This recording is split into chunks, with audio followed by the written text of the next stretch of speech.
As you may have seen in some of our other shows, while it may seem a contradiction to some people, in conflicts all sides should follow a set of rules concerning the ethics of warfare. You have likely heard of the Geneva Conventions, which are a set of treaties and protocols that ask countries if they should fight against each other, they should at least try to do that following humanitarian principles. For example, countries should care for the wounded, they should not abuse POWs, they should respect a soldier's religion, and they should not use weapons deemed unfair play on the battleground. And it's the latter which we'll discuss today in this episode of the Infographics Show, Banned Weapons in Warfare, Blinding Laser Weapons. We'll start with weapons that sound kind of modern, and these are the tools that could be used to destroy the eyesight of enemies. These types of weapons were banned under Protocol 4 of the 1980 Convention on Certain Conventional Weapons, and the protocols covered weapons that could permanently blind someone, not just temporarily dazzle a person. Do such weapons exist? Motherboard wrote in 2014 that indeed,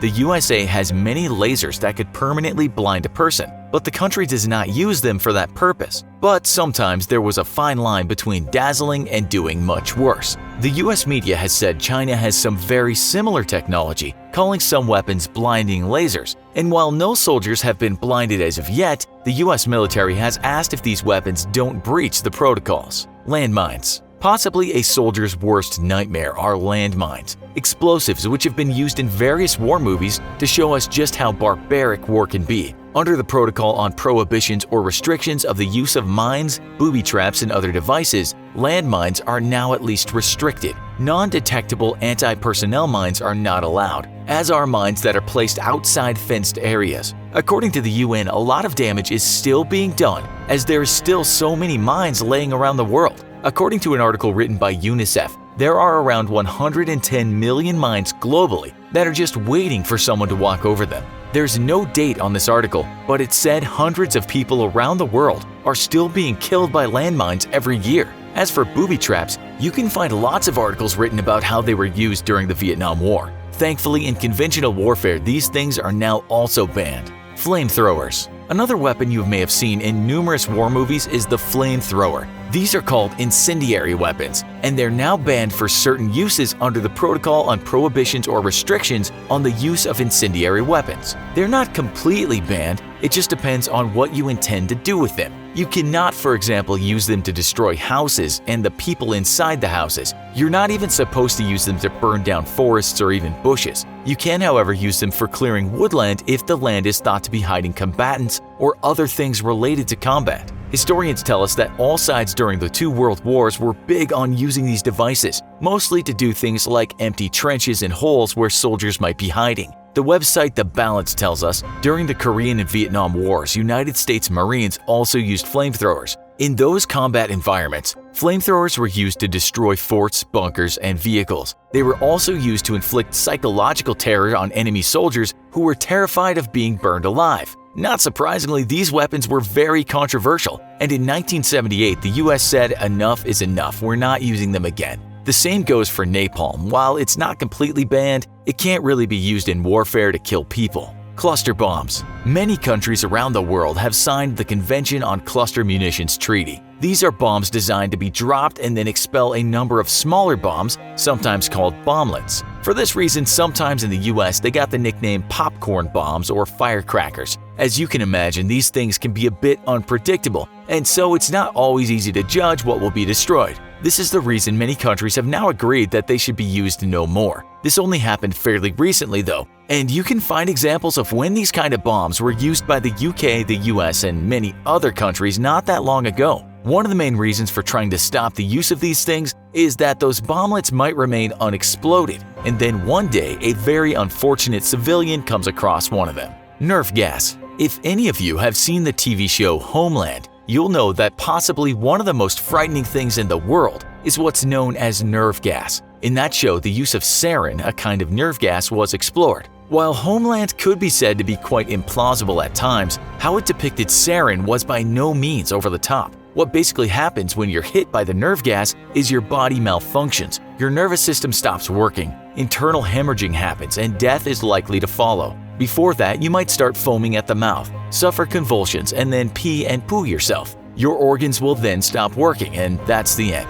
Mustard gas. This is another nasty chemical agent that does very nasty things to people. You can see what it did by reading about the 2 world wars. Those that experienced mustard gas poisoning might experience temporary blindness. They might suffer horrible burns on their skin, and their lungs can be severely damaged. If they don't die, soldiers often had to endure horrific pain from severe burns. Nowadays, it's unlikely you'll see the use of this gas, as most countries have ratified the Chemical Weapons Convention. Mustard gas is known as a blister agent, but other gases, such as phosgene gas and hydrogen cyanide, are also banned. Tear gas. You might be surprised to hear that tear gas is banned in war, just because it's still quite regularly used on citizens. It's still a chemical weapon, but it's one of the least harmful weapons of its kind. For that reason, it can still be used to disperse crowds of rioters, but using it on the battleground would be sending a bad message. In a riot, it's believed that this gas can prevent a more deadly or at least aggressive use of force.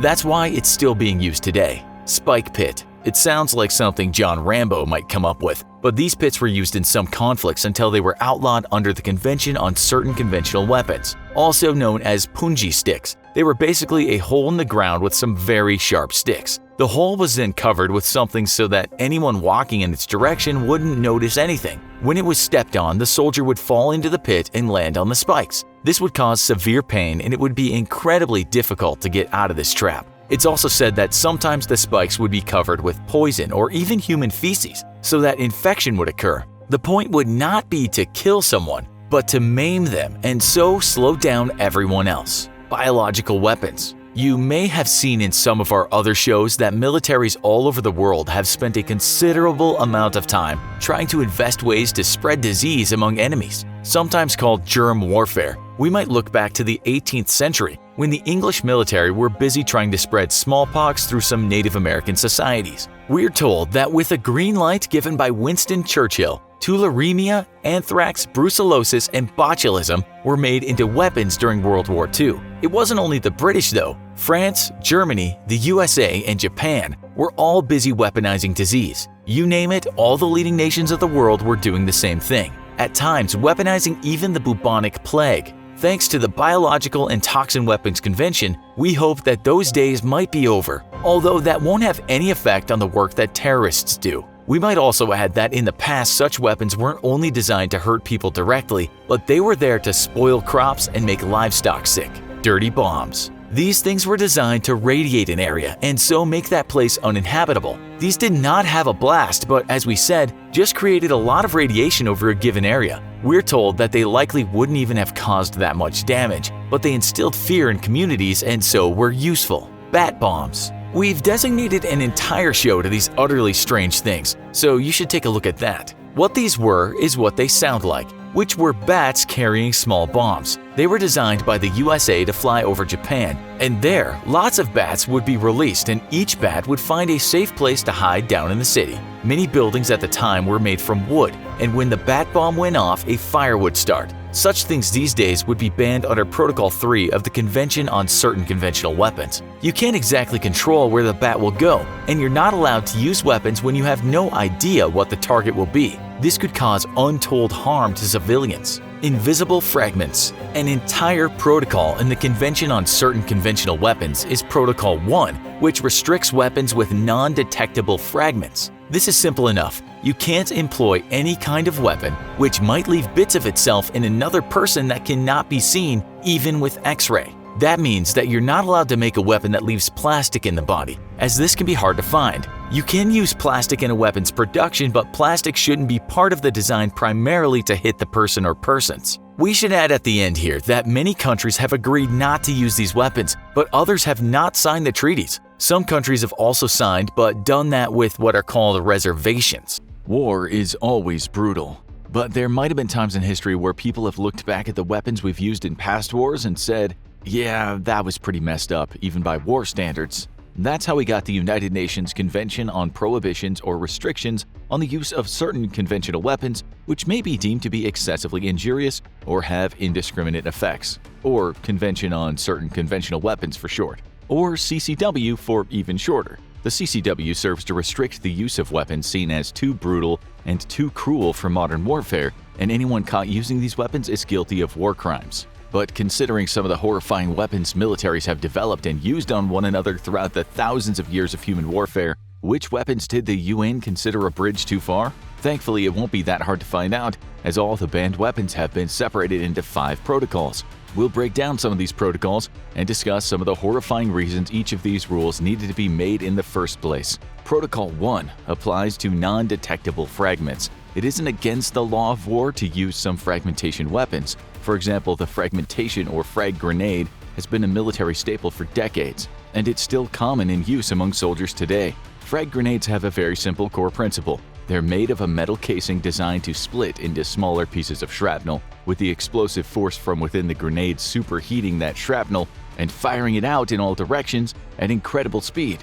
With some miraculous exceptions, the result of a frag grenade going off next to a human is pretty much always the same. If the explosion doesn't kill them, the massive bodily trauma of being shredded by the shrapnel will lead to a pretty quick death. In the cases of those lucky, or depending on the situation, unlucky enough to survive the blasts, X-rays can be used to detect the fragments so that field medics or surgeons can remove them if possible. In the eyes of the UN, this is all good sport.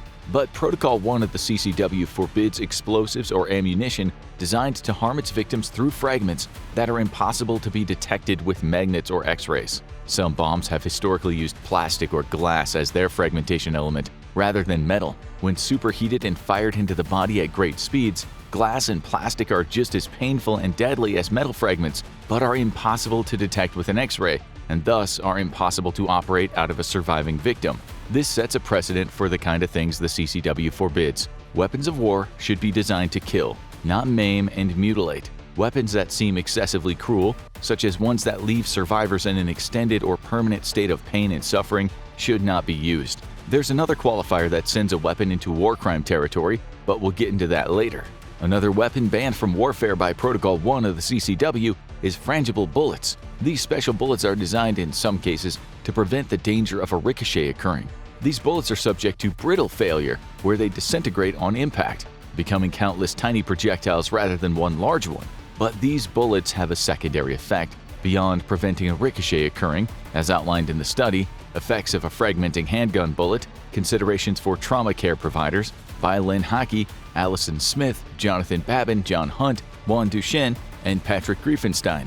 The study states, expanding or fragmenting bullets are designed to inflict significantly more tissue damage than non-deformable bullets. This type of ammunition is prohibited in international warfare on the basis that it does not serve a military advantage, but can result in excessive wounding and unnecessary suffering. There is no such ban for handgun ammunition for domestic use in most countries, including the United States. Ammunition manufacturers have recently released a fragmenting bullet that's designed to inflict a maximum amount of tissue damage. 2 horrifying facts. The bullet being described here is the radically invasive projectile, also known by the sinister acronym RIP.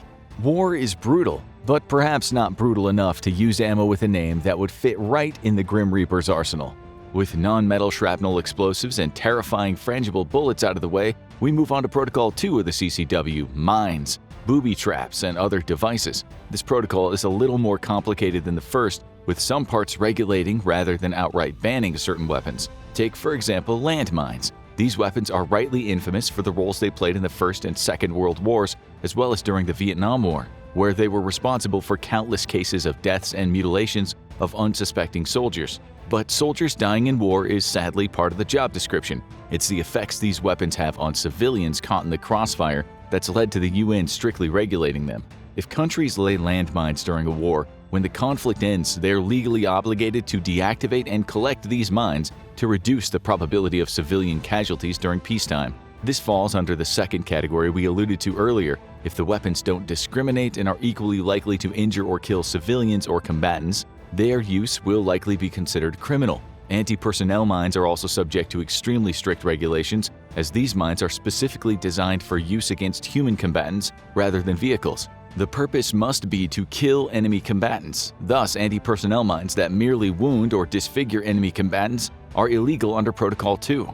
But mines are one thing, booby traps are quite another. The details around this one are particularly horrifying, as the UN lists many specific regulations against the use of booby traps, implying there have been recorded instances of all of them. When you hear the phrase booby traps, you might envision pits full of razor-sharp punji sticks in the jungles of Vietnam. Or maybe Indiana Jones running away from poisoned darts or a giant rolling boulder in some ancient underground tomb. Sadly, the reality is often a lot more gruesome. Here are a list of ways that the UN forbids booby traps being used in warfare. It's illegal to use booby traps attached to internationally recognized protective emblems, signs, or signals. For example, you can't hide a deadly trap in what looks like a Red Cross building. It's illegal to attach booby traps to sick, wounded, or dead people whom soldiers or humanitarian groups might seek to rescue or retrieve. It's illegal to booby trap burial, grave, and cremation sites, which is an advanced level of not having respect for the dead.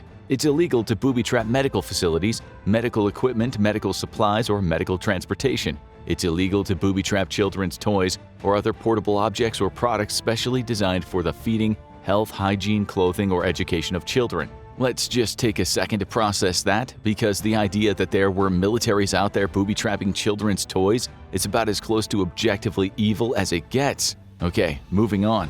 It's illegal to booby-trap food and drink, as well as kitchen utensils or appliances, except in military establishments, military locations, or military supply depots. It's illegal to booby-trap objects clearly of a religious nature, historic monuments, works of art, or places of worship which constitute the cultural or spiritual heritage of peoples, and of course, it's illegal to booby-trap animals or their carcasses. It's good that these laws are in place, given that if militaries were already doing this, we definitely needed to rein them in. We wish we could tell you things would get less depressing and horrifying from here, but that would be a bald-faced lie, unless you find people being burned to death whimsical and fun, in which case please don't take this video as a potential checklist of things you can do once you become a dictator. This is Protocol 3, prohibitions or restrictions on the use of incendiary weapons. That is to say, any weapon that uses fire or heat as their main offensive capability. If you felt a prickle of heat on your skin, please don't expect that to go away anytime soon, as we delve a little deeper into why this protocol is so important. Discovering fire is long viewed as a seminal moment in humanity's development, and we here at the Infographic Show speculate it was probably some 20 minutes or so after this discovery that someone was wondering if it could be used to kill people. From fire arrows to fiery projectiles thrown from siege weapons like catapults and trebuchets, to the terrifying Roman incendiary weapon known as Greek fire, which was used in rudimentary flamethrowers to burn down enemy ships. Fire has long been used as a tool of war, but these weapons seem positively quaint compared to the horrors of the M2 flamethrower and napalm used to burn down jungles and enemy combatants during the Vietnam War. Being burned to death is a horrible fate, far more so than being bombed or taking a bullet to the head. But that's if it kills you. You're equally likely to survive your run-in with an incendiary weapon and live the rest of your life horrifically burned, experiencing unimaginable pain and psychological stress. Another problem with incendiary weapons is that fire also tends to spread. Fire doesn't discriminate between the soldier and the civilian, between military installations and innocent homes or forests. It's the reason that the policy of completely annihilating everything that an enemy needs to wage war is known as scorched earth. Incidentally, enacting a scorched earth policy against civilians was also banned by the Geneva Convention in 1977. Strict restrictions are placed on the usage of incendiary weapons under Protocol 3. It's illegal to use incendiary weapons against civilian populations, areas, or objects, including, quote, any weapon or munition which is primarily designed to set fire to objects or to cause burn injury to persons through the action of flame, heat, or a combination thereof, produced by a chemical reaction of a substance delivered on the target. Because of fire's nature to spread uncontrollably, it's also forbidden to air-deliver incendiary weapons against military targets in the middle of highly concentrated civilian locations. Funnily enough, there are often strange and curious exceptions to some of these protocols. Take, for example, the UN's repeated attempts and chronic inability to meaningfully regulate thermobaric weapons, or vacuum bombs. These are some of the most deadly explosives out there. They're bombs containing large amounts of incendiary fuel that's released and ignited upon detonation, creating a fiery explosion that sucks the oxygen out of the air to fuel its extremely violent chemical reaction. In other words, you get obliterated while also suffocating.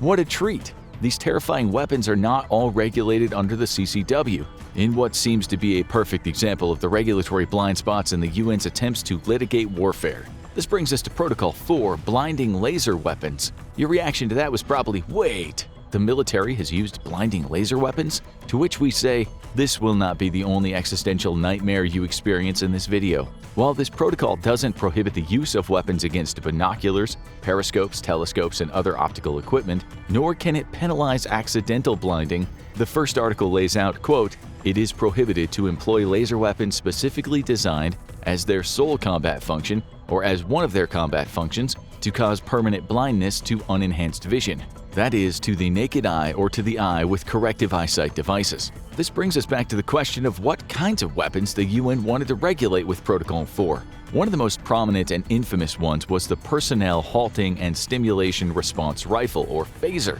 because even the engineers tasked with creating cutting-edge weapons for the military are still huge Star Trek nerds. But while the name is fun, the weapon is decidedly less so. It's a laser rifle designed to, quote, temporarily blind the target, but if you crank the power up a bit too high, or if you put it in careless hands, temporary blindness can very quickly become permanent. I think we speak for everyone when we say that here at the Infographics Show, we're kinda relieved that the UN is keeping weapons like this out of warfare. But this next protocol helps to regulate an element of war that can stick around for long after the war itself has ended. Protocol 5. Explosive Remnants of War. We already spoke out about the danger of unexploded landmines, but this protocol hopes to both reinforce that and reduce the harm caused by unexploded cluster bombs. If you aren't familiar with the concept of the cluster bomb, it's a rather infamous weapon that's been used in countless wars since its invention during World War II. The general principle is that a cluster bomb is full of smaller bombs known as submunitions. These fall indiscriminately over the target area, exploding and carpeting a vast swath of land with deadly fire. They're extremely inhumane weapons, capable of just as easily massacring civilians as troops, but even worse, not all the submunitions explode at once. Some remain undetonated, embedded in the land, and at the constant risk of exploding or injuring civilians. It's really no question as to why the UN would have problems with them and seek to remedy their effects with litigation. Of course, the CCW isn't the only set of international laws forbidding the use of certain weapons in warfare. Before we think about the dark potential futures of warfare, let's take a quick look at a disturbing grab bag of other banned weapons. First, poisoned bullets. First invented and pioneered by the one and only Leonardo da Vinci as ballistic shells filled with sulfur and arsenic, these were some of the first weapons ever barred by an agreement between nations, the Strasbourg Agreement of 1675 between Rome and France. Not that this stopped any other nations from trying later, as the US military experimented with lacing bullets with the deadly toxin ricin during World War I. This idea thankfully never caught on.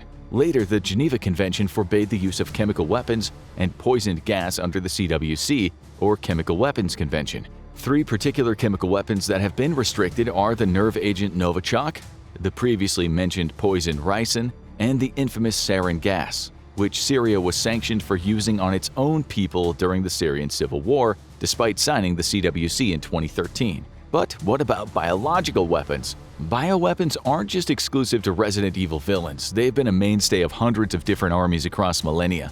Genghis Khan and the Mongols used corpses to spread disease among their enemies. Centuries later, armies in Europe during the Middle Ages catapulted the corpses of dead animals into the fortresses they were sieging, getting the people trapped inside dangerously sick. Centuries later, Europeans colonizing North America used blankets infected with smallpox to murder scores of Native Americans. Even as recently as Vietnam, the Viet Cong coated their punji sticks with human feces, making the injuries they caused extra infectious. Naturally, with our increasing understanding of the destructive potential for viral and germ warfare, it's understandable that the 1972 Biological Weapons Convention was created to prevent movies like Contagion and 28 Days Later from becoming documentaries. And of course, there are dirty bombs, a weapon whose mere mention can cause heart rates to spike. Dirty bombs fuse the worst parts of a conventional and nuclear explosive. It's a conventional bomb laced with nuclear material, essentially making it a distribution system for radiation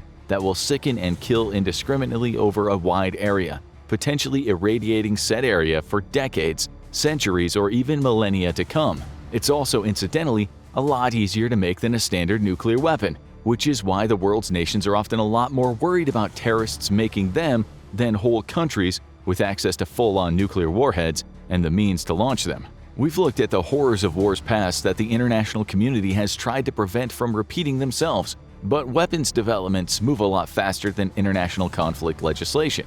That's why many have suggested a potential future Protocol 6, lethal autonomous weapons, aka Skynet-style killer robots. Yep, that's right, the UN is fully expecting weapons companies to start investing in and manufacturing autonomous weapon systems, and they're just hoping to get ahead of the curve. Hopefully it won't take a few autonomous weapons atrocities to get those laws passed. Ancient warfare, generally an old-school affair where armies face off on the battlefield with weapons and armor, and occasionally something much larger, sometimes seaborne, and sometimes alive. Here are 10 of the most insane ancient superweapons you might never have heard of. Number 10. The Juga crossbow.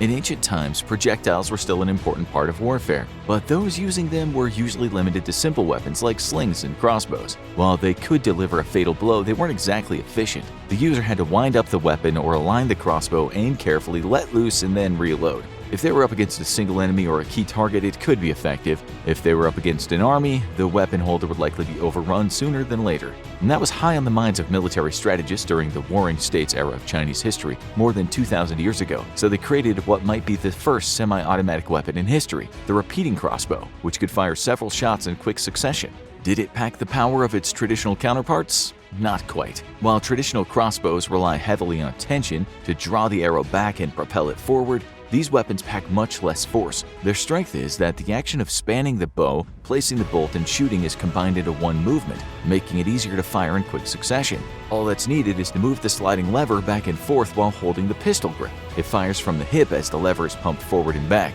Its main strength was speed, but the early examples found in Chinese archaeological digs were lacking in precision or strength. They were likely only able to deliver puncture wounds rather than fatal arrow blows. This led many to believe it was more of a minor defense weapon than a true tool of war. But these weapons might have had a sinister secret. The key to this weapon was found in the Kuchin Tushu Jicheng, an encyclopedia of Chinese history written during the 1700s. It was described as a handy little weapon often used by elderly scholars or women who worked in the palace as a defensive weapon. But they weren't just shooting tacks. The arrows they shot were tipped with poison called tiger-killing poison, which was said to kill a person or even a horse if it successfully drew blood. While the weapon evolved since and was revised several times through Chinese history, the core model remained largely the same, meaning this fast-firing weapon has lasted several thousand years, mostly unchanged. It was such an effective tool, it was last used in warfare around the 19th century. This next weapon also made its debut in China, but it packs a bigger punch. Number 9. The trebuchet. The catapult is the ultimate weapon for delivering a large projectile, right? You load it up, you cut the rope, and it's flung hard enough to break down a rock wall. But that's nothing compared to the trebuchet, which was the most powerful projectile weapon before the invention of gunpowder. Designed to use a counterweight and a long arm, it can fire heavier projectiles much further than a traditional catapult. It all started with the traction trebuchet in ancient China around 2,500 years ago. 17 feet high with a throwing arm of at least 30 feet, it relied on manpower, lots of manpower. A large group of men would pull ropes attached to the end of the trebuchet beam, and when released, this created a massive rotational force that would propel the projectile further than would be possible with any other machine. But soon a much better model would emerge. The biggest negative of the original traction trebuchet was how much manpower it took to fire each shot and how long it took to set it up. The model was used for over 1,000 years, with the counterweight trebuchet only being created around the 12th century in the Mediterranean, and later being adopted by China after they encountered it in battle with the Mongols. The counterweight trebuchet uses a powerful weight, a heavy box usually filled with rocks or sand. When attached to the shorter end of the beam and released on command, it does the work of several men and pulls the beam that creates the force needed to propel the projectile. This trebuchet is usually larger, stronger, and requires a lot more manpower to build and set up, but once it's ready, there were few weapons in ancient warfare who could match its power. And there's a reason it stood the test of time. The trebuchet is useful because its basket can carry just about anything. Sure, the most popular ammo was rocks or other hard objects that could be used to knock down enemy defenses, but as weapons evolved, incendiary weapons that could set a city afire could also be loaded into the basket and fired. For those willing to fight dirty, they could even load up human waste or corpses of soldiers felled in battle and seek to contaminate the enemy city with a deadly disease. While the weapon declined in use once gunpowder was invented, who needs a giant machine to fling things when you can just light a fuse, right? It's one of the only weapons on this list that's still recreated frequently today. Recreations have been built around the world, and even in today's world of modern weapons, it packs a punch. But sometimes you need to have something a little more lively. Number 8. War elephants. For steeds in combat, you can't do much better than the horse. They can carry a lot, they can move fast, and they're easy to train. But they're not going to be knocking down any walls, and sometimes you need a bit more muscle. Enter the largest land mammal alive, the elephant. Massive, incredibly strong, and with a bonus limb and tough tusks, it's not hard to see how they'd make an amazing weapon. There's just one problem. They're strong enough to kill a human in seconds if they get mad, and before you can ride them into battle, you have to train them. That's why it took a special talent to train them. The elephant trainer, or the mahout, would slowly get the elephant used to being led by using chains and hooks, then guide them in how to avoid obstacles and follow formation patterns. And once they were trained, they were nearly unstoppable. Although the first elephants were trained for agricultural work in Asia, it's believed that elephant warfare started in ancient India. They show up repeatedly in ancient Indian epics like Ramayana, where kings are frequently depicted riding them into battle. After all, what more impressive way to indicate who's in charge than having them atop the king of beasts? But soon they were used in much larger numbers, being used to provide high ground for archers or to carry heavy equipment. Elephants are so strong, it was common for small towers to be built on their backs for multiple soldiers to shoot from. And for those well-trained elephants who could be led into combat, some armies even attached specialized blades to the tusks to give them an even nastier edge in combat. But working with the giant beasts had its downside. Elephants were the first tanks, but most tanks don't get spooked easily. One elephant getting startled could easily cause a stampede, leading to a derailed charge or a trampled army. But they were effective for long-distance military marches, most famously Hannibal's crossing of the Alps in his war against the Roman Empire. Between the difficulty of training elephants and the increased rarity of the animals, many of whom are now hunted for their tusks and highly endangered, military elephants became increasingly rare as modern technology advanced. By the 20th century, they were a rarity, but they hadn't been retired completely. In the Second World War, elephants were used to tow airplanes and do other heavy-duty tasks in Asia, and they saw limited use as late as the Vietnam War. This next fiery weapon was way ahead of its time. Number 7. Greek fire. You're aboard a ship carrying soldiers and you're about to run into your dreaded enemy, the ships of the Eastern Roman Empire. They've got superior forces, but your men are well trained and you're ready to take on their conventional weapons. But this time they're not packing conventional weapons, they're packing Greek fire. And suddenly they pull out a cannon that fires what looks like a massive plume of flame at you, igniting the ship and sending you and your men leaping off the boat before it sinks to the bottom of the sea. Was this a strange case of time travel where someone from the future made sure they had a flamethrower to keep them from losing a key battle? Nope, it's just good old-fashioned chemistry.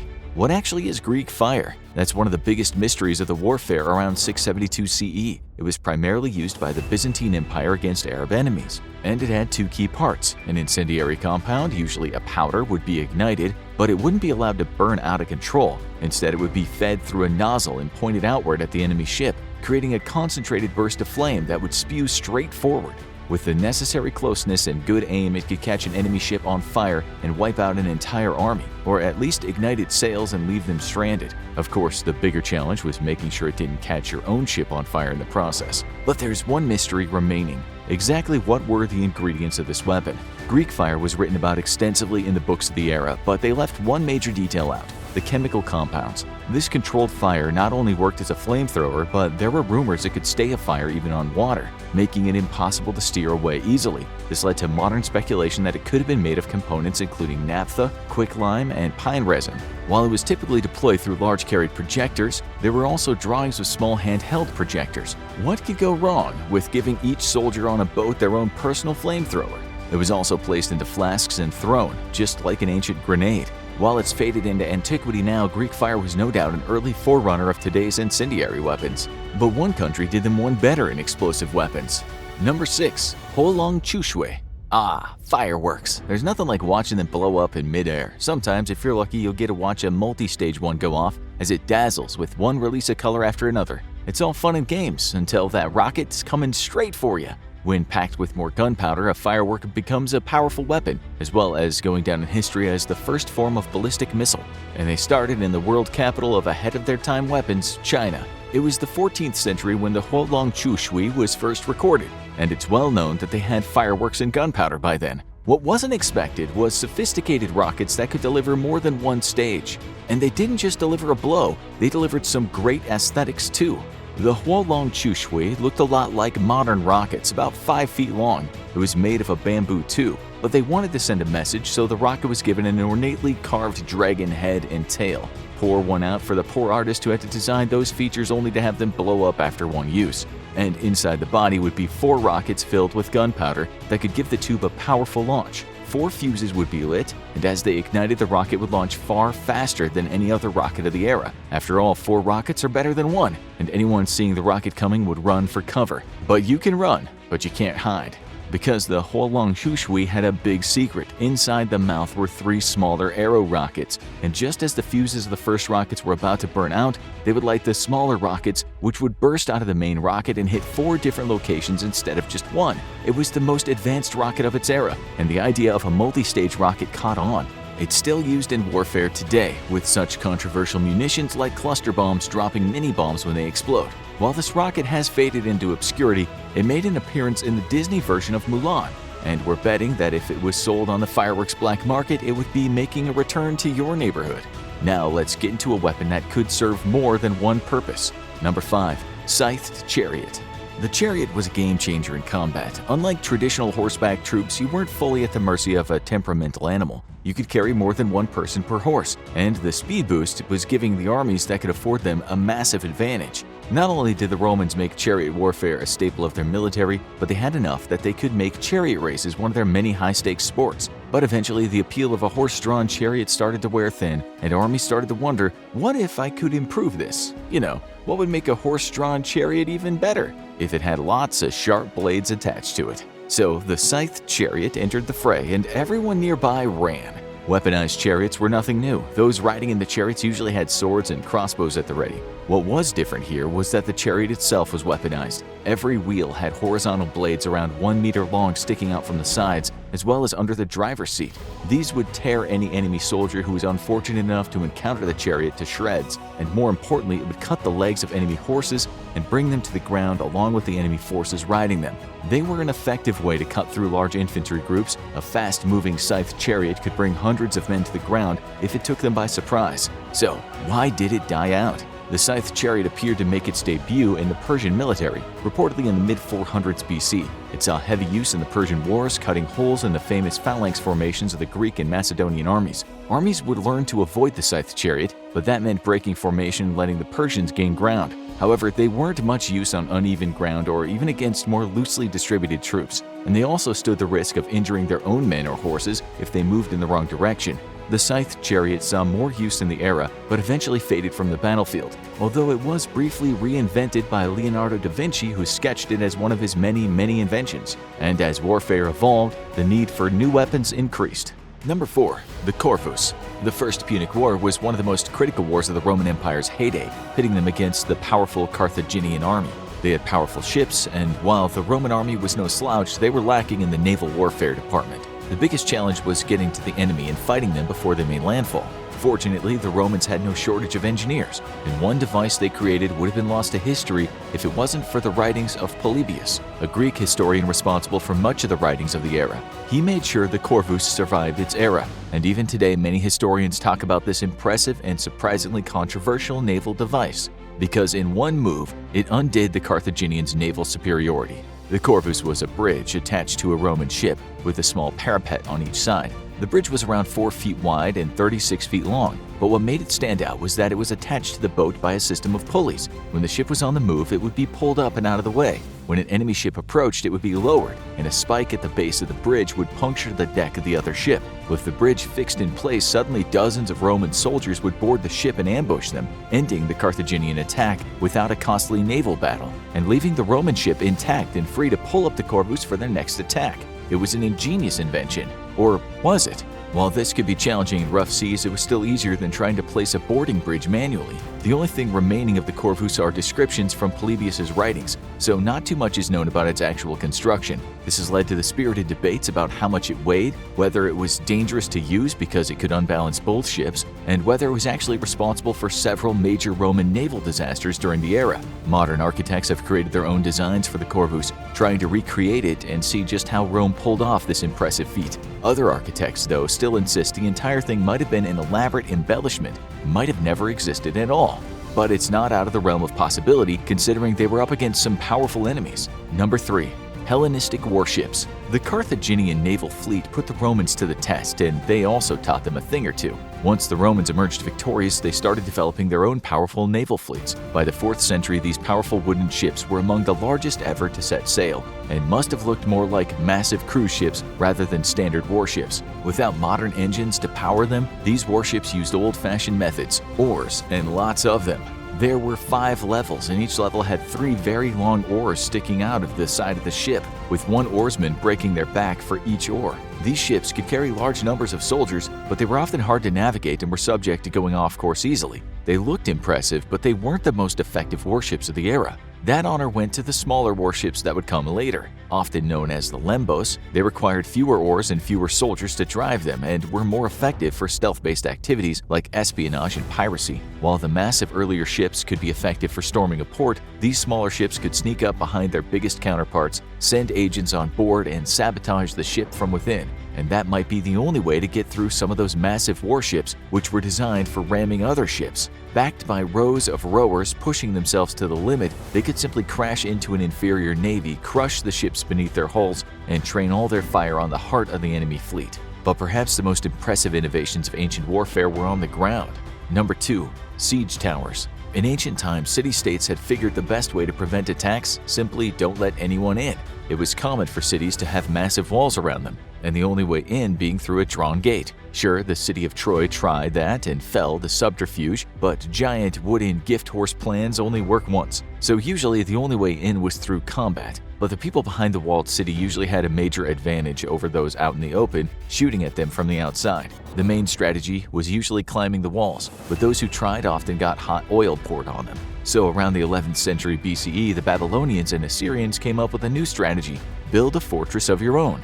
Enter the siege tower. Sometimes as high as 40 meters, siege towers were massive wooden formations built on site. At battles outside walled cities, they would be built as high as the walls of the fortress, with several levels each manned by soldiers. Sometimes the tower would even have catapults or trebuchets built into it, and the concealed nature of the tower made it difficult for the city's defenders to know where to aim to take it down. The only option was overwhelming force, and then it became a one-on-one battle between the fortress and the tower. If the tower was brought close enough to the wall, moved by hundreds of soldiers, the team on top could then easily leap over the wall into the city and take the fight inside the fortress. But these massive weapons had their drawbacks. For one thing, they were massive. Not only did it take especially designed systems to move them as well as a lot of manpower, but one wrong move on the ground could crush people underneath. Then there was the fact that they were mostly made of wood, and one flaming arrow could undo them in a way that the walled cities weren't vulnerable to. They also took a long time to construct, during which the army might be vulnerable to attack, and building them off-site and then transporting them usually wasn't feasible. Not only were they extremely heavy, but they could easily get stuck in muddy ground. Despite these drawbacks, they were incredibly powerful and kept on being used by attackers well into the Middle Ages. But to find the most insane ancient weapons of all, we have to go back to one of the most iconic ancient empires. Number 1. The mad weapons of Archimedes. Across ancient Greece, there were few names more renowned than Archimedes. A mathematician, physicist, engineer, and inventor, he was the Da Vinci of his era, responsible for inventing many of the core concepts of advanced math, much to the dismay of many school children. He came up with countless bold concepts. Some of his inventions, like astronomical instruments, are still used today. Others were just crazy experiments that never really panned out. But amid his many inventions were 2 of the craziest weapons ever designed. But did they actually work? The first was the Claw of Archimedes. Looks like something out of science fiction. It was designed to defend the city wall of Syracuse against warships. While only descriptions remain, most historians believe it was a crane equipped with a grappling hook that would attach to the front of the ship. It would then be raised, raising the ship with it, and sending the crew and their weapons toppling into the ocean below. The Claw of Archimedes may have been key during the Second Punic War, when Rome sent powerful naval fleets against Syracuse only to be routed, courtesy of the weapon known as the Iron Hand. But was another invention even more deadly? The Mirror of Archimedes was not a vanity device the famous scientist used in his private quarters. Rather, his sketches and notes indicated that it was a massive glass that would be mounted to a ship. By absorbing the sun's rays, it would then focus them and reflect them back in the direction the mirror was pointed, right at the enemy ship. The wooden ship would then catch on fire and sink to the bottom of the sea, in a massive scale version of frying ants with a magnifying glass. But did either of these inventions actually work? With so little evidence of Archimedes' inventions left, it's come down to skeptical scientists and engineers to test them by recreating them to scale. MIT professor David Wallace assembled a team of students to test the mirror of Archimedes. They tried on both cloudy and sunny days, and the mirror was never able to light a model ship on fire, leading most to believe this was a colorful myth. On the other hand, the team behind the series Super Weapons of the Ancient World on the Discovery Channel built a model off of what they knew about the Claw of Archimedes and succeeded in toppling a model of a Roman ship. So at least one of Archimedes' mad inventions might have ruled the seas. The villain stares up at the plans for the powerful weapon. This is no ordinary gun or rocket. When complete, it'll harness the power of the sun itself and rain fire and death down on his enemies. A mad scientist looking for revenge on a superhero? No, the villain was Nazi leader Adolf Hitler, and this weapon and many others were really built or planned by his scientists. What was the Wunderwaffe? The secret German program of wonder weapons? It was 1942 and the Nazi war machine was flagging. The United States had entered the war, the United Kingdom was stubbornly refusing to fall, and Hitler had the brilliant idea of invading Russia, which meant the German army now had to fight a war on two fronts. The morale of the military was fading. Hitler was devoting more and more resources toward targeting German citizens, and even many of his own generals were starting to whisper. Was the Führer losing his marbles? Did Germany need a change in leadership? Naturally, that meant there was only one thing to do: turn up the propaganda. Led by Joseph Goebbels, the propaganda ministry started putting out news that would help turn the tide of the war. Because Germany's scientists were on the case and they were designing a whole new crop of Wunderwaffe, or wonder weapons, that the world had never seen before. These weapons, straight out of science fiction in some cases, were said to pack a power the world has never seen. 3 years before the first atomic bombs were perfected, these secret weapons were said to turn the tide of any war and send the enemy running. So, was there any truth to these announcements? As usual, the answer is yes and no. The Germans did in fact have a top-secret weapons program, and it was led by some of the world's best scientists. Men like Wernher von Braun, the aerospace engineer who was later taken out of Germany by the United States and became one of the heads of the space program, regularly presented Hitler with blueprints for wildly ambitious weapons. The only thing standing between Germany and unleashing these beasts on the battlefield was a lack of time and money, and Hitler was more than willing to give both of these to the Wunderwaffe program. And the results were impressive, at least on paper. The Wunderwaffe program went for quantity over quality in many cases, and they delivered designs and prototypes for countless new weapons. Some delivered the foundation of future weapons and innovations that swept the world. Others were created but didn't live up to the initial hype. Still others were designed on paper, but the German army ran out of time before they became a reality. And yet others turned into complete and total disasters that we still marvel at today. Let's crack open the secret files of the Wunderwaffe and see which of these innovations succeeded and which terrified even Hitler. Germany had an impressive navy, but they were far behind the Allied powers in one area: aircraft carriers. Hitler wanted to expand Germany's naval power far beyond Europe, and to do that, they needed much more capacity. So they commissioned the Graf Zeppelin, a massive carrier that could have carried over 40 fighter planes and dive bombers. And it was one of the earliest Wunderwaffe projects, beginning construction in 1936, and it was still under construction in 1945. With Germany's defeat imminent, the ship was deliberately sunk to avoid it falling into enemy hands. It was later salvaged and used for weapons tests by the Soviets, a far cry from the powerhouse it was intended to be. But it wasn't the most impressive aircraft carrier in the Nazis' plans. The German ocean liner Europa was an impressive ship, one of the largest of the era. After losing a key battleship in 1941, the German Navy needed an aircraft carrier they could use quickly. So they came up with the idea, why not turn the cruise ship into a carrier? The largest of the vessels was chosen for conversion. The Europa was redesigned to the German aircraft carrier 1, and big plans were developed to convert it. And that's all they became, plans. Soon after the process began, it became clear there were serious structural weaknesses, and the ship wasn't meant to carry airplanes. It wound up carrying troops after it was seized by the United States. If there was one thing the Wunderwaffe program loved, it was large ships. It was called Plan Z, the plan to expand and enhance the German Navy starting in 1939. The plans were always ambitious, but never quite panned out, and that included the H-class battleships. Never heard of the H-class battleships? That's because they were designed to be by far the largest the German Navy had ever seen, with 6 ships loaded with massive guns and reinforced deck armor. Ironically, what spelled their end was the very thing they were designed for: World War II. The Navy's focus went to retrofitting existing ships, and the H-class battleships faded off into the seas of fantasy. But one section of the German Navy got much more attention. The U-boat was the terror of the seas, as the German submarine sank countless Allied ships, but Hitler wanted them to be faster, stronger, and deadlier. Countless new models were proposed, starting with the rocket U-boat. Most U-boats use standard torpedoes, but these blueprints intended to replace that with higher-powered rockets and missiles. This will allow the Germans to not only sink enemy ships more effectively, but potentially launch attacks on Britain and even the United States from the sea. The first tests were promising, but the lack of a guidance system made them ineffective. Ultimately, the rocket U-boat wasn't ready for combat by the time the war ended, but the scientists continued to refine them for other countries. There was a constant quest to upgrade the U-boat, and some got closer than others. The biggest challenge of using submarines in combat was that they weren't meant to stay underwater at length. They had to coast along the surface and could only submerge for short periods at a time. The Type 21 submarines aimed to change that, being the first ships to operate primarily underwater and only need to resurface for charging. The prototypes worked and they were put into production in a hurry. Over 100 were completed and 2 were put into service, but at that point the sea war of the European front was all but over. Neither ship saw combat, but the design was impressive enough that both the US and USSR built on it in the future. But the designs that were meant for the surface were no less ambitious or strange. The Kugelblitz might sound like a falling rain of noodle puddings, but the World War II reality was much different. A planned anti-aircraft weapon, it was a self-propelled gun that would be attached to tanks and had the ability to shoot down enemy planes from the ground. It was the first model to have an enclosed rotating turret that would give it far greater maneuverability. The plans were approved to move it to the prototype phase, but that's where the project concluded as the war ended and only a few test vehicles had been completed. The only surviving turret stands on display at a German army museum.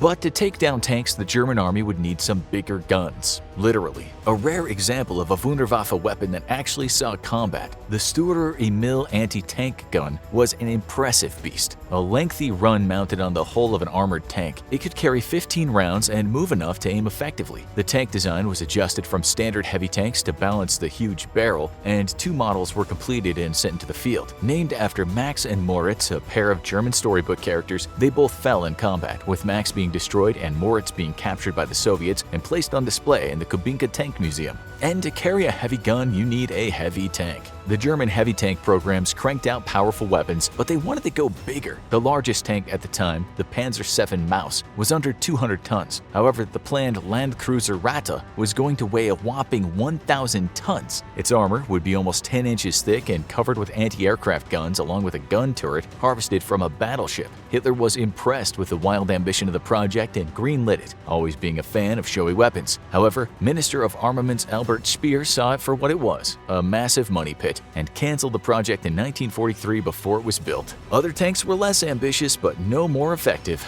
Although the Landkruiser Ratte was never completed, its smaller cousin, the famous Panzer VIII Maus, was. The behemoth of a tank still holds the record for the heaviest fully enclosed armored vehicle ever created. Over 30 feet long and almost 12 feet high, weighing in at just under 200 metric tons, it's armed with a powerful anti-tank gun. The problem was, at that size and weight, it took a lot of power to run. It could reach a top speed of up to 14 miles per hour, but it was too heavy to even cross most bridges. The tank had to ford the river using a snorkel. It was designed for power and spectacle, not maneuverability, which no doubt led to its eventual capture by the Soviet forces. But it wasn't the most bizarre tank in the Nazis' plans. You've probably seen a tumbleweed rolling down the plains. What if that tumbleweed was made of metal instead? The Nazis designed a bizarre rolling tank known as the Kugelpanzer as part of the Wunderwaffe program, but the incomplete model recovered from the field left more questions than it answered. It didn't have any weapons attached, and it seemed to be more of a mobile bunker than a tank. While it didn't seem to have much combat use, it certainly became a star exhibit in the Kubinka Tank Museum.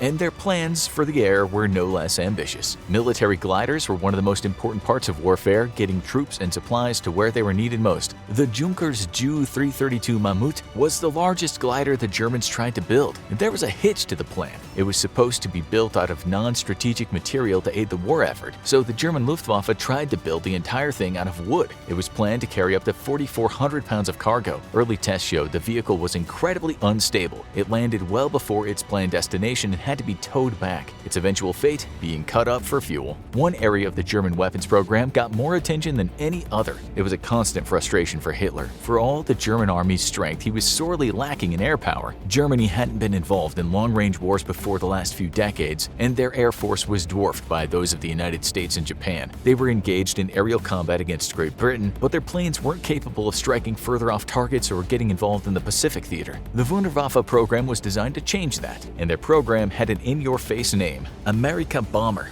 Doesn't leave much doubt what this thing was intended to do, does it? Germany wanted a long-range bomber that would be capable of delivering a Pearl Harbor-like attack against the East Coast American cities, especially New York, which Hitler fantasized about destroying. The German Air Ministry gathered several of the country's best aircraft designers to submit their own candidates for the plane that could deliver a shocking punch to the US on their home front. The results were mixed. Ultimately, two designs stood out from the crowd and were destined for production. The first, the Messerschmitt Me-264, was a long-range strategic bomber for the Luftwaffe. It was an all-metal heavy bomber similar in design to the B-52 and had relatively little in the way of armor and guns, so it could carry more bombs. 3 prototypes were built and overall impressed the brass, but Messerschmitt was already under a lot of demand for their fighter planes, and so the project was abandoned and the competitor was chosen. And that competitor packed its own impressive payload. Junkers might have had a flop with its massive wooden glider, but their other models were anything but. The Junkers Ju-390 was the model ultimately chosen for the America Bomber project for one main reason. It could be adapted from some of their existing planes. Extra inner wing segments were added to the classic Junkers Ju-90 and 290 models, and they quickly went into testing. But how successful they were is a subject of ongoing debate. Some say the test plane made secret flights to South Africa, Japan, and even New York, but there is no concrete proof of this. What's clear is that work on them continued into 1944 until their contracts were canceled, and the planes were eventually stripped for parts and destroyed. But the Nazis might have been more interested in one specific device. The future of warcraft was rockets. Powerful devices that could provide fast launches from the ground and deliver massive payloads, or even take a man to the moon one day. Wernher von Braun was known as the master of rockets, and many of his innovations were rocket-powered. Hundreds of designs were built for jet fighters, rocket-powered planes, bombers, ramming interceptors, and tactical bombers. But the jet fuel needed to power rockets was expensive, and the technology was new, and most of the Nazi rocket projects wound up as little more than expensive proof-of-concept displays for von Braun's future career.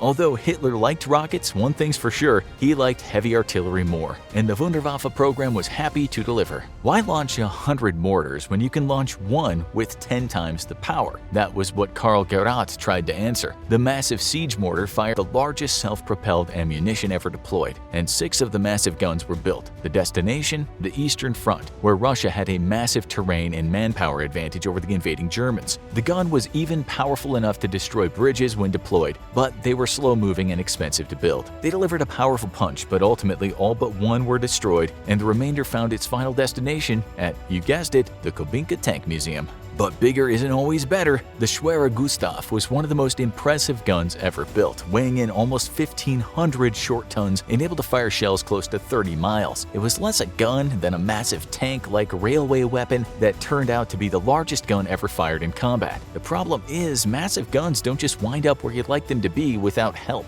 Getting the Schwerer Gustav to where it was supposed to be took a lot of time and manpower, which gave the enemy a lot of time to surround the German position and attack. It was a powerful weapon, but not a practical one, and was eventually destroyed to keep it from falling into enemy hands. But there was one gun that would have been even more powerful. Many of the Wunderwaffe projects never left the drawing board due to a lack of money or time, and that was the case for the Land Cruiser P-1500 Monster, a super heavy self-propelled gun that would have roamed the battlefield on a pair of treads. Weighing around 1,500 tons, it would allow a massive gun like the Gustav to travel without being assembled by a team of soldiers. The problem was, well, Nazis' tank development wasn't exactly going well. Vehicles like the Maus turned out to be a disaster, so rolling a giant gun around on 2 of those wasn't likely to go smoothly. It would also be an inviting target for air attacks. The monster was cancelled before it even got off the ground, and little documentation of it exists. Some Wunderwaffe projects were a little more practical. It was the early days of air warfare, and planes were expensive to make, so why not make them harder to shoot down? That was the goal of the Jagdfaust, an experimental anti-bomber rifle that would be equipped for German rocket planes. The Comet, the Luftwaffe's fastest plane, moved so fast that it made typical cannon rounds much harder, making accuracy a real problem for its pilots.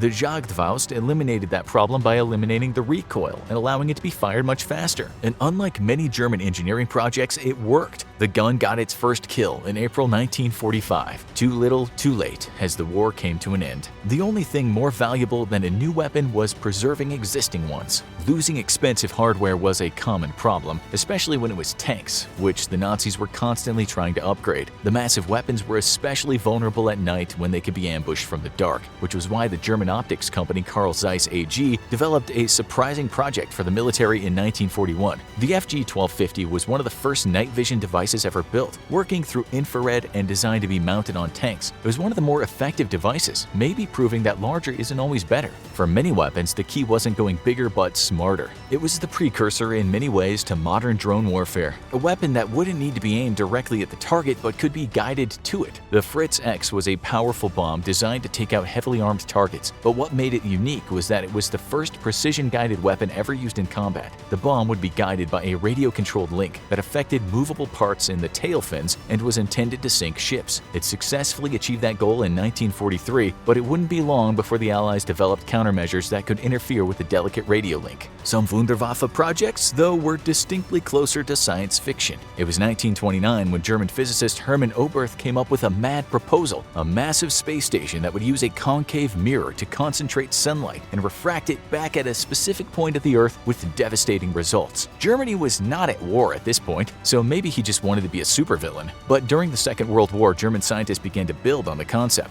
They wanted to design a massive sun gun that would generate an immense amount of energy, enough to destroy a city with a single blast. The only problem was Germany didn't have a space program. No one did. When asked how long it would take to build their sun gun, they estimated between 50 and 100 years, which, when you consider Hitler's plans for a 1,000-year Reich, might have been reasonable. But how bizarre were the projects of the Wunderwaffe truly? What was Die Glocke? The mysterious bell-shaped superweapon was one of the most mysterious supposed projects of the Wunderwaffe. It was exposed by Polish journalist Igor Witkowski in the year 2000, as he claimed he had uncovered a secret device that never saw the light of day. Some claimed the glowing contraption was an anti-gravity device, with some even saying it could be related to time travel. But in reality, all evidence is that Die Glocke was nothing. There's no evidence that Witkowski was exposing a true project instead of creating a clever tale. Other devices never got close to reality. The Wunderwaffe teams repeatedly came back to the idea of a directed energy weapon. Who wouldn't like a gun that never ran out of ammo, just needing to be recharged? That technology for Star Trek phasers wasn't there yet, but that didn't stop them from trying. The first attempt was a sonic cannon that could kill via high-intensity vibrations. It worked, but was too expensive and vulnerable to enemy fire to become a mainstay of combat. Undeterred, Hitler's mad scientists explored X-ray beams that could take down aircraft, but the electron accelerator they built as a test was eventually captured by the Americans. But one question has puzzled people for decades. How close did the Wunderwaffe get to the ultimate weapon? Nuclear fission was discovered in 1938, and only 4 months later, Hitler already had scientists working on a short-lived nuclear bomb project. While it was shut down shortly before the Nazi invasion of Poland, a new project would soon begin as the Nazis started producing nuclear reactors, uranium, and heavy water in earnest. The project continued to be funded until the very end of the war, but contrary to popular belief, it was not a tight race for which side got to the finish line first. While the Manhattan Project was full steam ahead, the German nuclear bomb project was understaffed, and many of the scientists left to pursue more short-term war projects. It didn't help that many of Germany's top scientists had fled the Nazi regime. In the end, the Nazi nuclear bomb project met the fate of many other superweapons, being harvested for parts by the Allies as they took over after the war. So what went wrong with the Wunderwaffe? Why did a project that created so many fantastical weapons ultimately deliver so many duds and completely fail to help the country win the war? For one thing, the scientists involved had to split their focus between so many projects that few got the opportunity to develop and be refined. Many were scrapped after one failed test. Torn between Hitler's mad ambition and Albert Speer's penny-pinching, the scientists were often between a rock and a hard place. While many did change the future of warfare, few were around long enough to deliver in combat. And those that were often rolled out right before the close of the war. But one place is no doubt thankful for the Wunderwaffe, the Kubinka Tank Museum, which thanks them for many of their top exhibits. They were the two largest conflicts in human history, and the weapons used in both conflicts shaped warfare for generations to come. But how do the deadliest weapons of World War I and World War II compare? First, we're starting off with the First World War with an invention that was meant to protect cattle, but was almost immediately adopted for military use: barbed wire. The first patent for a form of barbed wire fencing was issued to Léonce Grassin-Baladon in 1860s France, but it was an American and Illinois farmer, Joseph F. Gilden, who is credited with inventing barbed wire as we know it today. His invention was one of necessity. How do you keep 500-pound cows and bulls from roaming away and escaping or getting themselves into trouble? You could use traditional rock fencing or heavy post fencing, though both were very labor and time-intensive to create, not to mention expensive for a poor farmer. Gilden's solution was brilliantly simple. He simply strung up 2 twisted strands of wire that had evenly spaced, sharpened barbs in place. The twisted strands guaranteed that when an animal pushed against the fencing to try to escape, it would be met with many sharp barbs. The pain from the barbs would immediately deter even the angriest bull from trying to break through the fence. The fence could be mass-produced, thus lowering cost, and a small team could install hundreds of yards of fencing in a single day. It was a brilliant solution that almost immediately caught the attention of military commanders around the world. Barbed wire saw use in every major conflict in the turn of the 20th century, though it came to particularly devilish use during the First World War. While the machine gun was responsible for the trench warfare tactics we saw in the conflict and is seen as the most influential weapon of the war, few knew that without barbed wire, the machine gun would have been far less effective than it ended up being. And it was all in the way that it was deployed. As an offensive weapon, barbed wire is useless, but as a defensive weapon, barbed wire proved to be deadly for both sides of the conflict. A common tactic was to lay down belts of barbed wire in a zigzag pattern that was from 30 feet to 100 feet wide, sometimes even more. This meant that the enemy infantry had to cut through multiple tangles of the stuff just to make any progress, instead of just laying them down as independent strands, which could be cut much easier and faster. While that infantry was busy trying to cut through the barbed wire, the enemy could rain rifle and machine gun fire on them. Just a few strands of barbed wire could effectively bring an assault of thousands to a dead standstill, pun fully intended. However, barbed wire could also be used to funnel enemy soldiers into massive killing fields, and this is where it proved to be at its most deadly. Machine guns and artillery could all be zeroed in on a pre-planned killing field, making them deadly accurate against advancing enemy infantry. An account from the Battle of Selma highlights how deadly barbed wire had become. Those Newfoundlanders who did reach their own wire, 4 well-laid belts in all, had to follow zigzag lanes between pre-cut gaps which had been exactly pinpointed by German machine gunners. Those who managed to get through those gaps had to cross 500 yards of open ground exposed to German positions. Those Newfoundlanders who had reached the German wire were shot down as they tried to cut their way through it with their wire cutters. Both sides came up with attempts to defeat barbed wire, one of which was to use special mats that one could lay over the obstacle and provide safety for advancing soldiers. However, one misstep would see you tumble into a mass of the stuff, completely entangling you while you also lacerated and mauled your flesh. Hopelessly stuck, your only hope was that your side won the engagement and a rescue party could come later and cut you out. Or you could take your chances simply tearing free of the stuff, an extremely unenviable proposition. The Bangalore torpedo was also developed as a way of defeating barbed wire. It consisted of a series of 5-foot lengths of pipe which could be screwed together and were filled with explosives. Then, the entire assembly was shoved through the wire and the fuse lit. The resulting explosion would clear a 5-foot path through the stuff. However, this meant that you would be exposed to enemy fire the entire time you were busy assembling your torpedo and waiting for the fuse to go off. It was the development of one of the deadliest weapons of World War II that led to the end of barbed wire's reign as one of the most feared tools on the battlefield. While barbed wire would continue to be used throughout World War II to protect defensive positions, the tank with its thick armor and wide treads could easily smash through the stuff. Thus, the use of barbed wire dropped steeply after World War I. Though it remains in use around the world for its excellent anti-personnel properties, it just isn't as effective as it once was thanks to the proliferation of armored vehicles. Our next deadliest weapon would have its infancy in World War I, but would be responsible for almost knocking an entire country out of the war before it even joined World War II. The airplane. Almost from the advent of powered flight, man saw its potential for war, but it would take a few years for its true potential to be discovered. Before the airplane, armies relied on mounted scouts or even hot air balloons to conduct reconnaissance, but the advent of a fast mobile platform that gave its pilot a bird's-eye view of a battlefield proved to be an absolute game-changer. Now it was possible to get detailed tactical information not just on an enemy's front lines, but deep behind them. Valuable information that could be passed along to the artillery corps and used to destroy enemy supply depots and command posts, not visible to scouts on the ground or operating from stationary balloons. It was at the First Battle of Marna when the airplane first proved itself an exceptionally valuable tool for any military and prompted the need to defend one's own skies against enemy airplanes. During this battle, Allied reconnaissance planes were able to spot a gap in the German lines that was not visible from the ground. The Allies soon massed an attack against this gap and succeeded in splitting the German line, forcing them to retreat or be overwhelmed. It was clear that the airplane was necessary for modern war, and that it was just as necessary to keep the friendly skies clear of them.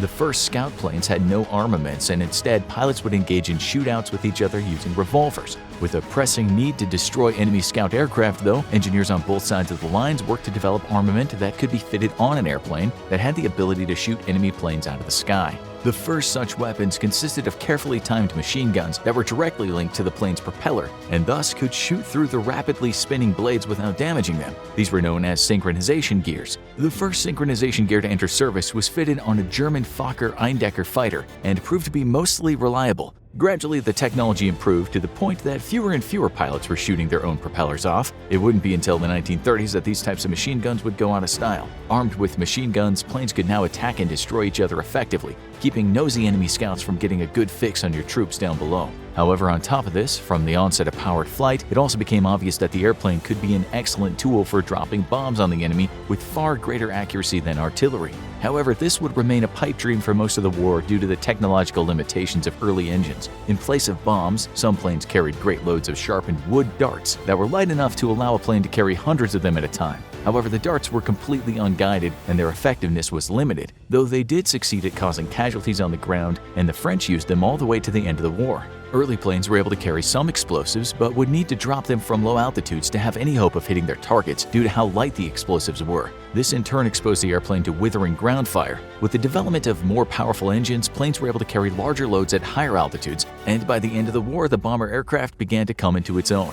After World War I, though, few people saw the potential of the airplane. American General William Landrum Mitchell, however, had seen how revolutionary air power would quickly become, but his efforts to convince a staunchly traditionalist military would end up costing him his career. Mitchell argued that the airplane would be the most important weapon of any future conflict. Despite the increasing lethality of airplanes in the First World War, many of Mitchell's contemporaries disagreed and believed that traditional artillery and battleships were more important than airplanes. Mitchell would go on to stage a series of demonstrations by sinking decommissioned battleships using bombs, but they proved unconvincing to Army leadership. For his incessant campaigning for an expanded Air Force, Mitchell would annoy his superiors to the point that they demoted him to colonel.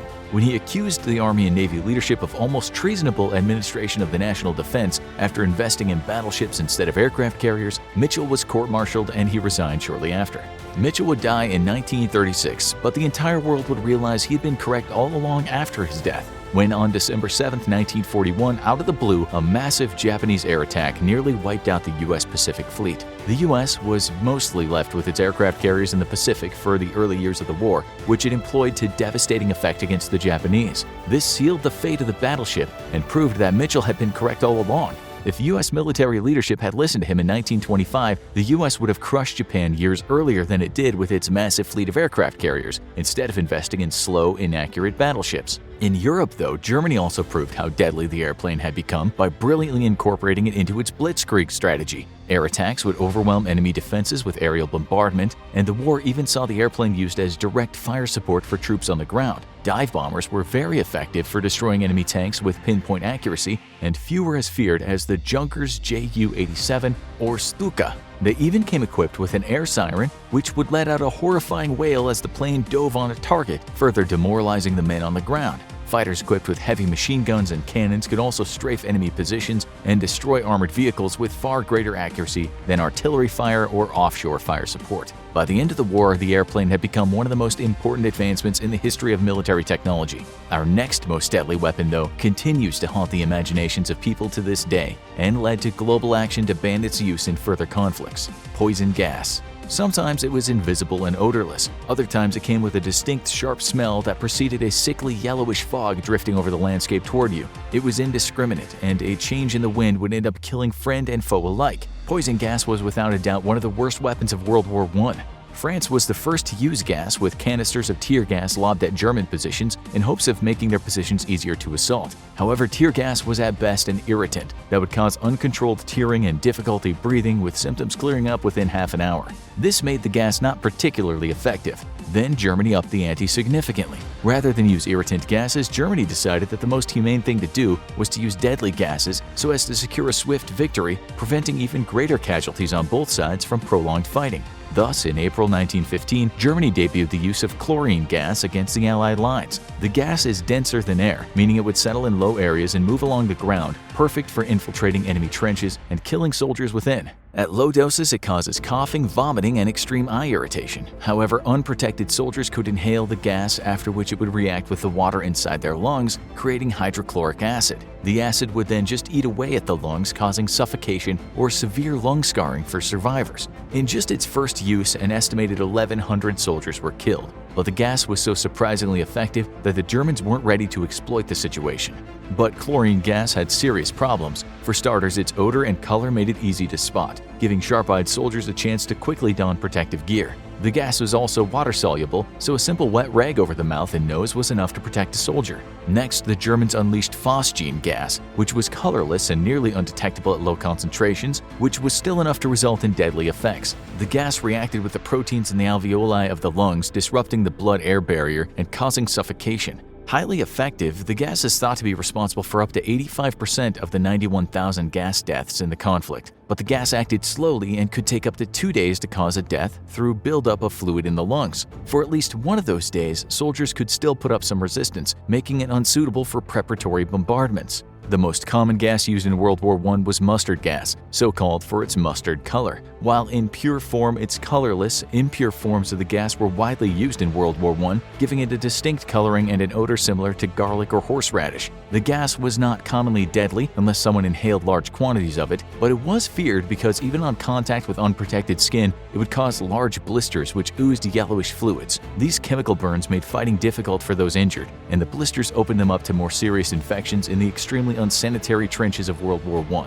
Often other gases would be used, such as chloropicrin, before a second round of gas attacks. These special gases were irritants, posing little threat to life but could bypass gas masks and would often make soldiers remove their gas masks as they suffered coughing or vomiting fits. Then the second, deadlier gas could be introduced to unprotected soldiers, leading to death. Ironically, gases were banned by the Hague Convention of 1899, though to obvious little effect. While gases proved to be less deadly than their ordinary rifles, accounting for between 1 to 2% of casualties in World War I, they were extremely effective terror weapons that severely demoralized the enemy. After the war, they were banned again by the Geneva Protocol of 1925, with countries super pinky promising that this time they were serious and they wouldn't use them in war. In the Second World War, the Western powers did not use gas, though were prepared to do so. Japan feared a similar retaliation by Western armies, so used poison gases only against Chinese and other Asian forces who were viewed as inferior and lacked the technological sophistication to create weaponized gases themselves. Thus, the Japanese could launch gas attacks with little fear of their troops being gassed back. Knowing that the Japanese were using gas against other Asian countries, Australia imported poison gas from the UK and stored it in underground bunkers in case of invasion. If the Japanese unleashed poison gas against Australian forces, the Australians were ready to respond in kind. Despite not using it against Western armies, the Japanese did use Western POWs as guinea pigs in several experiments using poison gas. It's long been rumored that due to having been gassed in World War I, Hitler refused to use weapons in the Second World War, but that's not correct. The real reason that Germany did not use gas weapons was because its military lacked the technical capability to mass-produce poison gas for use on a battlefield. The Germans had approximately 45,000 tons of poison gas, but Hitler knew that the Allies had far more in reserve, and he feared an overwhelming retaliation. After their defeat at the Battle of Stalingrad, Hitler was urged to use poison gas in order to slow the advance of the Russians. Once more, Hitler feared an overwhelming retaliatory attack from the Allies. However, Hitler still ordered production of Taban and sarin gases to be doubled. He ordered that chemical weapon stockpiles not be moved to the Russian front, though, fearful that a rogue officer would use them and spark an Allied retaliation. After the invasion of Italy, the Germans quickly either moved or destroyed their own and Italy's chemical weapon stockpiles for fear that again a rogue commander would order them used on Allied soldiers. Gas could have prevented the Normandy invasion, though, and turned it into a strategic disaster. When asked why gas wasn't used, Hermann Göring later stated that as the Wehrmacht relied on horse-drawn transportation for resupply of their combat units, and they had never been able to design a gas mask that a horse would tolerate and allowed sufficient air to pass for a horse to pull a cart, deploying a gas would harm the war effort more than it aided it.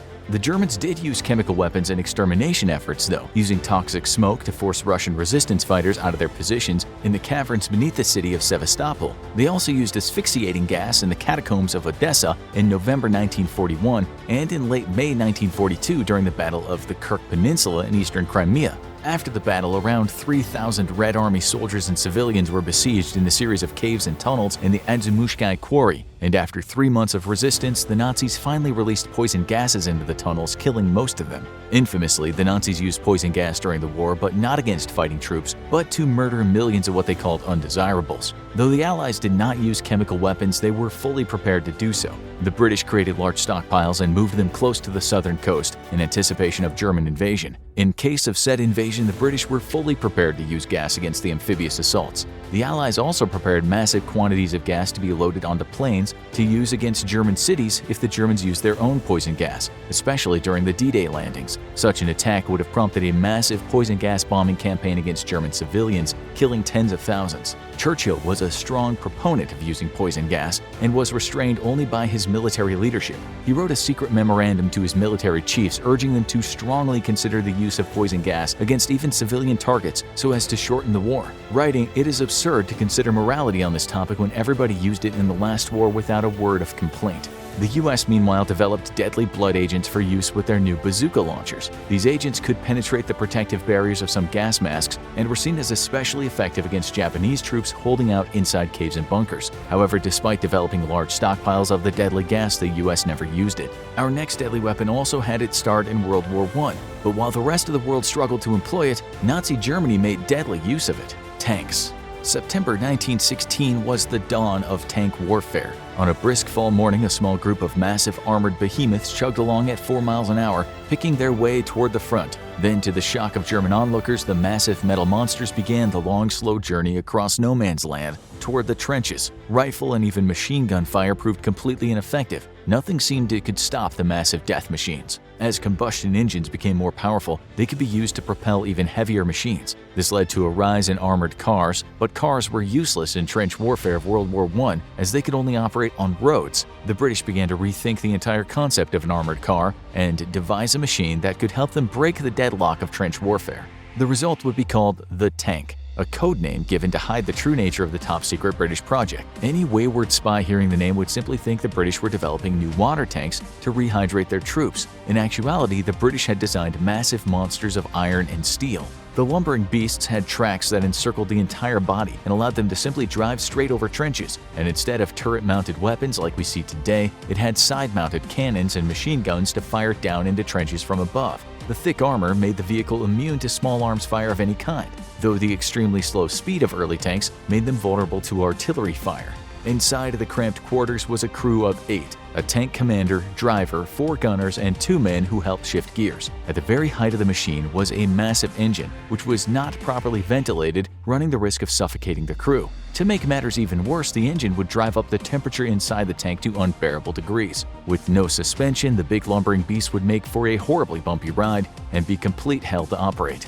Despite this, tanks were quickly employed and made their first appearance on September 15, 1916. The British Army massed 49 tanks for an assault on the German trenches outside the village French of Flers. However, many of the tanks never even made it to their starting positions, breaking down en route. Even after the battle commenced, many of the tanks would break down or just plain get stuck on the many craters of no man's land. Only 9 tanks managed to achieve their goals inside enemy lines, but the British were satisfied enough with the results to go all in on tanks. Early tanks experienced frequent breakdowns, and the interior conditions were almost as dangerous for the crew as the battlefield outside. As the war progressed, Germany developed armor-piercing ammunition that could pierce the 8mm thick side armor, so the British doubled down and made the armor even thicker. This prompted the development of the first anti-tank rifle, the German TAC 1918. A more practical solution was simply to bundle a few grenades together and hurl them directly at the tank. If exploding close enough to it, the explosion could kill the crew inside through spalling of the metal armor.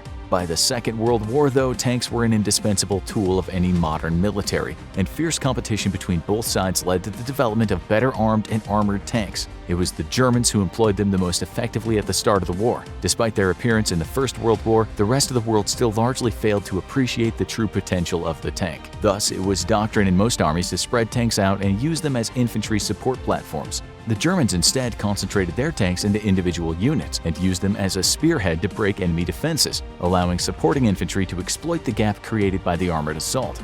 The tactic was the cornerstone of the German Blitzkrieg and was soon copied by Western powers. The Second World War would see some of the greatest tank battles in history, many of them on the Eastern Front. Even in the Pacific, tanks were employed by both the Japanese and the Americans, though American tanks would prove to be far superior to their Japanese counterparts. By the end of the Second World War, it was official. No army could hope for victory without the copious use of main battle tanks. It's the world's most technologically advanced military. It's also home to equipment almost 100 years old. These are some of the oldest weapons still in operation in the U.S. military. M2 Browning 50 caliber machine gun. It's been the United States' premier heavy machine gun for a whopping 89 years, and it's not looking to retire anytime soon. Designed in 1918 and adopted by the U.S. military in 1933, the M2 packs a formidable 50 caliber bullet. Fired at a muzzle velocity of 890 meters per second, it has a maximum range of 7,400 meters and an effective range of 1,800 meters. This machine gun is powerful enough to punch through even some armored vehicles, and that's exactly what it was originally meant to do. At the end of World War I, more heavily armored planes were being put into the air, with the German Junkers JI sporting an armor that made traditional aircraft machine guns largely ineffective. General John J. Pershing, commander of the American Expeditionary Force, requested the Army Ordnance Department develop a heavier machine gun capable of punching through improved aircraft armor. His request was for a machine gun capable of firing a minimum 50 caliber round at a minimum muzzle velocity of 820 meters per second. John M. Browning began redesigning his .30-06 M1917 machine gun to be capable of firing a heavier round requested by General Pershing. On October 15, 1918, Browning's first prototype was tested, though it achieved a less than stellar performance with a firing rate of less than 500 rounds a minute and a muzzle velocity of only 700 meters per second. To make matters worse, the weapon was very heavy compared to lower caliber models, was difficult to control when firing fully automatic, and was too weak to punch through armor while firing too slowly to be effective against enemy infantry. Browning got unexpected aid when a shipment of German T. Gewehr 1918 anti-tank rifles and their ammunition were seized by American forces. The German rounds had an 800-grain bullet with a muzzle velocity of 820 meters a second and could penetrate 1 inch of armor at 230 meters. Using the German rounds as inspiration, Winchester worked on improving the 50 caliber's cartridge, eventually leading to an effective round that achieved most of what the Army had requested of it. From 1921 to 1937, American aircraft were equipped with an experimental water-cooled version of the machine gun. These trials helped to refine the various versions of what would become the M2, formally adopted by the United States before World War II. By the time the war broke out, the machine gun was standard on nearly every American aircraft and was used in everything from anti-materiel to infantry support and even air defense roles. Today, the 50 caliber enjoys service alongside American troops in every theater of operations and has been involved in every American conflict since World War II. Modern 50 calibers can be equipped with several different types of ammunition, including M33 ball rounds for personal and light material targets, M17 tracer, M8 armor-penetrating incendiary, M20 armor-penetrating incendiary tracers, and newer sabotted light armor penetrator rounds capable of punching through 1.34 inches of steel armor at 500 meters. The M2, nicknamed the 50 or Mod Deuce, is such a good weapon it outperformed an intended replacement in the 60s, and a current modern replacement for the weapon was canceled. This means the U.S. military will continue carrying the fearsome M2 into battle for decades more to come. Our next weapon system is not as old as the M2, but current plans are to keep it in operation for almost an entire century. CH-47 Chinook. It was a helicopter born of necessity. Caught up in a war waged across inhospitable jungles with few roads, the U.S. Army desperately needed a way to quickly supply fire bases spread across Vietnam. Most importantly, though, it needed to be able to supply those far-flung fire bases with heavy equipment such as artillery. But cutting a road through the thick jungle would take years, and even then, the unpredictable weather and enemy ambushes could make such a journey impossible. The United States invented air assault operations during Vietnam with its extensive fleet of helicopters, and quickly sought to do the same with logistical concerns. However, current helicopters in the U.S. inventory were simply not powerful enough to carry heavy howitzers. Fortuitously, though, a twin-rotor transport helicopter had already been in development since 1957 to replace the Sikorsky CH-37 Mojave. The resulting V-107 was deemed too heavy for assault operations but too light for transport missions. Thus, work was undertaken to develop a larger, beefier helicopter capable of heavy transport duty. In 1962, the CH-47 Chinook officially joined the inventory of the U.S. Armed Forces. Despite its massive size, the Chinook has an impressive speed of 200 miles per hour, and at the time was faster than any other utility or even attack helicopter. Today, the Chinook keeps that speed record, making it one of the fastest helicopters in the U.S. inventory. Throughout its lifetime, the airframe has received numerous upgrades to keep it up to date with new technology, but the core design remains largely unchanged. With two powerful rotors, the Chinook can carry up to 55 fully equipped combat troops or as much as 10 tons of cargo either inside or slung underneath it on cargo hooks. The helicopter would prove its worth through every U.S. conflict since Vietnam, but really shown during the war in Afghanistan. With its difficult and mountainous terrain, Afghanistan proved to be a challenge for the U.S. Army carrying out resupply and mobility operations, but the Chinook was easily able to navigate even the extreme heights of Afghanistan's mountains with ease. The Chinook continues going strong 60 years after being adopted into the U.S. inventory. The Army's future vertical lift program will eventually deliver a replacement for the Chinook, but will focus first on a replacement for the UH-60 Blackhawk. In the meantime, future upgrades will keep the Chinook in operation for a predicted 99 years. Our next weapon is not just old, but proved to be so good at its job that its use was even expanded within the U.S. military. Carl Gustaf Recoilless Rifle. In service since 1946, the Carl Gustaf 8.4cm recoilless rifle is perhaps the most successful anti-tank weapon ever made, and the U.S. military plans on continuing to use it for a long time. The Carl Gustaf M1 was developed in 1946 by Hugo Abramson and Harold Jeans at the Royal Swedish Arms Administration. The weapon was developed with the help of knowledge gained from the operation of American bazookas, British Piats, and German Panzerschreck during the war, building on the strengths of each while making its own innovations. The greatest of these innovations was the use of a rifle barrel to spin stabilize an explosive round, negating the need for a projectile to be outfitted with fins and thus reducing weight and improving performance. Another improvement over the Allied and German World War II anti-tank weapons came in the form of developing the weapon as a recoilless system. A recoilless weapon ejects countermass from the rear of the weapon to negate the effect of recoil when firing. This allows the weapon to be much more accurate and to fire a larger projectile, while making the firing unit lighter and easier to use. Today, the Carl Gustaf is an extremely economical solution for the anti-tank and anti-material needs of any infantry unit, with a unit cost of just $20,000 and an ammo cost that ranges from $500 to $3,000 depending on the round. The weapon can fire up to 6 rounds a minute with a crew of 2, though it can be operated by just 1 soldier at a reduced rate of fire. It's also capable of accurately hitting moving vehicles at a range of up to 400 meters, stationary targets up to 500 meters, and can use high explosive rounds with a range of 1,000 meters, or rocket-boosted laser-guided ammunition at a range of up to a whopping 2,000 meters. The U.S. military initially only issued the weapon to Special Operations Forces, but it was so good at its job, it expanded the use of the Carl Gustaf to regular forces as well, with U.S. forces being engaged by RPGs at ranges up to 900 meters. No light weapon in the inventory of U.S. infantry could effectively counter this threat. Thus, the M3 multi-role anti-armor anti-tank weapon system variant of the Carl Gustaf quickly came into wide adoption. Along with wider adoption came an increased variety in ammunition, which quickly made the M3 a favorite of U.S. infantry.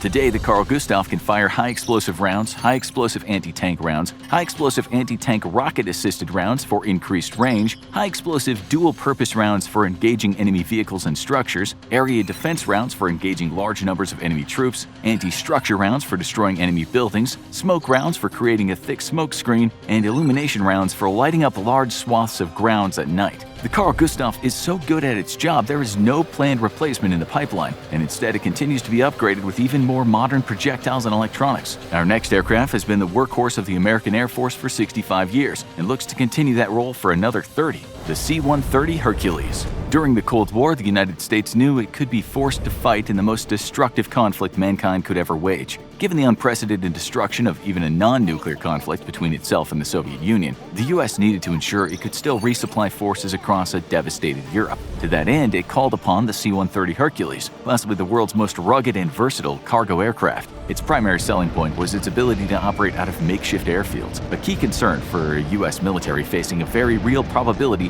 of having Allied airfields knocked out of commission by Soviet forces. Its requirements, however, were set in the years after the Korean War, when the U.S. realized it needed dedicated military cargo aircraft and not models adapted from civilian use. The C-130 would be specifically designed to be a modern military cargo plane with a capacity of 92 passengers or 72 combat troops. Alternatively, it could fit 64 paratroopers and all of the equipment they need instead. The use of 4 turboprop engines gave the aircraft greater range and gas mileage than a turbojet variant, and explains why it remains in use throughout the modern age. With few core design changes, the C-130 remains in service with various configurations, including the vaunted AC-130 gunship, the modern C-130J Super Hercules, featuring improved avionics, new engines, new composite propellers, and other modern updates, ski-equipped variants for ice operations, and the tactical airlift and aerial refueling variant in use by the U.S. Marine Corps. Maritime patrol versions are in service with the U.S. Coast Guard, and a ruggedized version of the Hercules is used in the deployment and retrieval of special operations forces. The C-130 remains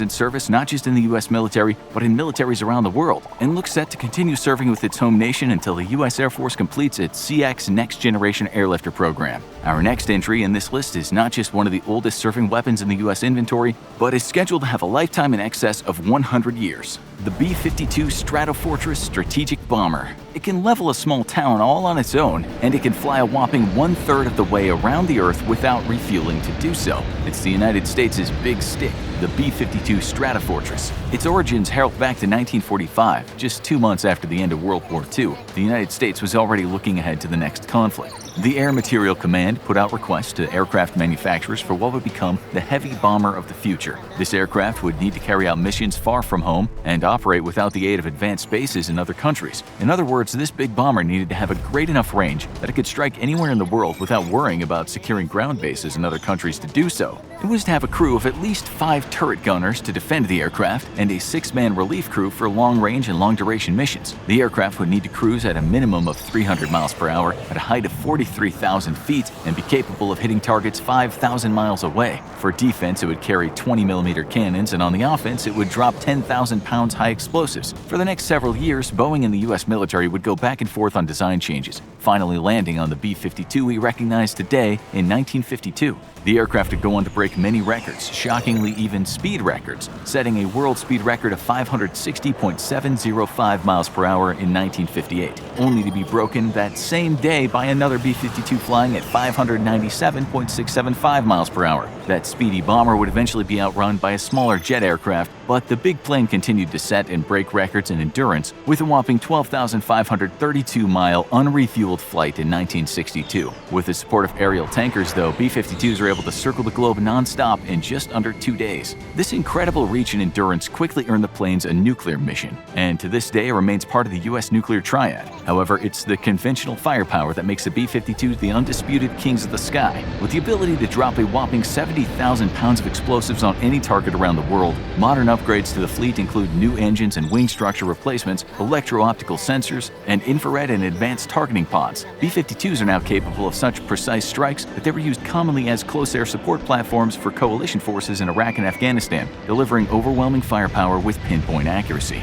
Originally meant to saturate a target with dumb gravity bombs, modern B-52s use a suite of onboard sensors to monitor a battlefield and deliver precision fire exactly where it's needed most. Laser-guided bombs can be guided to a target by a B-52 or allied aircraft, or even by forces on the ground. GPS-guided munitions can be fired and forgotten by a loitering B-52, and the development of long-range standoff attack munitions can give the B-52 an incredible reach even in contested air environments by staying well out of the reach of enemy weapons and sensors. With even more upgrades to come, the American B-52 fleet is set to remain in operation for an estimated additional 50 years, with some estimates placing the B-52 total lifetime at 150 years. That means that by the year 2100, B-52s could still be flying as part of America's arsenal.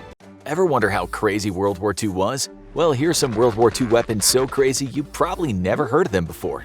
Number 10. The Krumlauf Curved Barrel Rifle. In war, you often have seconds to react to an enemy. You turn around the corner and you're met with a barrage of fire that can gun you down before you have time to pull the trigger. But what if there was a way to shoot without turning the corner? The German war machine thought it was possible when they created the Krumlauf, an attachment to the Sturmgewehr 44 rifle. Featuring a periscope viewing device and a curved barrel, the goal was to allow soldiers to see and shoot around corners when shielded. The idea was sound, but there were a lot of issues with the final product. The bent barrel attachments underwent enormous stress every time the gun was fired, as the barrel had to withstand the pressure of a speeding bullet as it curved. They would wear out after only 300 rounds, far from ideal for a tense firefight. Even worse, the bullets underwent pressure as well and could shatter, leading them to come out of the barrel in shrapnel, possibly injuring the shooter or their allies. The mirror of the periscope was also vulnerable to fogging. The designers tried to adapt the attachment with shields and vent holes, but ultimately, the Krumlauf was just crummy. But it was better for the user than this next weapon. Number 9. The Kamikaze Bomb. Kamikaze pilots were a key part of Japan's war strategy, using pilots who deliberately crashed their planes into enemy targets and sacrificed themselves. But they were only as strong as their planes, so the Japanese army decided to give them deadlier weapons. The Yokosuka MXY-7 Oka was the first plane designed for one-way trips, a rocker-piloted, human-guided flying bomb that would be aimed at aircraft carriers. It was one of the fastest Japanese planes ever designed and delivered a much bigger punch than the standard kamikaze plane. But it sacrificed function for strength. Because the planes weren't intended to come back, they didn't have the range of other planes, and they needed to be brought near their target by bomber planes, which could then be picked off by American forces before the MXY-7 could hit its target. When they did hit their target, they did serious damage, but rarely enough to sink major US vessels. They were mostly used in an attempt by the Allies to retake Okinawa, and their impact was minor. The Japanese tried to refine it to make it stronger and more effective, but time ran out and the war ended. The next item struck fear into the enemy, but that's about all it did. Number 8. Gustave Rail Cannon. The soldiers defending the French Maginot Line hear a massive rumble, and soon over the hill a monstrosity appears. It's a rail cannon, almost impossibly large, 150 feet in length, with a barrel of 100 feet alone. It looks like a metal dinosaur, and it roars like one as well. It fires the heaviest artillery shells around, and its range can hit targets from far larger distances than other guns. This is the Schwere Gustave railway gun, and its image struck terror into the hearts of the Allies. But the reality was far more complicated. Hitler liked big, menacing weapons and was quickly won over by the Gustave's impressive design. The military command was less impressed. Yes, the Gustave delivered a powerful punch, but the effort needed to operate it was massive. It needed to be transported in parts and assembled and mounted on site, which took 4,000 soldiers. And it was so expensive to build that the Nazis deployed anti-aircraft units to defend them. It's not a surprise that only a few were ever created. The investment wasn't worth the result. But the Nazis had another weapon that was much smaller, but no less deadly. Number 7. Goliath Tracked Mine. Landmines are one of the most feared weapons of war, being buried and waiting for an enemy soldier or tank to go over them and then blowing them to bits. But what if the mines weren't sitting ducks? What if they could come for the enemy? Research was ongoing since World War I as German engineers experimented with small tracked vehicles that could be remote controlled to deliver bombs. Early attempts failed, but later versions were equipped with high explosives of up to 220 pounds and could be sent to target tanks. But there were some major downsides to these new weapons. First, they were single-use devices, similar to kamikaze planes, but without the living pilot.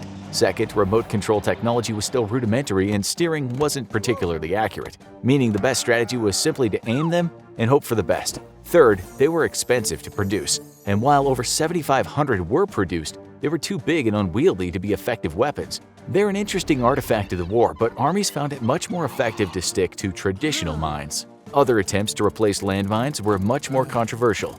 Number 6. Mine dogs. One of the most vicious battlefronts of the war was Russia, where German tanks were invading after betraying their former ally. The Russians were suffering heavy casualties and were outgunned by the Nazis' superior firepower, so they turned to an unconventional method of anti-tank warfare. There was no shortage of dogs in Russia, and so the army tried to turn them into unique kamikaze weapons. They would hide food under German tanks, strap small explosives to the dog's back, and then send them to trigger their bombs under the tanks. Heck of a way to treat man's best friend. But it wasn't just animal lovers who found problems with the plan. Dogs are living beings, and that means they can be unpredictable. While the basics of the plan worked and even took out a few German tanks, it's impossible to ensure accuracy with animals. Some dogs simply ran off, and worse, some got spooked and ran back to their Russian handlers and detonated the explosives there. But the success rate was enough that the program continued through the war, with other countries training dogs too. Russia even had a program for training bomb-equipped dogs through 1996. It wasn't the only plan to use animals as bombs, but this next one had an unexpected ending. Number 5. Explosive rats. France had fallen, and Prime Minister Winston Churchill was desperate to prevent Great Britain from following suit. His weapons design team came up with a bizarre plan, turning rats into plastic explosives. Rats would be killed and skinned with their empty carcass, then being filled with plastic explosives and shaped to resemble an actual rat before being sewn back up. They would then be placed near German boilers where they would be thrown for disposal, triggering a massive explosion that could devastate German factories. It didn't quite work out like that. The first shipment of explosive rats were sent out and quickly discovered by the Nazis. The British dropped the plans and didn't make any more rats, but the Germans didn't know that. They were shocked by the carefully hidden explosives and ordered an extensive search for dead rats at every military school and facility. They spent so much time examining dead rats that the British military authorities said the plan actually succeeded because they caused more trouble to the Germans than if the rats had actually exploded. But that wasn't the most bizarre plan to use animals as weapons. Number 4. Bird and bat bombs. It was only a short time after Pearl Harbor, and a Pennsylvania dentist named Lytle S. Adams was outraged. He wanted revenge, and he wrote to FDR with a plan: train bats as bombs. But instead of calling the authorities, military officials looked at the plan and thought there might be something to it. Hibernating bats would be attached to timed explosive devices and dropped over Japan at dawn. The bats would settle in the upper levels of buildings, and the devices would go off while they slept, turning Japanese cities into firestorms. While demonstrations were carried out, the plan never went into effect, maybe because some bats got away and blew up a general's car. But it wasn't the only flying bomb plan the military had, and the next had a major mind behind it. B.F. Skinner was a pioneer in the field of psychology, but he was also passionate about training pigeons. He believed they could be a weapon of war, even more so as messengers. He had trained them to pull levers and believed this system could be rigged to deliver a kamikaze bomb to its target. The pigeons would be trained to recognize a target and would peck to guide the missile toward it. A successful demonstration was pulled off, but like the Bat Project, as the war went on, the military shifted their focus to more traditional weaponry, and both pigeons and bats breathed a little safer. But in 1944, terror came from the skies in a different way. Number 3. Fugo balloon bomb. Aside from Pearl Harbor, very few attacks during World War II hit the United States directly. But in 1944, a bizarre Japanese attack changed that. It was one of the lowest tech attacks imaginable. Paper balloons that would be guided not by any engine but by the Pacific Ocean's jet stream. But the payload they held would be anything but low tech. They carried incendiary bombs designed to kill anyone nearby and create dangerous wildfires. They were actually the first weapons ever to have an intercontinental range. And when they landed, chaos ensued. Initially, the bombs caused little damage, but as they surfaced around the west coast of the United States, people panicked. Reports of balloons landing around the country spread, and the government created a press blackout to avoid widespread fear. That ended on May 5, 1945, when a bomb landed in southern Oregon and blew up, killing a woman and 5 children from a nearby church. An investigation revealed that the bomb had been sitting there untouched for weeks, until the picnicking group disturbed it and set off the lethal explosion, the only World War II death on mainland soil. But not all World War II weapons were meant to be deadly. Number 2. Who? Me? Private Ernest Crocker came into the military as a trained chemist, and that gave him a unique position, designing poison gas for possible military use. But the military had another mission in mind for him. Remember those exploding stink bombs you used to play with as a kid? What if they could be mega-sized and create a scent so horrible it would send the enemy forces fleeing? Well, some might say this plan stinks, but the US government didn't think so and funded the project that would be nicknamed the US military's fart bomb. But to develop this weapon, Private Crocker had some unpleasant times ahead. He needed to create a bomb that would deliver the worst smells imaginable, and that meant testing. He combined smells including vomit, urine, rotten eggs, human feces, and rancid dairy into a single package. And the workers at Maryland Research Laboratory who had to mass produce it were no doubt smelling it for years. The German army was ultimately spared its effects because the war ended before the stinky spray could be deployed. But this valuable work led Private Crocker to become a pioneer in the field of sensory science. But one weapon delivered in every way, but the one that mattered most. Number 1. The Great Panjandrum. The final years of World War II saw a lot of experimentation in the British ranks as they created increasingly outlandish designs for weapons, most of which never saw the light of day. But one, the Panjandrum, would go down in history as one of the most bizarre weapons ever created. To the untrained eye, it didn't look like much, a big pair of interconnected wheels. But it was actually a highly sophisticated weapon, a massive rocket-propelled rolling cart designed to deliver an explosive payload to the Nazis. But reality doesn't live up to the hype sometimes. The Panjandrum would have been the fastest weapon of its size ever created, designed to penetrate 10-foot walls by traveling at 60 miles per hour right through them. The British superweapon became famous before it hit the battlefield, with citizens attending tests to witness their newest war machine in action. But it never quite lived up to its potential. Sometimes its rockets went off unexpectedly, sometimes it went in the wrong direction, a problem when you're dealing with a massive destructive rolling tank. It was never used in combat, but it maintained a fan base among military buffs. On the 65th anniversary of Normandy, a replica was designed and tested, and that too failed miserably. Alas, Great Panjandrum, you were maybe too spectacular for the real world.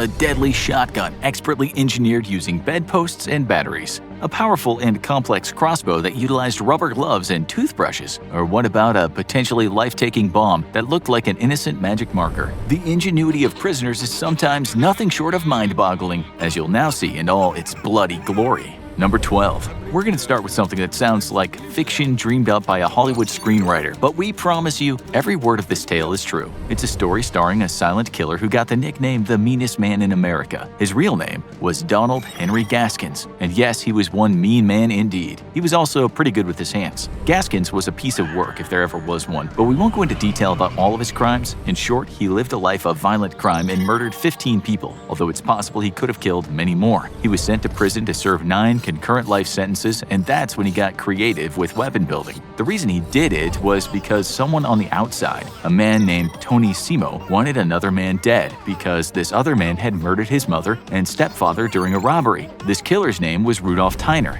In 1982, Simo managed to smuggle in strychnine and cyanide to Gaskins. These substances only made Tyner ill, not dead. So Gaskins and Simo were forced to get more creative. Then, during one visit, Gaskins said to Simo, "You get me a damn stick of dynamite, an electric blasting cap, and we'll put that damn thing in a radio so when he turns it on, it'll blow him to hell, and there won't be no coming back on that." Later, during a visit, Simo secretly passed some C4 explosives to Gaskins. Gaskins proceeded to rig the explosives into a cup and put that inside a small radio. He then connected the radio to the lead so the thing looked like part of a walkie-talkie. When he was done, Gaskins approached Tyner and said something along the lines of, "Hey, I made this real cool walkie-talkie, and if you take one end into your cell, we'll be able to chat with each other." He added, "You're going to need to put it really close to your ear." And that's what Tyner was doing when Gaskins pulled the cord and detonated the bomb, with the media later saying he pretty much blew Tyner's head off. At the time, Gaskins was said to be rolling around in his cell laughing his own head off. He wasn't laughing so much in 1991 when he was fried in the electric chair. As for Simo, he got 8 years in prison himself for contracting the killing, but he thought it was worth it, later saying, "I don't feel the good Lord holds nothing against me for this." As you'll now see, sometimes you don't need high-tech tools to kill a person. Number 11. You've all heard of shivs, regular types of knives made in prison. These things are $2 a penny, and the problem with shivs is you have to be up close to someone to kill them, or at least wound them badly. So why not make a spear? That's exactly what some prisoners have done in the past. It just takes a bit more patience. But hey, prisoners generally have a lot of time on their hands. What they do is use paper from magazines or newspapers and wet it and constantly roll it, and they can make it a tough handle that's sometimes a few feet long. They rip off bits of clothing and wrap that around the handle to make it even more sturdy. The head of the spear is often made from bits of steel that have been taken from a bed. Prisoners have been known to use dental floss and binder clips to cut through beds, which takes a lot of time but can be sped up by using certain powders. It's not hard to find instances when such weapons were used, but a standout case was the murder of a prison officer named Howell Birchfield. On June 8, 1985, he was walking past cells at San Quentin Prison in California when he was stabbed through the heart with what the LA Times described as a spear. That same article talked about a powerful cache of plastic and powder explosives being smuggled into another prison. So we think now we'll talk about bombs again. This one particular bomb being a very strange device indeed. Number 10. On October 31st, 1995, a court security officer came across a package at the United States Courthouse in Chicago, addressed to Judge Blanche Manning. The package was put through an X-ray machine, and what was seen was described like this: a D-sized battery with 2 wires hooked to the battery at one end and a cylindrical tube at the other end, and 2 wires leading to a section of the package that was not visible. The courthouse was immediately sealed off, and explosive experts were called in. It was soon discovered that the device was what's sometimes called a victim-actuated device, meaning it would only go off if someone opened the package. What's amazing is what the bomb was made out of. The outside looked like a book, but inside the hollowed-out book was a magic marker full of match heads connected to a battery and some cords. As the battery was live, if someone had opened the package, the bomb would have exploded and very likely caused a grievous injury. The bomb maker was a convicted murderer named Peter Saunders, a man who later said he had hated the judge due to how his appeal had been dealt with, on top of him not being given what he said was enough medical care.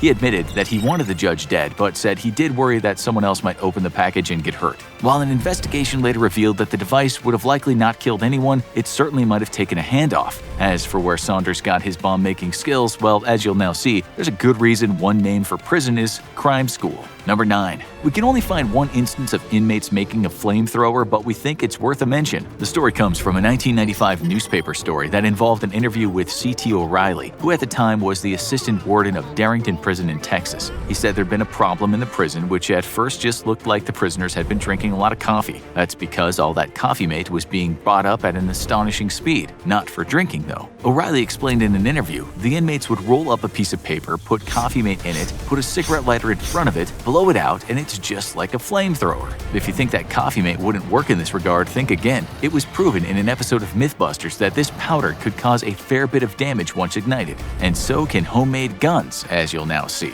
Number 8. One of the most simple kinds of homemade guns you can make is called a zip gun, which combines a metal tube and some kind of crude firing mechanism. An expert at making these was Mark DeFriest, a U.S. man who was sent to prison on a minor charge, but after trying to escape 13 times, with 7 successes, he stayed in prison for 39 years. This Houdini of a man likely suffered from autism spectrum disorder, and it made his life hard in prison, which is the reason he so badly wanted to get out. In one escape attempt, he sent a number of officers round the bend after spiking their drinks with LSD. In another attempt, he managed to get his hands on some copper sheets while he was in the prison workshop. His first thought was, man, these guys must really want me to escape. He used the copper top to make a barrel connected to a handle he fashioned out of wood. When the day of the escape came, he sneaked an ice pick into his cell and ripped out one of his teeth. That's how he was able to go see the prison nurse. When no one was looking, he picked off his handcuffs, then pulled out his homemade gun, shouting, "Anybody move and I'll blow your brains out." He fired a shot at the wall just to show how the gun was the real deal, and after that took off into the nearby woods. Alas, his escape didn't last long, but he decided it was time to make another gun when he was back inside. He later said in an interview, "I was in my gunsmith phase. I could make a gun out of anything."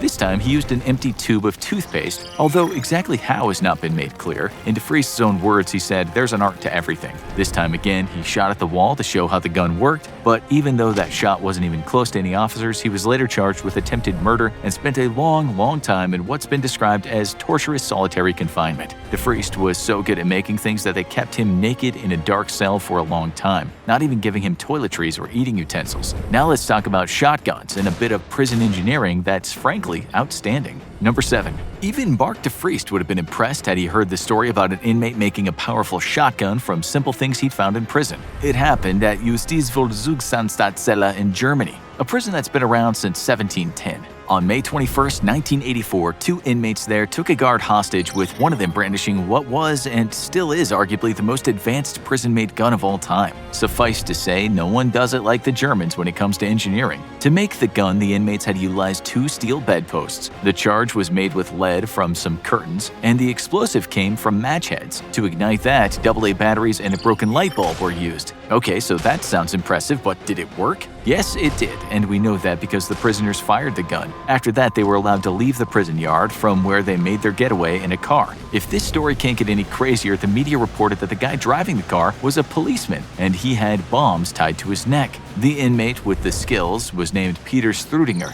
who was in prison for attempted manslaughter. He and the other guy were picked up the next day and sent back. Although around 1 decade later, news reports detailed how Strudinger had escaped again, and this time was driving around Germany in a stolen Porsche with a hostage at his side. Again, he'd used a homemade gun to get out. We're gonna stick with Germany for a minute and talk about what has to be the coolest weapon ever created. Number 6. If a vampire hunter had a weapon in his pocket other than his faithful stake, we'd reckon he'd have a crucifix dagger, like the one found in Germany's Wolfenbüttel prison. We don't know much about this story other than the instrument was photographed among a collection of other weapons found in German prisons. This time, no one got out or hurt anyone. We don't know how it was made. We do know that since the dagger partly was hidden within wood, the potential killer in this case would have looked more pious than dangerous. Number 5. We'll give one last mention to a German-made weapon just because we haven't seen anything like it before. It can only be described as a whip made from razor blades, something that was confiscated in 1996 at Fuhlsbüttel jail in Hamburg. The inmate had apparently made it to use on a nurse who refused to give him any more methadone. The next kind of weapon would be funny if it wasn't deadly. Number 4. If you were in prison and you really wanted to hurt someone but you weren't very good with your hands, what do you think you'd do? Perhaps put some batteries or bars of soap in a sock? What about whacking someone in the face with the edge of your food tray? These 2 things are often the go-to weapons when one doesn't have the know-how to build something better. But we found another kind of weapon that anyone can make. That is, a good old-fashioned water bomb, aka water balloon. But before you start laughing, just think how much a large bag filled to the brim with water could weigh. It could weigh as much as 20 kilos, and if you dropped that kind of weight on someone's head from a decent height, there would be a good chance you could kill someone if not hurt them very badly. We can find one instance of this happening at San Quentin Prison in 2011. The water balloon in question was dropped from the 5th floor and hit a guy who was way down on another floor on the top of his head. The article said the victim was taken away in an ambulance with serious injuries and was lucky to be alive. Let's stick with almost amusing stories just for now, and soon we'll get to the most fascinating prison weapon we've seen. Number 3. This is another kind of weapon that anyone could create, and one that would afford a fair bit of enjoyment in the making since it's made out of candy. The candies in question are the notorious Jolly Rancher tablets. Word on the street is prisoners sometimes line up all the candies in a row, then wrap them in aluminum foil. The foil can then be heated and fashioned into a spike, and hey, presto, you have a knife straight out of a Brothers Grimm fairy tale. Not only that, once you've done the deed, you get to slowly enjoy making the hard evidence disappear. It sounds like make-believe, but there's some evidence of it happening from MSNBC's TV show Lockup. In the episode New Mexico Extended Stay, one prisoner had his candy privileges taken away because he'd made those Jolly Ranchers into a shiv. And yes, it's been proven that you could really hurt someone with a Jolly Rancher weapon. If you think you heard about this before, the Jolly Rancher shiv was featured in an episode of the TV prison drama Orange is the New Black. After hearing that, you won't be surprised to hear that prisoners have made nunchucks before. Number 2. In 2011, a guy named Lorenzo Pollard did just that. He was imprisoned at a medium security institution in St. Louis when he decided it was time to get out. All he needed was a weapon. And what better way to break out in style than fighting off a number of prison officers by swinging around a pair of homemade nunchucks? In terms of the creativity and the labor that goes into making a prison weapon, this one's pretty simple. Pollard just broke some bits of wood off a chair and connected them with a part of a bed sheet. He produced the weapon while being taken by officers to the shower block, after which he broke through a window and jumped 2 stories down to the outside. He got up, outran more guards, and proceeded to scale 2 razor wire fences. You'd think this guy was a serious criminal on some major charges, but he was actually only in for trespassing, theft, a bit of property damage, and resisting arrest. He should have done his time because he was picked up and sent back to prison after a few days, now with added charges. Now for the pièce de résistance, the inmate who made a complex crossbow. Number 1. The year was 1998, and one inmate at Canada's Stony Mountain Prison found himself with a lot of time on his hands in a dissociation cell. It seems he did at least have the basic necessities for prison life, out of which he made one of the most brilliant prison weapons in history. That was a powerful crossbow made out of what the prison described as follows: 10 toothbrushes, a cigarette lighter, a section of ballpoint pen casing, a piece of wire coat hanger, a section of a pair of aluminum cafeteria tongs, assorted electrical components, pieces of yellow rubber gloves, some Kleenex, a piece of string, and a few screws. The guy who made it wasn't named, and he never actually got to use it, which is probably a good thing, since when the staff of the prison tested the device, they watched in shock as it fired homemade arrows 40 feet. The prisoner had made them from tightly packed toilet paper and aluminum foil, and with that excellent crossbow, they could have easily killed someone. The crossbow is now on display with many other inferior weapons at Canada's Penitentiary Museum. The U.S. has sent nearly $30 billion worth of aid to Ukraine, with a significant chunk of that being military equipment. The equipment has directly supported the nation's stunning counterattack, with U.S. equipment taking center stage in shaping the battle before it was even launched. Russia is now finding out why the U.S. doesn't have free healthcare. But what equipment has the U.S. sent? And why does it seem like Russia is helpless against it? Javelin. A week after Russia's invasion of Ukraine, there was one name the Russian army and the rest of the world had become very familiar with: Javelin. This premier American anti-tank system first entered service in 1996 when it replaced the M47 Dragon, and has proven absolutely lethal against Russian armor. This is the weapon U.S. infantry would have used themselves in a war with Russia, and its effectiveness is nothing short of terrifying. The weapon consists of 2 components: the launch tube assembly and the reusable command launch unit. The clue is the brains of the system, and features 4 times magnification at both day and night with its thermal sight. This system allows U.S. infantry to no longer be reliant on supporting heavy vehicles for target identification, and the clue can be used by itself even when no more missiles are available to provide infantry with a portable and very capable thermal sight. A 12 times magnification narrow field of view option allows gunners to effectively zoom in on a target and properly identify it. When the gunner's ready to fire, he switches to a Seeker FOV mode at 9 times magnification. This is effectively now being fed into the missile guidance unit. With target selected, the gunner squeezes a second button and the missile is on its way to deliver 19 pounds of supersonic tandem charge high explosive American freedom to its target. In order to defeat modern reactive armor, the Javelin missile features 2 warheads that detonate in rapid succession. The first is a smaller charge, which is meant to blow away explosive reactive armor panels being fired up at the missile in an attempt to disrupt it. The second shaped charge creates a narrow stream of molten metal that penetrates through tank armor to deliver an extremely emotional event to the crew inside. When targeting armored vehicles, the Javelin switches to top attack mode, in which the missile fires straight up into the air and then comes down directly on the tank's thinner top armor. You've probably seen pictures of Russian tanks with what were termed cope cages. These metal cages were being welded onto Russian tanks at the start of the invasion to protect from anti-tank missiles, and in some cases could actually be effective. However, against modern anti-tank weapons, the cages were simply wasted labor, and as St. Javelin took a horrible toll on Russian tanks, the Russian Ministry of Defense quickly sought out a new solution. Nowadays, you're probably not seeing many of these cages on Russian tanks because A, most Russian tanks are now Ukrainian tanks, and B, they didn't work. So why are Javelins so effective against Russian armor? The truth is that modern anti-tank missiles of the quality being supplied to Ukraine are frankly terrifyingly effective. Even Western tanks would be hard put to defend themselves against them, which is why the US is gradually adding the trophy protection system to its own tanks. This anti-tank missile system fires explosive charges at incoming missiles that are more effective at disrupting the weapon than explosive reactive armor panels. However, the real reason why Javelins are pounding Russian armor into scrap metal is that Russia has very poor military doctrine and uses its tanks improperly. Tanks are not meant to operate on their own, but are rather meant to be directly supported by infantry. Supporting infantry forces are responsible for keeping enemy hunter-killer teams at bay. Yet, the Russian military has routinely shown that it does not operate armor and infantry together well at all. Often, Russian armor is simply left to fend for itself with predictable results. Kamikaze drones. Odds are you've now become familiar with the names Phoenix Ghost or Switchblade. Russian infantry is not only aware of the names but actively fears them. The Phoenix Ghost drone is a loitering munition developed under the US military's Big Safari weapons program. This acquisitions program is meant to rapidly deliver new weapons to meet unexpected or evolving threats, allowing the US military to quickly counter enemy capabilities using pre-existing technology rather than going through a whole development and testing cycle of new tech. To date, the US has sent around 700 of these weapons to Ukraine, with a significant impact on the battlefield.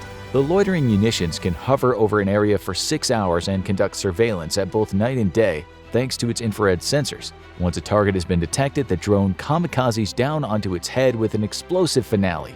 The drone is great for taking out entrenched infantry, or even lightly armored vehicles such as trucks. The Switchblade is the name most people are familiar with, and has sort of stolen the Phoenix Ghost's thunder. The weapon was conceived by the US Air Force Special Operations Command as a way of rapidly giving infantry a way to provide their own air support in Afghanistan. Traditional air support may not always be available or take time to respond. Plus, it can cause serious collateral damage. The Switchblade 300, however, can be carried by individual soldiers and used for both reconnaissance and attack, dropping down from above directly on an enemy's head. When the weapon was first sent to Afghanistan, it was on a test case basis and in limited numbers. In 2012, US soldiers received 75 Switchblades to try them out in real-world conditions. The result of that test remains classified, but very shortly afterwards, the US Army made a request that the weapon be immediately made available in far greater numbers. Insurgents soon feared it and US soldiers loved it. Soon after its debut in Afghanistan, the Switchblade was tested from the open bay of an Osprey transport, successfully tracking and impacting its target. This paved the way for a new development between Switchblade manufacturer AeroVironment and Kratos Defense and Security Solutions for a high-speed, long-range, unmanned combat air vehicle that could act as a mothership to a host of Switchblade drones. The UCV would be designed to rapidly deploy an overwhelming number of Switchblades in order to overcome enemy defenses. The US has provided over 1,000 of both the anti-personnel and anti-armor version of the Switchblade drone, which Ukraine has used to devastating effectiveness. In response to the overwhelming success of the Switchblade, Russia has announced development of its own loitering munition, the LAOP-500, which it boasts twice as powerful as the Switchblade. Given the fact that Russia is bringing T-62s out of museums to fight in Ukraine, take that boast with a grain of salt. So why can't Russia stop these American drones? The easiest answer is that Russia simply wasn't prepared for modern warfare. Despite its many pre-invasion boasts of being able to take on even the military forces of the US, Russia has proven it simply has no idea how to fight a modern war. It has failed to conduct large-scale combined arms operations and displayed time and again a complete disregard for electronic and signal security. The devastation delivered by Western-provided smart munitions proves that it fundamentally was unprepared for the consequences of a smart battlefield. The hard answer, however, is that nobody is really prepared for the loitering munition threat posed by modern drones. There is simply no way of providing adequate protection to infantry forces from loitering munitions, though the US has been working on the problem for a few years now. Electronic warfare capabilities meant to disrupt drone signals or even shoot them down with electromagnetic pulse weapons are now being seen as integral to the very structure of the traditional American infantry platoon. So, the next time big, tough US infantrymen go to war, expect to see Geek Squad fighting right alongside them, because without electronic warfare support, infantry is too vulnerable in future conflicts. Stinger. At the start of the war, Russian air forces operated in large numbers across the country. By now, Russian rotary aviation is conspicuously absent from the front lines. The reason is the US-made FIM-92 Stinger and similar platforms provided by other Western countries. Russian aviation is having traumatic flashbacks to the Afghanistan war, when its helicopters were mauled by US-supplied Stingers. Today, the weapon system has been updated but remains relatively the same as it was when liberating communist aviators from their earthly troubles in 1985. The Stinger is a shoulder-fired man-portable air defense weapon, or a MANPAD, that can engage targets up to 3,800 meters away, making it perfect for taking out low-flying aircraft such as helicopters. Its smart seeker head can differentiate between the exhaust plume of an enemy aircraft and its engines, helping it home in for a successful kill. To fire the weapon, a battery coolant unit, or BCU, is inserted into the gripstock.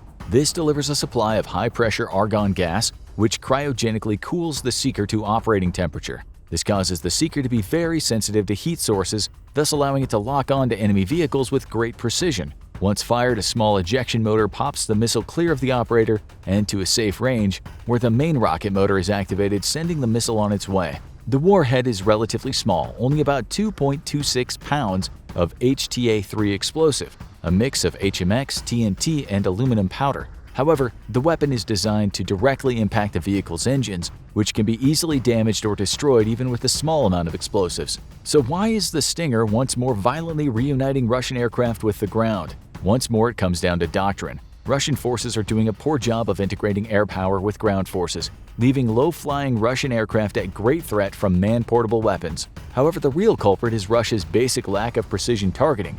Most of its ground attack aircraft lack targeting pods, meaning they have to come in low for any attack to have a large degree of precision. This puts them directly under the threat of the Stinger. HIMARS. We couldn't possibly do an episode on US weapons Russia's having a very bad day with and not mention the vaunted HIMARS system. This thing is not very impressive on paper. The high-mobility artillery rocket system is, at first glance, underpowered rocket artillery. Unlike its more capable cousin, the M270 MLRS, the HIMARS system has half the number of munitions available to it, 6 GMLRS rockets. It's basically just a truck with a single pod of missiles on its back, so why in the world has this weapon single-handedly changed the face of the Ukrainian war? In the early 1990s, the US Army was retooling itself from fighting World War III against the Soviet Union and its allies to the expected Bush Wars of the future, which would feature low-intensity conflict. This meant the Army needed to slim down and start providing weapons that were mobile and flexible, something traditional rocket artillery is not. HIMARS was developed to meet the need of a light footprint force such as US paratroopers or a small contingent of overseas troops fighting a conflict requiring precision rather than overwhelming firepower. Mounted on a truck, the system has far greater mobility and speed than any of its tracked cousins, and this was a huge draw for a future low-intensity conflict. However, it was exactly this capability that would make HIMARS so valuable to Ukrainian forces. Faced with overwhelming numbers, Ukraine needed a platform that could rapidly deliver a fire mission and then flee before enemy counter-battery fire or air support could respond. Traditional tube artillery would be based around areas in Ukraine, could enact some form of air defense which protected them, but made them very inflexible weapons. HIMARS, however, could quickly drive to a launch site, pop off its missiles, and drive away in minutes, allowing the weapon system to be anywhere it needed to be with short notice. But it's HIMARS's precision and range that makes it truly deadly. Each of the 6 GLMRS rockets have a range of 57 miles and are armed with precision warheads. This gives Ukraine the ability to punch behind enemy lines at targets out of range of traditional tube artillery, which has a range of around a dozen or so miles. But it's the precision that really matters, because each rocket can be programmed to hit a specific target or to double up and defeat enemy fortifications, striking exactly at their weakest point. The error radius of HIMARS is classified but believed to be no more than a few meters at most, and is likely far, far less than that, given the history of US smart weapons. With just a dozen of these weapons at the start of summer, Ukraine began to batter Russian command posts and logistics nodes, leading to an immediate effect on the battlefield as Russian forces were slowed to a crawl. As they contended with the chaos being wreaked behind their lines, Russia quickly moved to neutralize the weapon, dedicating large amounts of air power and special operations forces to locating and destroying these mobile rocket launchers. Within weeks of the deployment of HIMARS to Ukraine, Russia claimed it had destroyed all of them, yet the US confirmed that not a single HIMARS had been lost in combat. Was Russia lying? Normally the answer to that question would be yes, but in this case they actually might have been telling the truth, at least from their own point of view, because the weapon is mounted on a generic heavy-duty truck frame. Ukraine created multiple HIMARS decoys using trucks painted green. Other decoys were mere mock-ups made of wood, and it's confirmed that Russia has destroyed at least 10 of these decoys with Caliber cruise missiles. Russia took the bait and expended significant effort and resources better used elsewhere to find and destroy these fake HIMARS, leaving the real HIMARS safe from attack. The US quickly agreed to supply Ukraine with more HIMARS, and the nation now has just under 24 of these platforms with plans for more to be delivered. As of September 8th, Ukraine has struck 400 Russian targets with the weapons, making it the hardest working weapon in the Ukraine war, and one that has forced Russia to radically rethink how it deploys its forces. No longer safe behind the front lines, Russian command and control nodes and logistics hubs have been forced out of HIMARS range, which means the rate of the offensive has slowed to a crawl as units have to wait even longer for resupply.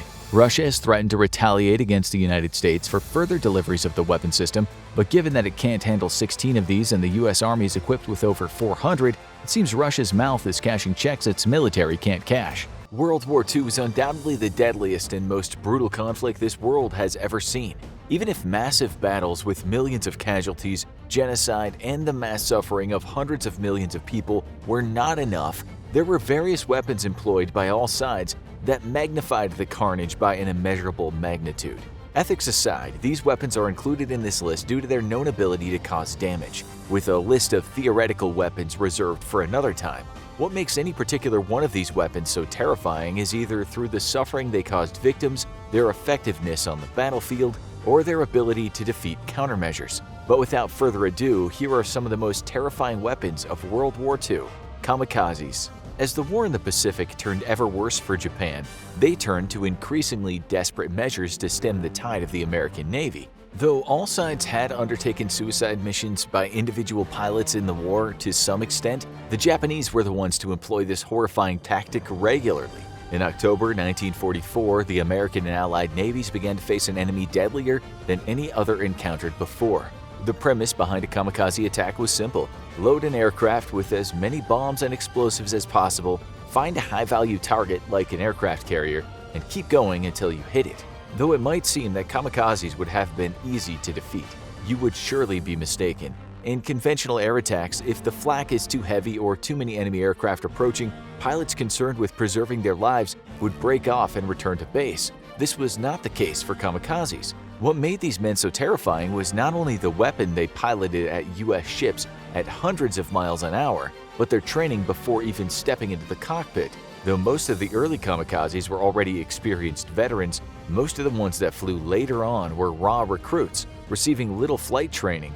These men instead went through intensive religious and ideological classes to further increase their conviction for the cause. That way, by the time they took off for that final time, they were more determined than ever to deliver their deadly payload. Even though the US did develop tactics such as increasing air patrols, building defense in depth with picket ships, and developing better time-delayed fuses, kamikaze attacks were still devastating.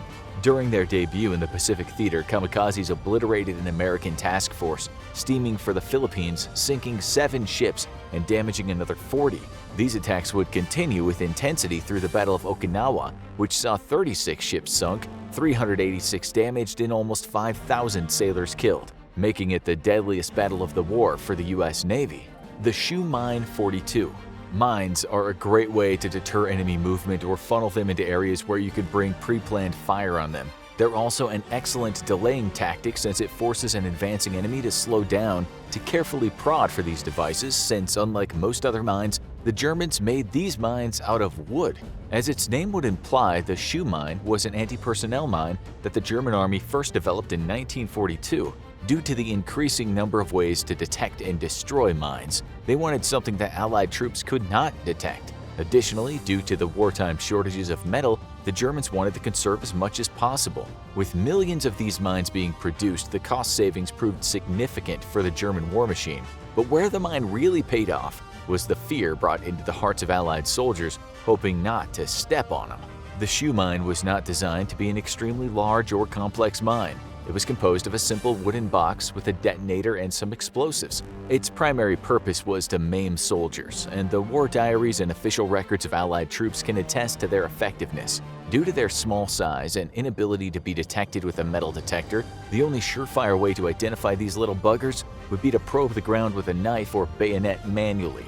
However, such methods proved impractical when the Germans placed them on roads or other areas that Allied troops had to cross under fire. Not wanting to be defeated, some Allied troops came up with ingenious methods to defeat them.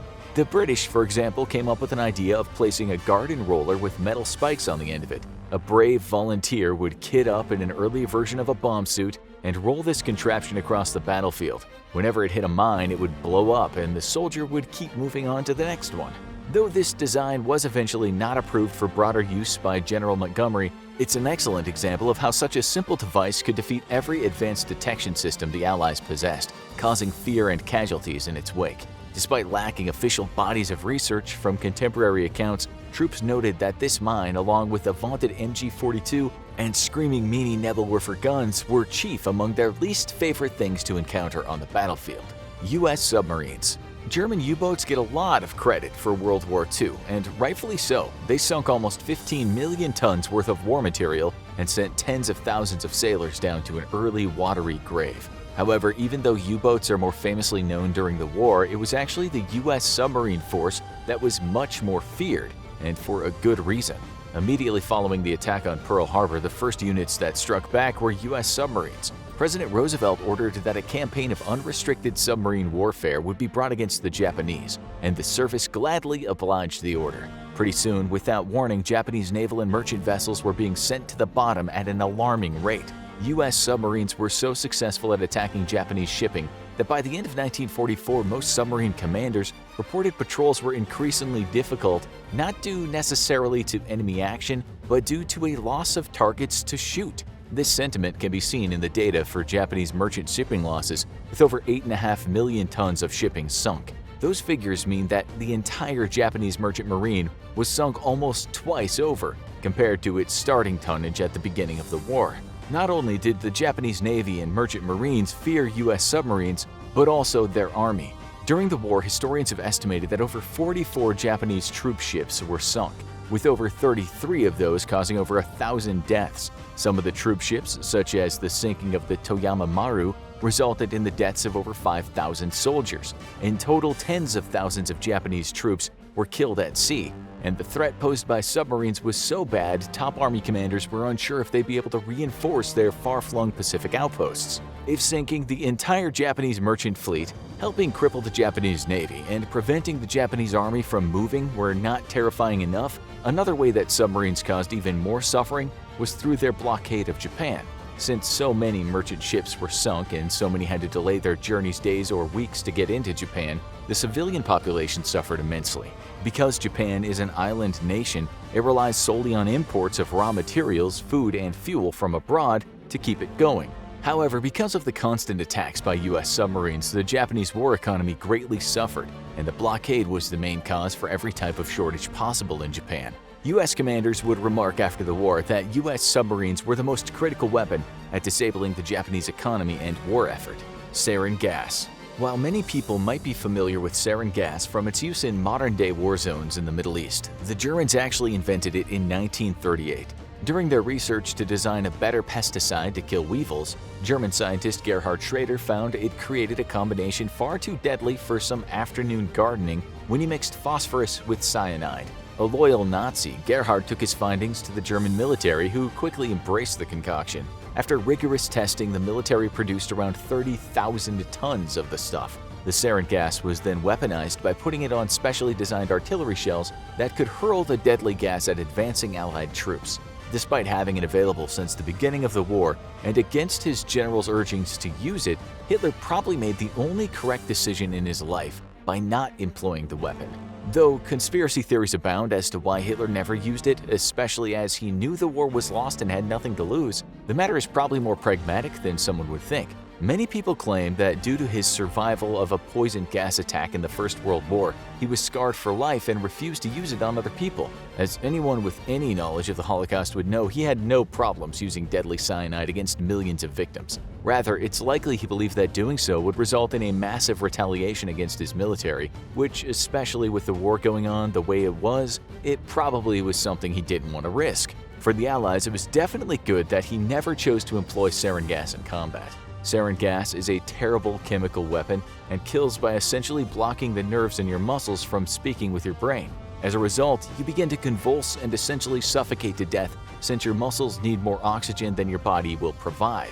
Additionally, it was in the Allies' favor since when the American and British troops captured stockpiles of the weapon at the end of the war, they had no idea what it even was, much less being able to provide effective countermeasures against it. So even though it never was employed in action, this weapon definitely ranks among the most terrifying weapons of the war due to its potential to be used. Unit 731 biological attacks. The human experiments and torturous murder of tens of thousands of prisoners are widely known and studied in this infamous weapons facility.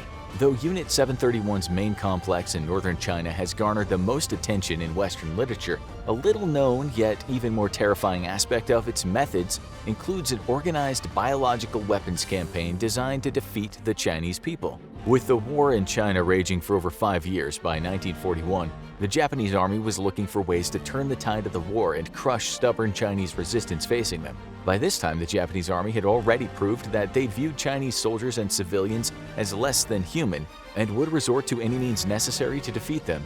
When researchers with Unit 731 approached army officials with their plans to test a variety of diseases to see which ones were the most effective at causing a pandemic, they happily obliged. After choosing various diseases such as cholera, bubonic plague, typhoid, anthrax, botulism, and dysentery, Unit 731 decided to run live test trials of the effects of these deadly diseases by employing them against the civilian population. Throughout the course of 1941, no fewer than 11 Chinese cities were devastated by these diseases, as they killed tens of thousands and sickened hundreds of thousands more, either through dropping specially made porcelain bombs, crop dusting with aircraft, poisoning water supplies, or purposefully infecting food and clothing headed towards civilian population centers. The Japanese scientists proved their ability to bring biological destruction against their enemies. The army was more than pleased with the results of these tests and soon ordered detachments of scientists and specially trained army personnel to be distributed throughout their forces in China to be used against the Chinese military as well. Though there were many such attacks throughout the war in China, perhaps one of the deadliest and most terrifying was the May 1942 biological attack on Baoshan. Situated near the border with Burma, this area of southeastern China was vital for the Japanese military to control in order to prevent resupply of Chinese forces in the region from the south. After the successful test trials of 1941, the Army wanted to start conducting biological warfare operations in conjunction with its conventional military attacks. Between May 4th to May 6th, 1942, the city was bombarded by tons of munitions from Japanese planes, to include numerous bombs filled with disease-ridden flies. Additionally, troops from Unit 731 poisoned local water supplies with cholera. The Japanese hoped that after the successful assault on the city, the remaining civilians would flee to the countryside and infect their countrymen. To the surprise of the Japanese, it worked better than expected. Within weeks, a full-blown epidemic was ravaging southeastern China. Entire families were wiped out and villages were decimated. This area of China had never once had a recorded cholera outbreak, and this added to the suffering of those exposed who had no natural immunity to the disease. Because of this, by July, some estimates propose that over 200,000 people died. Even though data is scarce and death tolls from the attack range wildly, depending on defining the geographic location and time frame, this attack is still by far the deadliest single biological weapon attack of the war. World War I might have signaled the dawn of a true revolution in military hardware, but it was still filled with some of the craziest and weirdest weapons ever seen on the battlefield. And one American weapon was so terrifying that Germany threatened to execute any POW discovered with it: Tsar Tank, Russian Empire. Our first weird weapon of World War I never actually made it to the battlefield, but it was so weird and would have been so terrifying that it deserves a mention. In the years before World War I, militaries around the world were starting to put the internal combustion engine to the test in an attempt to develop awesome new weapons of military might. Russian engineer Nikolai Lebedenko, however, might have had the absolute craziest idea of them all. In essence, Lebedenko invented the Ferris wheel from hell, a massive tank far outsizing even the largest tanks of World War II, which instead of using tracks, was driven by two massive wheels, with a third smaller wheel to stabilize it in the rear. The idea first got the attention of the Russian Tsar when Lebedenko made a tiny prototype with a spring motor, which he wound and then let loose in front of several thick books. The tiny tank managed to climb the books with ease, thoroughly impressing the Russian leader. Almost immediately, he authorized the equivalent of tens of millions of dollars for research and development. In theory, the Tsar Tank solved the problem of trying to move a vehicle through a battlefield with a brilliantly simple solution: make wheels big enough that they can climb over any obstacle. Thus, the tank had two massive wheels out in front extending off two separate arms. In the rear, a third arm ended in a much smaller wheel which would help stabilize the vehicle. The body of the tank would be thin and vertical, much unlike anything we might think of as resembling a traditional tank, and would have multiple levels where soldiers could fire cannons and machine guns. With the Tsar's funding, the Russian army built a single prototype in 1914. Two 250 horsepower engines powered each of the massive wheels, but all that power was delivered very inefficiently to the wheels, resulting in a loss of capability. More critically, however, was the miscalculation concerning the rear unpowered wheel. Because of the way weight was distributed on the massive tank, the rear wheel ended up bearing too much of the vehicle's weight, which resulted in it frequently becoming stuck. Even more practical concerns plagued the prototype though, such as the fact that the tank crew's fields of fire were severely limited by the dual massive wheels out in front of the vehicle, which were themselves extremely vulnerable to being damaged by enemy fire. The prototype saw a single demonstration, during which it became stuck. And just like that, the Russian Ferris wheel from hell was cancelled forever. In our opinion, the Russians should have stuck with it, and instead of arming the thing with machine guns and cannons, they should have just slapped some giant speakers on it and blasted out nightmarish carnival tunes as the massive tanks careened toward enemy soldiers. World War I might have been the only conflict in human history to use weapons en masse that were obsolete for thousands of years though. Trench raiding clubs, allies, and central powers. Sometimes progress goes in reverse, and nothing attests to the sheer brutality of World War I than the trench club, a weapon borrowed straight from the dawn of warfare. The trench club was carried by troops conducting nighttime raids on enemy trenches. Because rifles would cause too much noise, those daring raiders needed weapons that could kill quickly and very, very violently. Enter the trench club. Literally just that, a club. Soldiers would use them to bash enemy infantry to bits in daring nighttime raids. The goals of these raids was to destroy enemy weapon and supply depots, take prisoners, and gather intelligence, rather than a serious attempt to actually take and hold territory. Thus, raiders would ditch their traditional rifles and pistols, which would give them away, and opt for a more brutal way of killing up close and personal, but very quietly. Trench clubs varied in design and were largely ad hoc weapons, like something out of the 1979's The Warriors. These clubs would be outfitted with spikes and nails driven through them to enhance their lethality. Boards wrapped in barbed wire or simply embedded with random bits of sharpened metal also made for effective trench clubs. The sheer variety of trench clubs was staggering, and some soldiers opted to go full-on Dark Souls and even craft homemade flails complete with spiked balls. Clubs were excellent weapons for brutal trench warfare, but one American weapon was so effective that Germany threatened to execute any American POW armed with it: the shotgun. USA. Shotguns may seem ubiquitous today, but when Germany came face to face with American troops armed with shotguns, they were so horrified with the results that they'd issued a diplomatic protest against their use. The United States had been using shotguns in combat since 1900, when 200 shotguns were sent to the Philippines to aid U.S. troops in fighting off Moro tribesmen. The Moro warriors would frequently rush American soldiers, forcing them into hand-to-hand combat, where they had the advantage and rifles were largely useless. All that changed changed with the issuing of the Winchester Model 1897 to U.S. troops. As World War I raged on, American observers kept close tabs on the fighting and quickly learned how brutal trench combat was. They put this knowledge to good use, and when America inevitably joined the fighting, she brought with her soldiers armed with modified Model 1987s, more than ready for savage close-quarters combat. These specially modified shotguns had a heat shield that would keep the soldier's hand off the barrel, which would heat up during intense and prolonged firing. An additional modification was to add a bayonet lug on which an M1917 bayonet could be affixed. The barrel was shortened to 20 inches, and soldiers were issued with buckshot ammunition.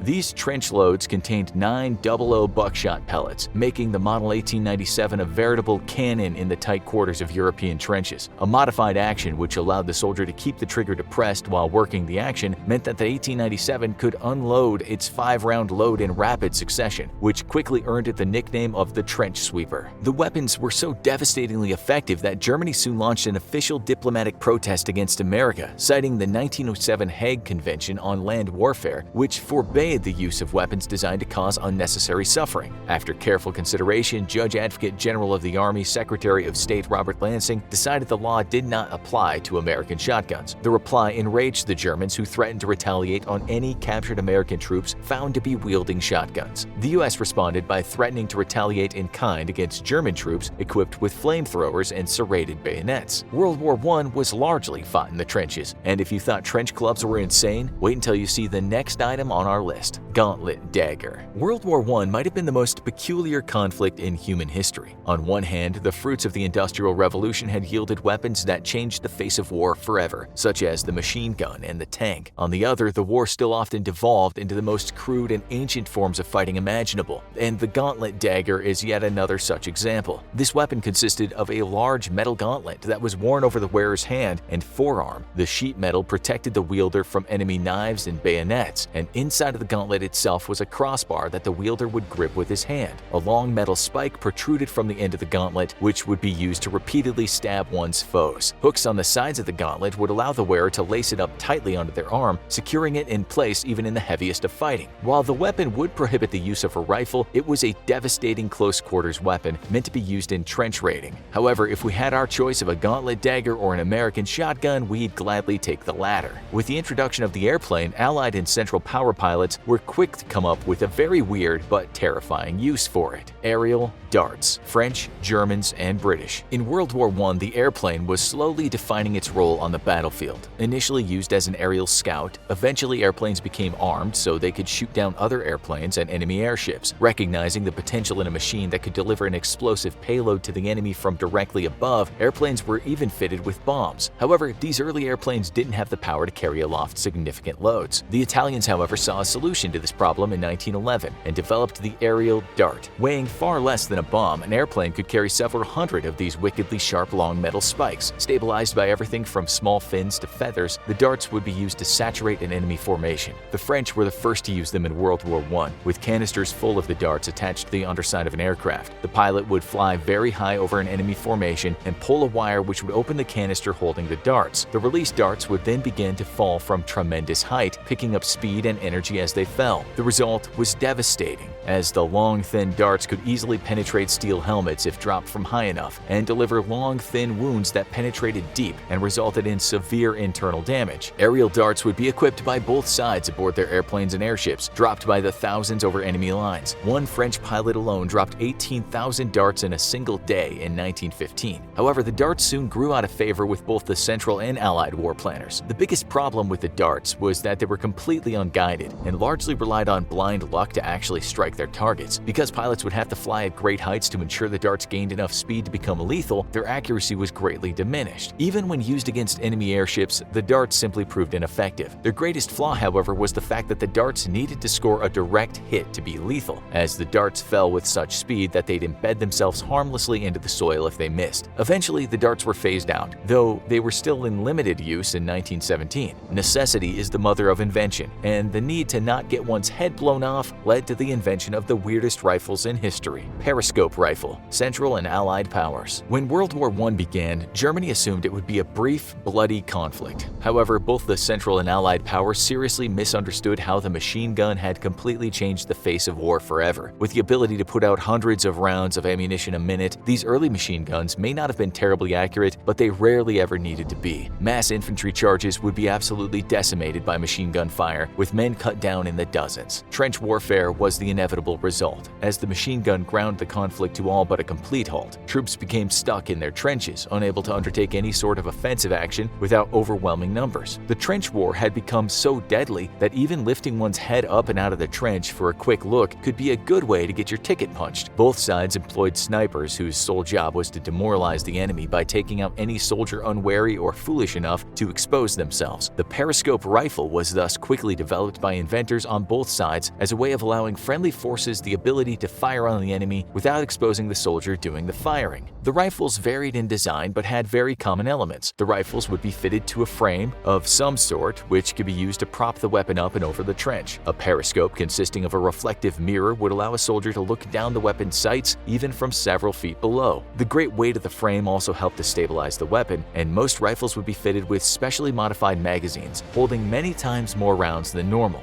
The weapons were surprisingly effective, and despite their clumsy appearance, could be accurate upwards of a few hundred yards, though modern recreations make it probable that the weapon was only truly accurate up to 100 yards. The weapon was so effective, though, that during the Gallipoli campaign, British forces completely abandoned the use of traditional rifles during the daytime. The inventor of one of the first periscope rifles used by the British was even awarded £100, about $4,000 in today's currency, after the war by the British War Office for his great contribution to the war effort. The periscope rifle design became so popular that eventually machine guns were modified to operate in a similar manner. Incredibly, even pistols received a trench upgrade, which makes more sense than it might seem at first, considering that sometimes opposing trenches were as close as 5 yards apart. In war, there's only one rule: win. Well, actually, that's not true, or at least not true anymore. In the aftermath of World War II, 196 nations ratified in whole, or with some reservations, 2 additional treaties to the Geneva Conventions, detailing the basic rights of wartime prisoners, establishing protections for the wounded and sick, and protecting civilians caught on a war zone. The conventions also laid down the framework for the international banning of certain weapons of war, which we'll look at today in this episode of the infographic show, Top 10 Banned Weapons of War. War is dirty business, and in the aftermath of the First World War, the nations of the world moved to limit the scope of its destructive impact. Horrified by the mass casualties inflicted by chemical gas attacks, in 1925, at the initiative of the United States, France, and Poland, the League of Nations drafted the Protocol for the Prohibition of the Use in War of Asphyxiating, Poisonous, or Other Gases and of Bacteriological Methods of Warfare. In essence, international law forbade the use of chemical or biological weapons in war. Since then, other weapons have been added to that list, all with the intent purpose of limiting human suffering or damage to the Earth itself. Without further ado, here are the top 10 banned weapons of war. Number 10. Mustard gas. First synthesized in 1822, it wasn't until 1860 that the dangerous properties of mustard gas were documented. As a chemical weapon and dubbed the king of the battle gases, mustard gas is surprisingly the least lethal of all the various chemicals that were used in World War I, and it's estimated that only about 1 to 5% of the people exposed to it were killed. Mustard gas's real power lay in the terror it could sow among enemy troops, as well as the incapacitating effect exposure had on unprotected soldiers. Inhaled into the lungs, it could be fatal, but while a gas mask would protect from inhalation, there was nothing soldiers could do to protect their exposed skin. The effects of exposure were not immediate, but within hours, the skin would begin to blister, specifically in moist areas such as the armpits and genitals. As the blisters popped, they would often become infected, which is where mustard gas became one of the most lethal gas weapons ever used. Infection typically kills more soldiers in war than actual combat does. Worst of all, exposure created sensitivity, and further exposure at even lower doses would cause a reaction. Number 9. Chlorine gas. Another of the gases used extensively in World War I, it was first deployed by the Germans at Ypres on the 22nd of April 1915. Though an 1899 treaty had forbidden the use of gas in war, the Germans sidestepped the wording in the treaty by releasing the gas from canisters, not projectiles as outlined in the treaty. Planning to release the gas from their own lines, the Germans waited until the wind turned towards the French forces and then let the heavier-than-air gas drift across no man's land and sink into the French trenches. The attack was successful, and 100 French troops were killed. Chlorine gas irritates the eyes, nose, lungs, and throat, and in high enough concentrations can fill the lungs and kill by asphyxiation. Though seen as a horrific weapon of war, the Germans argued that the intent was to actually shorten the length of the war and thus limit overall suffering. Number 8. Phosgene gas. Mustard gas may have been dubbed the king of the battle gases, but when it comes to sheer lethality, no other gas used in World War I could top phosgene. Colorless and smelling like moldy hay, not an uncommon smell in the trenches of Europe, most troops did not realize they had even been exposed to phosgene until it was too late. A slow-acting gas, victims' lungs would fill with fluid and after a day or two would suffocate to death. No treatment existed at the time, and the best a medic could do is make victims comfortable. Although the Germans were the first to use phosgene, it became the weapon of choice for the Allies and would ultimately be responsible for 85% of the 1.2 million casualties of chemical warfare during World War I. Number 7. Nerve gas. In 2017, 100 people, including children, were killed in a nerve gas attack in Syria by pro-government forces, with hundreds left injured. An independent investigation later identified the culprit as sarin gas, a highly lethal nerve agent. Banned by international treaty, nerve agents are some of the most lethal forms of chemical warfare weapons and work by disrupting the ability for nerves in the body to transmit chemical messages between each other. Colorless, tasteless, and odorless, the first sign of exposure is uncontrolled drooling from the mouth, followed by foaming. Nausea and stomach cramps follow, along with uncontrollable urination and diarrhea. Eventually, the victim's lungs become paralyzed, leaving them unable to breathe. Number 6. Plastic landmines. Landmines have been around for centuries, albeit in very crude fashion. Some of the first ever used were by the Chinese during the Song dynasty against an assault by the Mongols. Filling cast iron cannonball shells with gunpowder, they had an extremely long fuse which had to be lit by hand by brave ambushers just hundreds of feet away from the enemy. Modern landmines are completely autonomous and can vary in tripping mechanisms from pressure-sensitive triggers to tripwires. With the advent of the metal detector, landmines were designed using plastic in order to avoid detection. However, they were quickly banned internationally due to the difficulty in locating fragments via X-ray by treating physicians. This would cause prolonged suffering and was ultimately seen as inhumane. Number 5. Biological weapons. Though around for nearly the entire time that man has waged war against itself, biological weapons were only recently banned under international law. Most biological weapons take the form of weaponized disease agents such as bacteria and viruses, but they can also include fungi, toxins, and rickettsia, parasites that normally affect arthropods but can be deadly in humans. Modern conventions don't just protect people from biological weapons, but actually prohibit their use against plants and animals as well, preventing nations from engineering plagues that can wipe out a nation's livestock or crops and thus creating famine, which is seen as unnecessary human suffering. Number 4. Flamethrowers. Made famous for their use in World War II and Vietnam, flamethrowers were the answer to combating enemies entrenched inside fortified bunkers or underground tunnels. In these confined spaces, flamethrowers can actually be more lethal by sucking the oxygen out of the atmosphere than from their actual flames. While technically not illegal, their use around civilian areas has been banned due to the incredible damage they can inflict on infrastructure and their inability to be properly aimed. Number 3. Napalm. Another weapon made famous by the Vietnam War, napalm was actually developed in 1942 at Harvard University. As a mixture of a gelling agent and some kind of fuel such as gasoline, napalm was originally designed to be used as an incendiary device against buildings, but was later primarily used as an anti-personnel weapon. As the sticky substance sticks to the skin, it produces severe burns, and sharing in many of the same characteristics as a flamethrower, it can also make it impossible for individuals to breathe. Though not outlawed for military use, its use in civilian population centers is illegal, once again due to their propensity for incredible property damage and inability to fully control its effects. Number 2. Poisoned bullets. Early bullets weren't very accurate or powerful, so militaries around the world would spike them with small amounts of poison or fecal matter. While not adding any immediate lethality, a poisoned bullet could deliver toxic compounds deep into the body and result in serious infection that would set in long after a battle took place. In modern projectiles, the addition of poison would be largely pointless as well, as modern bullets are already devastatingly powerful. Because of the lack of immediate lethality and suffering caused as long after a conflict is over, poison bullets have long been banned by international law. And finally,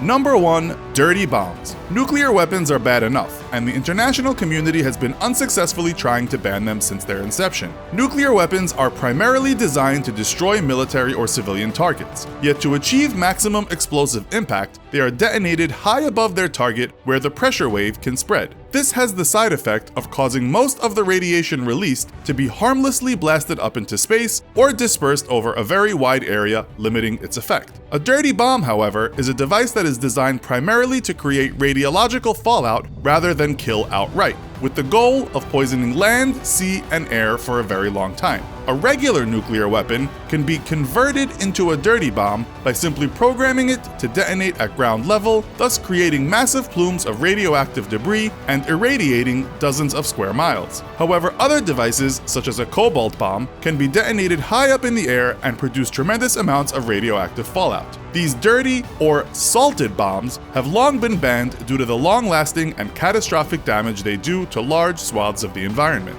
Man has waged war since his inception, but it's only in the last few centuries that we've begun to try and limit the scope of the destruction that we inflict on each other. As technology progresses and makes more apocalyptic and destructive weapons available, perhaps it's a sign of hope that even the most embittered enemies, such as the Soviet Union and the USA, have abided by these international laws. Maybe one day we can even move to outlaw war altogether. Guns, tanks, stealth jets, and lasers? The US military has a pretty advanced army, and buried in those vaults are some of the strangest weapons ever invented. Here are the craziest military weapons the Army still uses today. Number 20. Atchison Assault Shotgun. Everyone knows the positives of a shotgun. They hit like a tank, complete with an earth-shattering sound. The cons? Very limited capacity. That makes it useful for scaring off a daughter's boyfriend or blowing the head off a zombie, but maybe not so much in combat. Military weapons require both accuracy, ease of use, and high capacity, not something shotguns are typically known for. Enter the Atchison.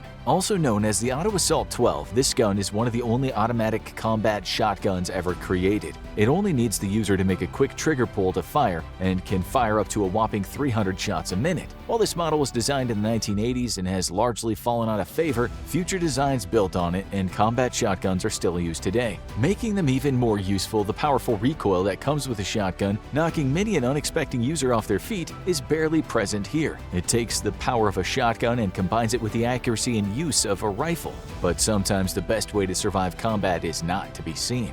Number 19. Adaptive Camouflage. It's hard to get a convoy through enemy territory. One wrong move and you could come under attack from dozens of snipers. And staying under the radar is easier when you're not taking massive military vehicles with you. Camouflage has been used by militaries for thousands of years, often as simple as the color of clothing soldiers wear. But disguising something large like a tank is a different story. In 2011, that all changed as BAE Systems announced an incredible new program that could protect convoys from enemy eyes. But could someone really make a tank invisible? Surprisingly, yes. The adaptive camouflage system was simply surprisingly effective. The sides of the armored vehicle would be covered with around 1,000 hexagonal panels that would take thermal images of everything around the vehicle. They would then reflect what was on the other side, creating an image of an area without the vehicle in it. Alternatively, the camouflage could reflect the chosen image, like a harmless car driving through, to eliminate suspicion. The infrared stealth system remains one of the top choices for high-tech camouflage available today. Sometimes what an army needs is strength. Number 18. Hulk. No, they're not dropping a green giant guy on the enemy, although that would be pretty effective. The Human Universal Load Carrier was an attempt by Berkeley Robotics starting in the year 2000 to see what a human can do when given a little assistance. Carrying equipment is one of the biggest challenges of the Army, and it often makes it hard to travel from one location to another. So, the scientists asked, what if we could increase a soldier's carrying capacity? By how much? How about an inhuman 200 pounds while traveling 10 miles an hour? And all it would take was a simple exoskeleton. The Hulk was designed to fit around the legs and back, providing support and a powered assist while carrying a massively heavy backpack. Powered by batteries, it would run for up to 8 hours while marching and could operate for days with lighter use. While it did perform up to par for weight and none of the troops using it were injured by the weights, the Army wasn't quite satisfied with the freedom of movement it offered, and it could cause strain on muscles. While it's not currently used in combat, interest in the project remains, bringing us all a little bit closer to being Iron Man. In combat, the most important factor is none other than accuracy. Number 17. Precision Guided Firearm. In today's army, many of the soldiers are trained marksmen, but many only get basic training, and in the event of a draft, it's likely some would be thrown into combat with only a few weeks of training. That's why today's military is focused on how to take a little of the work off the soldier and onto the gun itself. The precision-guided firearm is an upgraded sniper rifle that not only has the traditional tracking scope, but comes with wireless smart technology to pick up data to make it easier to hit your target. And when we say pick up data, we mean all of the data. The most advanced of all these weapons can hack into a local and larger network to pick up data from voice and video all around. The digital scope can also provide visual assistance for locking onto the target, similar to how fighter jets often have precise targeting mechanisms. If this sounds like super spy territory, that's because it is, and many of these weapons can track targets and figure out the best possible vantage point to hit them from, without much input from the man behind the scope. But what if it wasn't just the gun that was smart? Number 16. Smart bullets. Precision-guided munitions are not new. Missiles and torpedoes are often equipped with guiding mechanisms that can not only just lock onto targets but change their trajectory if the target moves. In 2008, the Exacto program at DARPA switched their strategy from focusing solely on smart guns, developing bullets that can have the same abilities. The earliest model would illuminate the target with a laser designator, and the bullet would be keyed to follow that. It would be able to track targets up to a mile away and change position 30 times a second. But modern designs might be even more advanced. The research into smart bullets is ongoing, and Dr. Roland Barrett developed a model that would have 3 fiber optic eyes around it for tracking. Other designed bullets would be able to be controlled by radio waves or travel around corners automatically without needing to be fired from a curved barrel. These weapons are still in development, and the biggest roadblock in their way? Money. After all, most soldiers will only use one gun, but a lot of bullets, and making every one of them a smart bullet would involve a lot of technology. Maybe time to send those bullets through community college instead. Sometimes, though, you need non-lethal weapons. Number 15. Taser Shockwave. A stun gun can be a useful way to neutralize an enemy without killing or seriously hurting them, like when you need them coherent for interrogation. But that becomes a lot harder when the person is part of a large group of enemies, and they're all coming right at you. They're probably going to overwhelm you before you get the chance to fire the taser more than once, and that's if you don't run out of charge. But what if you could fire 10 tasers at one time? That's the question the mad scientists at the Taser Corporation decided to answer, and the resulting weapon was amazing, if not exactly practical.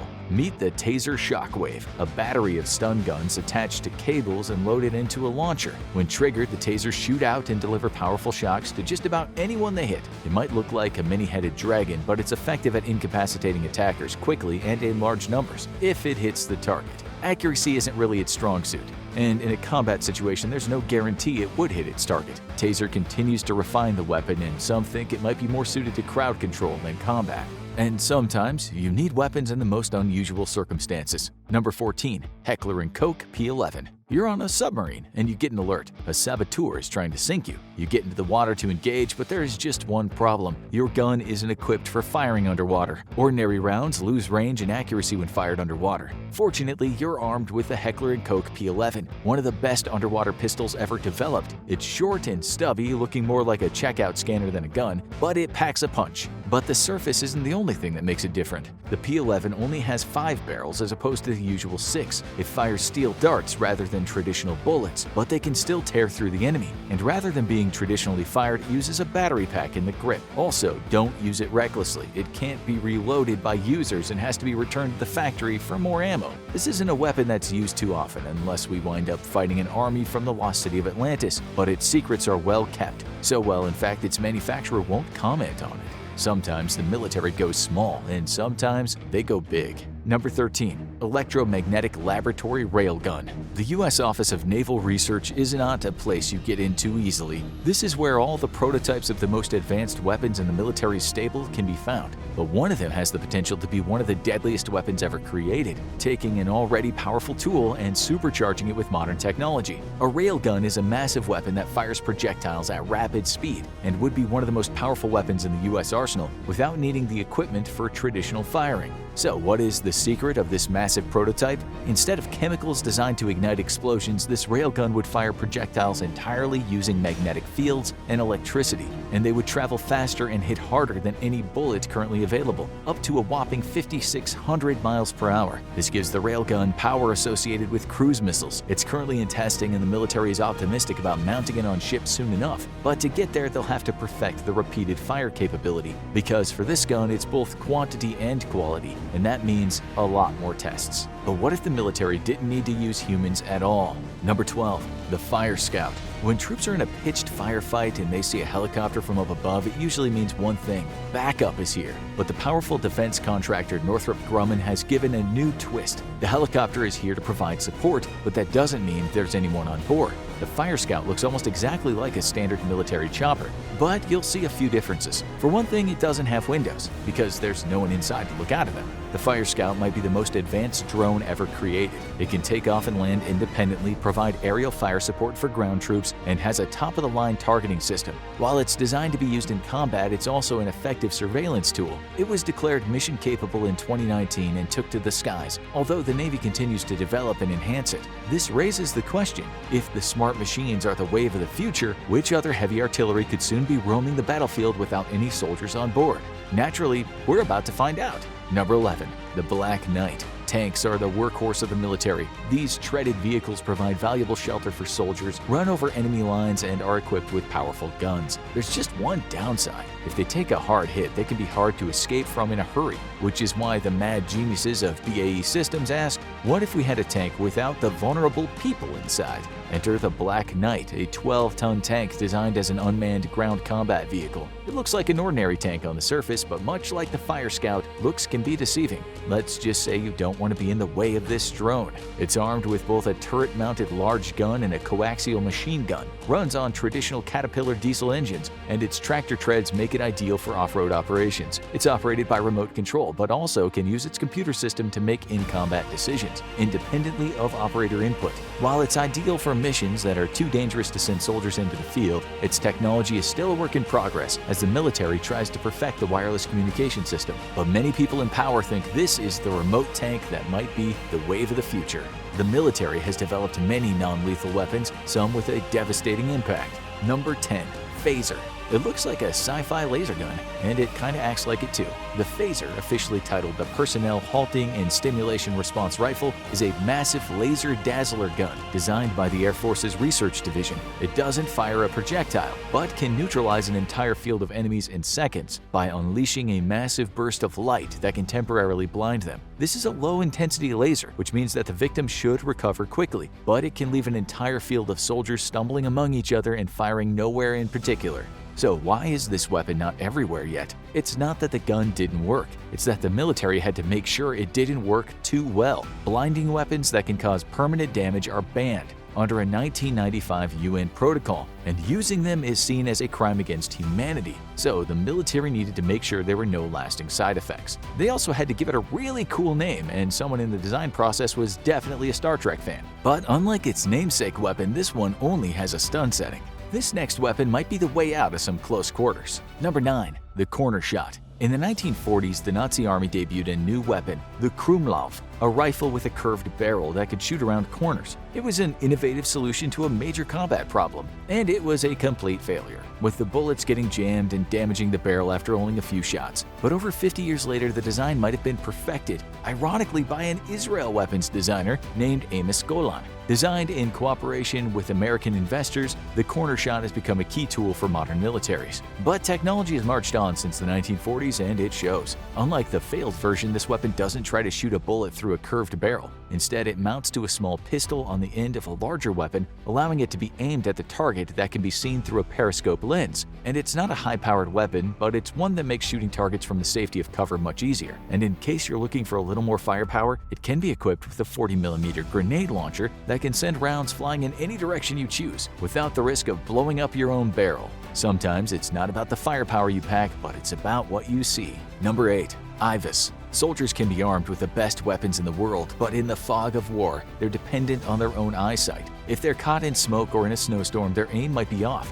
leading to missed targets or worse, friendly fire casualties. This gets even more dangerous when the enemy releases vision-clouding weapons, letting them get the drop on the soldiers, which is why teams in the United States Army are working on a unique new headset, one that will not just clear their vision but plunge the soldiers into a new world. Are our soldiers ready for virtual reality? The Integrated Visual Augmentation System, or IVAS, is an augmented reality headset that eliminates visual fog and provides soldiers with a unique array of image options. This includes a thermal setting, so soldiers will be able to see hidden enemies. It also can filter out interference and let soldiers focus on what's important. The headset is in final testing, and the Army plans to use it both as a field tool and a training tool, with soldiers able to engage against virtual enemies in the headset. Maybe exclusive headset video games will soon make some pro gamers sign up for the service too. It's not the only field where the military is working on what sounds like science fiction.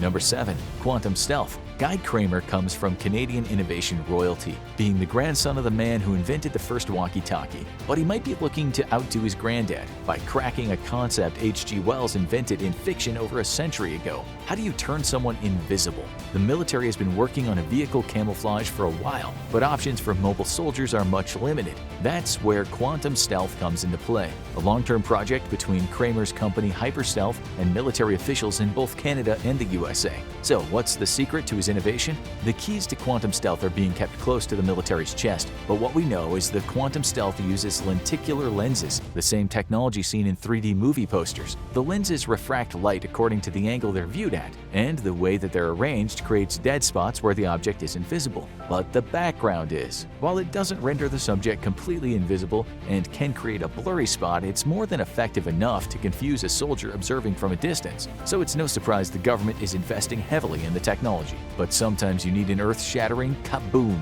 Number 6. XN1 Laws. Unleash the Death Ray. Laser weapons are part of science fiction lore, but the US government doesn't want to destroy any planets with them, we hope.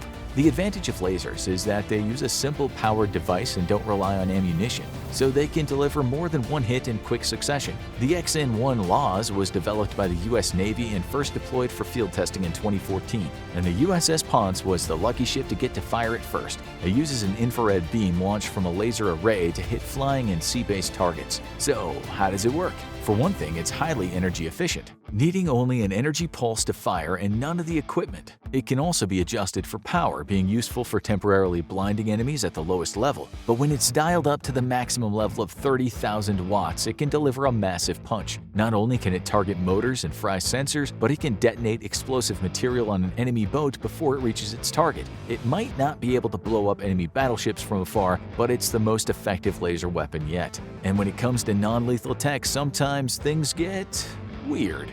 Number 5. LED Incapacitator. The enemy is advancing, and the only thing that will defeat them is a flashlight?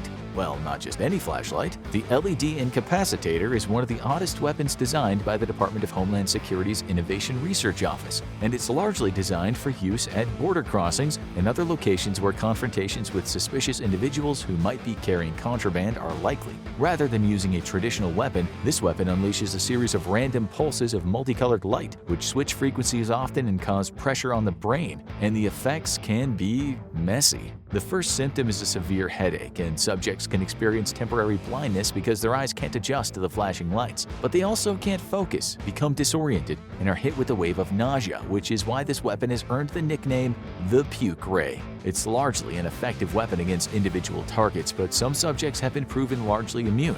While it hasn't been deployed everywhere due to concerns over its effectiveness, the odds are it would at least be a useful distractor. But that's nothing compared to what this next non-lethal weapon does. Number 4. Active Denial System. The U.S. military and defense contractor Raytheon wanted a way to maintain perimeter security and crowd control without having to rely on live fire, and they developed an option that comes out of science fiction. Known as the ADS, it works by firing an energy beam of similar wavelength to the way a microwave oven works. But instead of heating up your frozen burrito, the ADS is going to heat up you. It activates the water and fat molecules in the skin, suddenly heating them and creating a painful effect that sends anyone hit with it running. But surely microwaving people can't be ethical, right? While the technology is scary, the effects have been minimal. A microscopic percentage of those affected develop minor burns and blistering, while most retreat from the painful sensation without suffering any obvious injuries. While the device could seriously hurt someone if focused on them, the device is intended to protect perimeters and deter people from entering,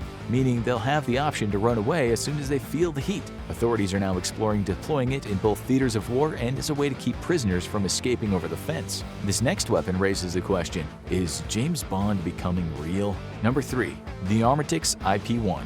This weapon doesn't look like much, it's just a standard handgun.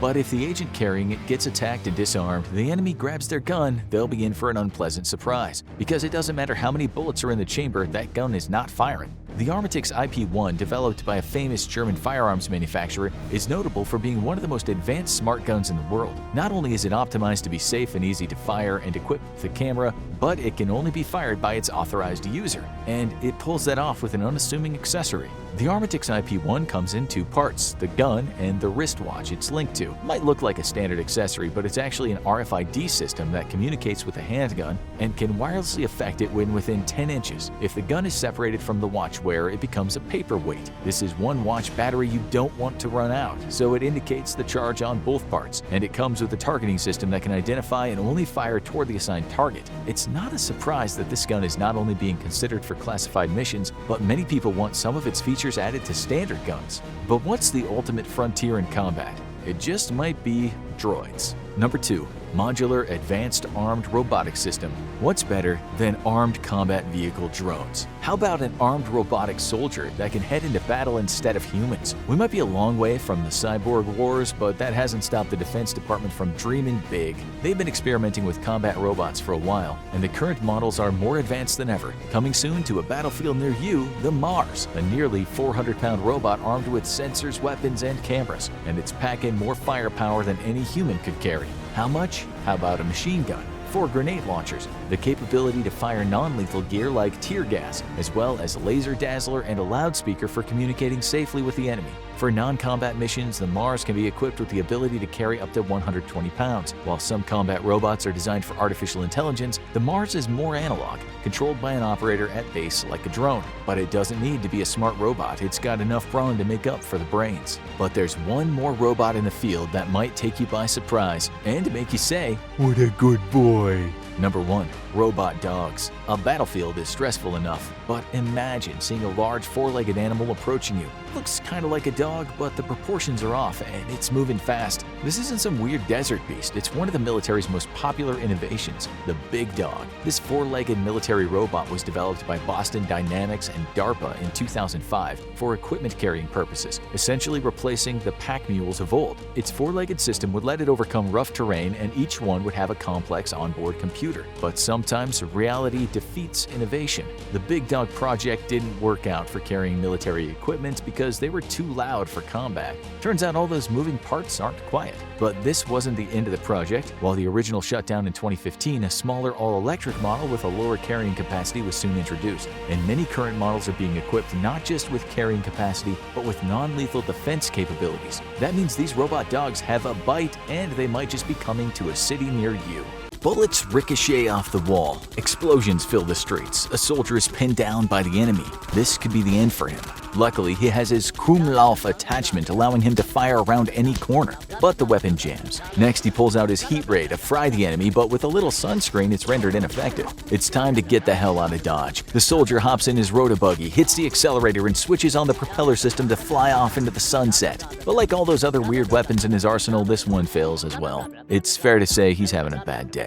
These weapons sound like something out of a bad spy movie, but each one was constructed and tested for combat. However, due to design flaws, none of them are still in use. Let's find out which weird weapon was the worst of the worst. Since humans could walk, there's been conflict. In the early days of war, elephants were the tanks of the army. These massive creatures posed a huge problem for generals that needed to be overcome. So in the 2nd century BC, the Romans came up with what they thought was an ingenious plan to stop enemy elephants in their tracks. In order to do this, they did something really awful powerful to a bunch of pigs. The Romans knew that the elephants didn't like hogs. For whatever reason, the fast-moving, squealing animals frightened the large elephants, causing them to rear up and throw their handlers off their backs. But the Romans wanted to take things up a notch. They would cover their pigs in tar and light them on fire. The pigs would then become a primitive form of an anti-tank missile. However, these biological flaming missiles ended up being a terrible idea. The pig couldn't be aimed, and it didn't last very long before it died. This meant that when the pigs were released, they ended up running away from the battle and dying in a smoldering heap without so much as passing by the enemy. There were even cases where the flaming pigs backfired by running through the ranks of the Roman soldiers and setting them on fire instead of the enemy. All in all, the flaming pig missiles were an epic fail. The next weapon didn't go up in smoke like the pigs, but froze to death instead. Project Habakkuk seemed like such a terrible idea, it's amazing how far it actually got. The Habakkuk was conceived of by a British engineer named Geoffrey Pike during World War II. His idea was to build an entire aircraft carrier out of pikecrete, a mixture of ice and wood pulp. That's right, Mr. Pike wanted to construct a naval ship out of ice. It isn't hard to guess what problems led to the failure of that vessel. The Habakkuk was supposed to be a way to launch aircraft from the middle of the Atlantic Ocean to combat German U-boats. One of the reasons aircraft carriers were rare during the war was because they required a massive amount of resources. Steel and other metals were necessary to build tanks, guns, and aircraft, so using them to build giant ships was not always cost-effective. Pike proposed making whole ships out of ice to combat the supply chain problem. The pikecrete mixture was around 86% water and 14% wood pulp, both of which were plentiful at the time. However, constructing an entire aircraft carrier out of mostly ice had its problems. A 1,000-ton model was constructed in Canada to show that the ice ship was a viable option, but they ran into some issues. The most prominent was that the entire hull began to melt. The pikecrete needed to be kept around 0 degrees Fahrenheit, which was much more easily said than done. The air temperature rarely was that low, and the water temperature was never that cold. This meant the engineers needed to develop a way to install air conditioning systems across the ship. Clearly, this wouldn't be cost-effective and also led to hundreds of other problems. It became clear that an aircraft carrier made out of ice would not be the future of the Royal Navy. The entire project was deemed a failure, and the British continued to build steel ships the old-fashioned way. But the Habakkuk was not the only embarrassing failed ship in military history. Russia also created a strange-looking vessel that was a complete disaster. The Novgorod was a circular ship that looked like a giant floating dinner plate. The Russians thought it was a brilliant design, but they would soon come to find it was a big, round mistake. The hull was just over 100 feet in diameter and was mounted with large guns that could be used to defend the ship or fire onto land. A few years after its completion, the Novgorod was put to test during the Russo-Turkish War of 1877 and 1878. The Novgorod was sent down the Danube River to aid in battle. However, when it unleashed its cannons, something embarrassing happened. The turrets on the vessel were placed on turntables so they could be adjusted to aim at different targets. However, due to loose locks, when the cannon fired, they spun around on their turntables, and the crew would need to wait for them to stop spinning before reorienting them and firing again. This would later be fixed by reinforcing the locking mechanism, but it was enough to create a persistent myth about how the entire ship would rotate whenever fired. Its circular shape also made the Novgorod bulky and extremely hard to maneuver.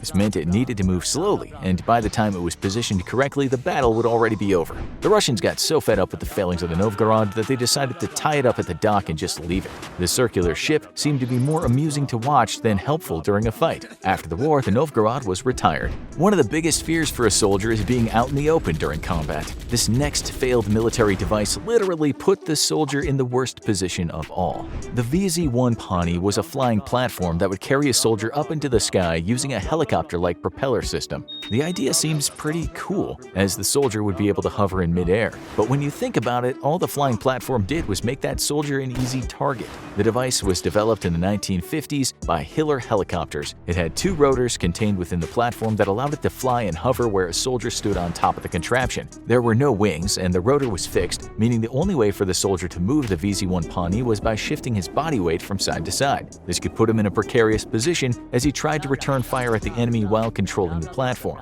It also didn't help that it would only take 1 or 2 direct hits from enemy bullets to damage the device and send the soldier plummeting to his death. The VZ-1 Pawnee was cool to look at and must have been fun in testing, but it just didn't make any sense in combat. This led to the whole thing being scrapped before anyone was sent flying into battle on them. The VZ-1 was not the only failed flying contraption of the time, however. In fact, during World War II, the British tried to make a flying car, but the whole thing ended in disaster. There were no bad ideas when it came to machines that could defeat the Nazis. However, the designers of the Hafner Rotobuggy might have taken this sentiment a little too far. The Hafner Rotobuggy was supposed to be a flying jeep, which allowed soldiers to cross over rivers, minefields, and enemy positions with the flick of a switch. The jeep was equipped with a rotor and tail fins, giving it some maneuverability but not much. The whole thing weighed a ton, meaning the fuel tank would drain almost instantly, resulting in the craft crashing to the ground. Also, a jeep is not the most aerodynamic vehicle, which made controlling it in flight rather tricky. The whole project was eventually scrapped, and the British decided to use a plane-towed glider to deliver land vehicles instead. Ready for a dad joke about weird, failed weapons? The active denial system was such a horrible idea that the military is in denial that they ever tried it. The active denial system was basically a heat gun used to give enemy soldiers and unruly crowds intense burns. The weapon was built to look similar to a satellite dish and would focus radiation towards someone as a deterrent. This would make them incredibly uncomfortable and could cause entire crowds to disperse. The thought was that the high-frequency waves hitting the person would make them feel like they're in a microwave, causing burns, nausea, and extreme discomfort. The active denial system was built in 2010 and had a price tag of around $40 million. It lasted about a month in the field and was quickly recalled. The reason why made the R&D team shake their heads in shame. Instead of causing massive discomfort to whoever it was aimed at, the heat gun just gave them a slight sunburn. This might have been beneficial for breaking up crowds of people, but the heat gun would have had very little effect if you shot it at an enemy in battle. In fact, anyone wearing sunscreen would have barely noticed the heat gun at all, as it would have protected them from the high-frequency waves. Just as a reminder, the active denial system was a weapon designed by the US military, meaning this failed weapon was your tax dollars at work. But this was nothing compared to the next failed weapon. It could literally blow off the user's head. Albert Bacon Pratt received patent number 1183492 for a miniature cannon that was mounted onto a helmet. This seemed like a great idea to Pratt, and he even managed to get others on board. But in hindsight, the idea of mounting a gun to someone's head is full of problems. The firing mechanism was ingenious and weird at the same time. In order for the wearer to fire the weapon, all they needed to do was blow into a tube.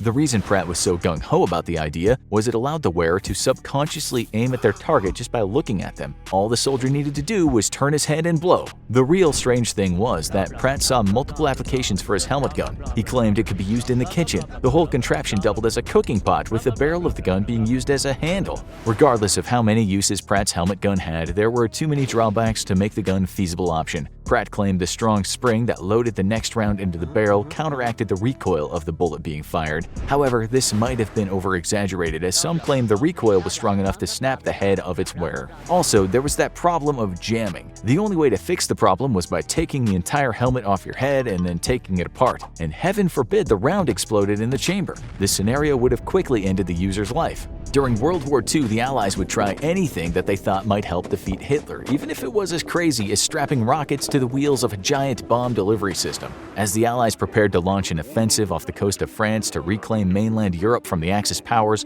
the scientists at Britain's Directorate of Miscellaneous Weapon Development came up with a crazy idea. They would break down Hitler's walls and defenses by ramming 4,000 pounds of explosives connected to two 10-foot-tall metal wheels. This weapon would be called the Great Panjandrum. The wildest part about the whole thing is how the wheels would move.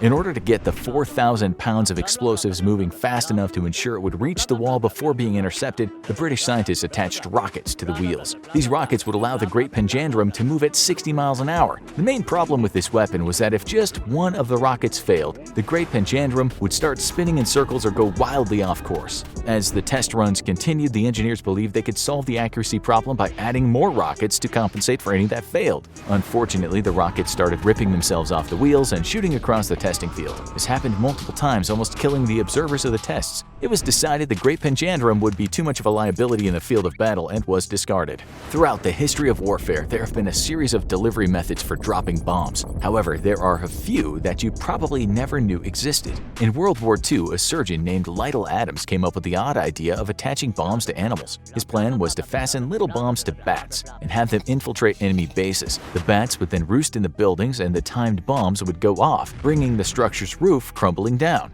Bats seemed like the perfect delivery method since they can carry more than their body weight in cargo, they're plentiful, and they can be relatively cheap to breed if more are needed. President Franklin Delano Roosevelt was so intrigued by the idea that he gave it the go-ahead, and the bat bombs were tested. The military collected hundreds of Mexican free-tailed bats and recruited Louis Pfizer, the inventor of napalm, to design the detonation packs that would be secured to the creatures. As the war progressed, United States Command realized that the bat bombs would work exceptionally well in Japanese cities where many of the structures were made out of wood, cloth, and paper. This meant that once the bat bomb detonated, it would not just destroy the structure itself, but could cause a fire to sweep through an entire neighborhood. Luckily for the bats, this project was never implemented. During a test in Carlsbad, New Mexico, one of the bat bombs got loose and sought shelter under a fuel tank at the military base. Later that day, the bomb went off, blowing up the bat and everything else in the vicinity of the fuel tanker. After several failed training exercises and the deployment of the atomic bombs in Japan, the bats were retired from military service as they were no longer needed. The Japanese had their own bomb deployment system, and that was as big of a failure as Adams's bat bombs. However, it did lead to the only deaths in the continental US as a result of an enemy weapon.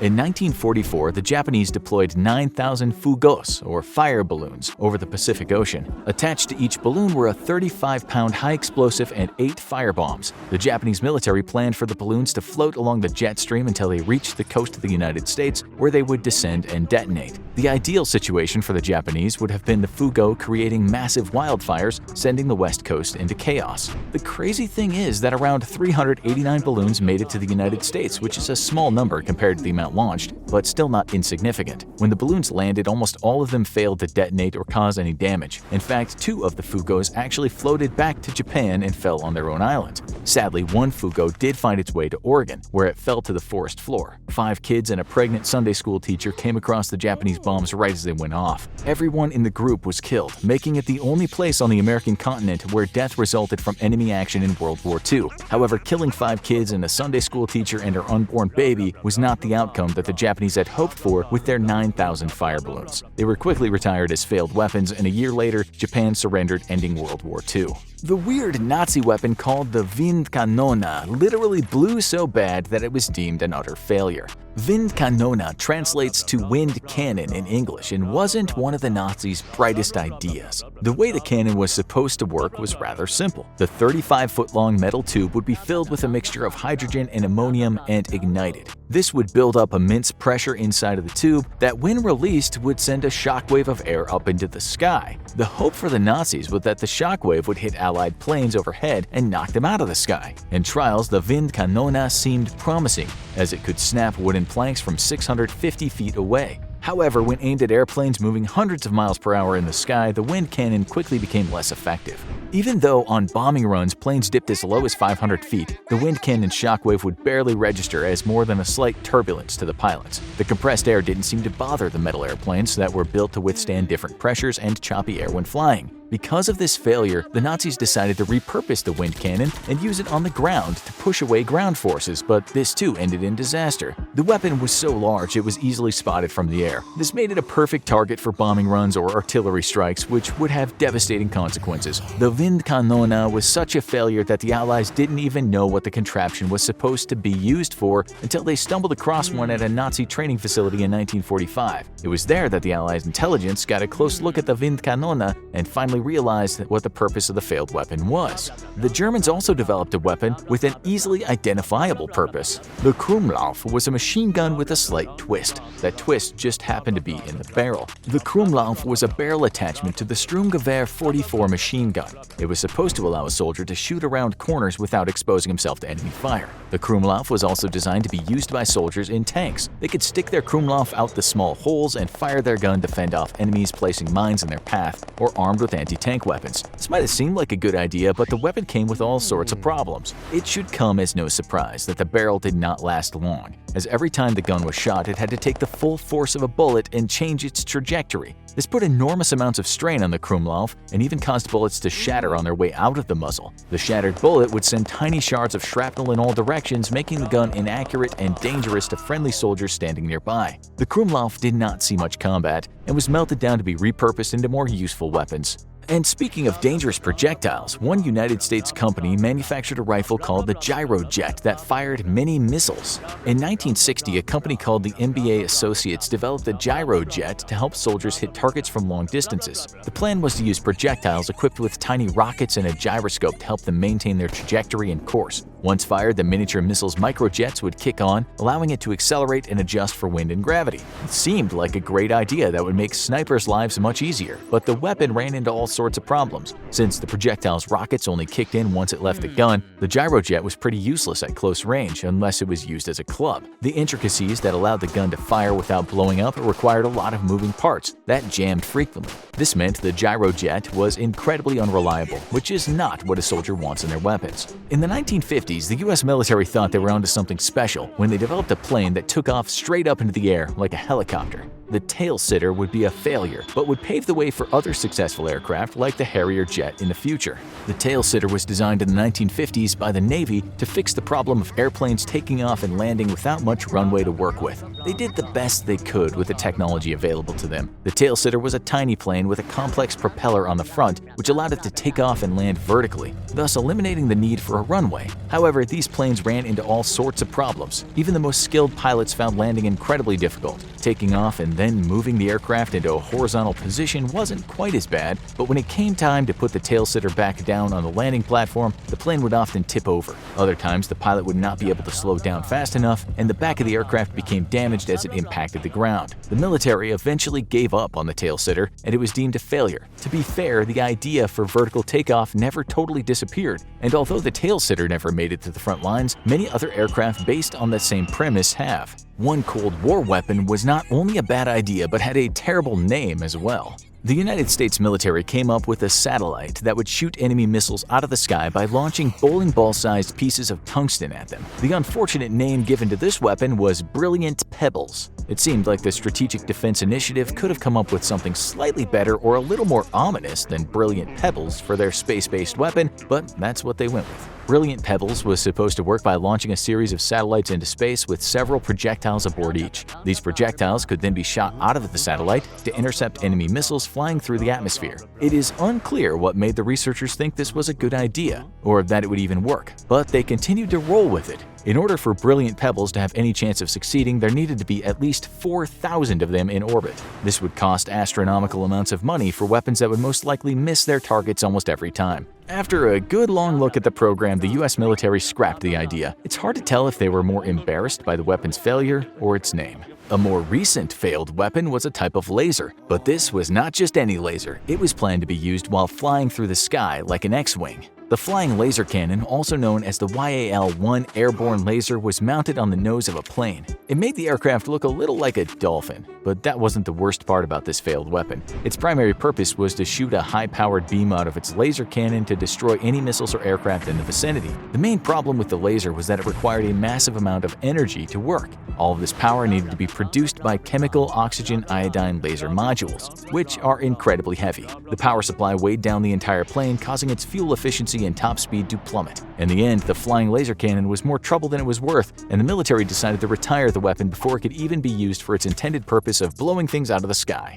It's time to crack open the Forbidden Armory. These weapons are too deadly and brutal even for war, affecting anyone from combatants to civilians alike. These are the most insane weapons banned from modern warfare. Number 15. Incendiary weapons. Fire. There is no more powerful force in nature. A single spark out of place can cause a massive blaze that can wipe out hundreds of years of human progress. The visuals on the news are stark. Homes burned, people suffering from terrible burns, and a wave of air pollution that can poison the air for miles around and be seen a state away. When wildfires occur, it often takes hundreds of people to put them out, and the losses are massive, which makes it no surprise that some people would try to harness that power to defeat their enemies. This tactic has a long history. Incendiary weapons use ignition rather than detonation to start the attack, ensuring that they burn slower and longer. Thermal weapons have been used since the ancient times, using substances like oil, animal fat, and resin to spark the flame. Then came gunpowder, allowing bigger and more powerful incendiary devices to be built. and eventually dropped on enemy territory from planes. They advanced fast, with World War II being largely defined by the use of powerful weapons like napalm that set cities afire, and this would continue in many wars to come, particularly Vietnam. So, how did these weapons wind up banned?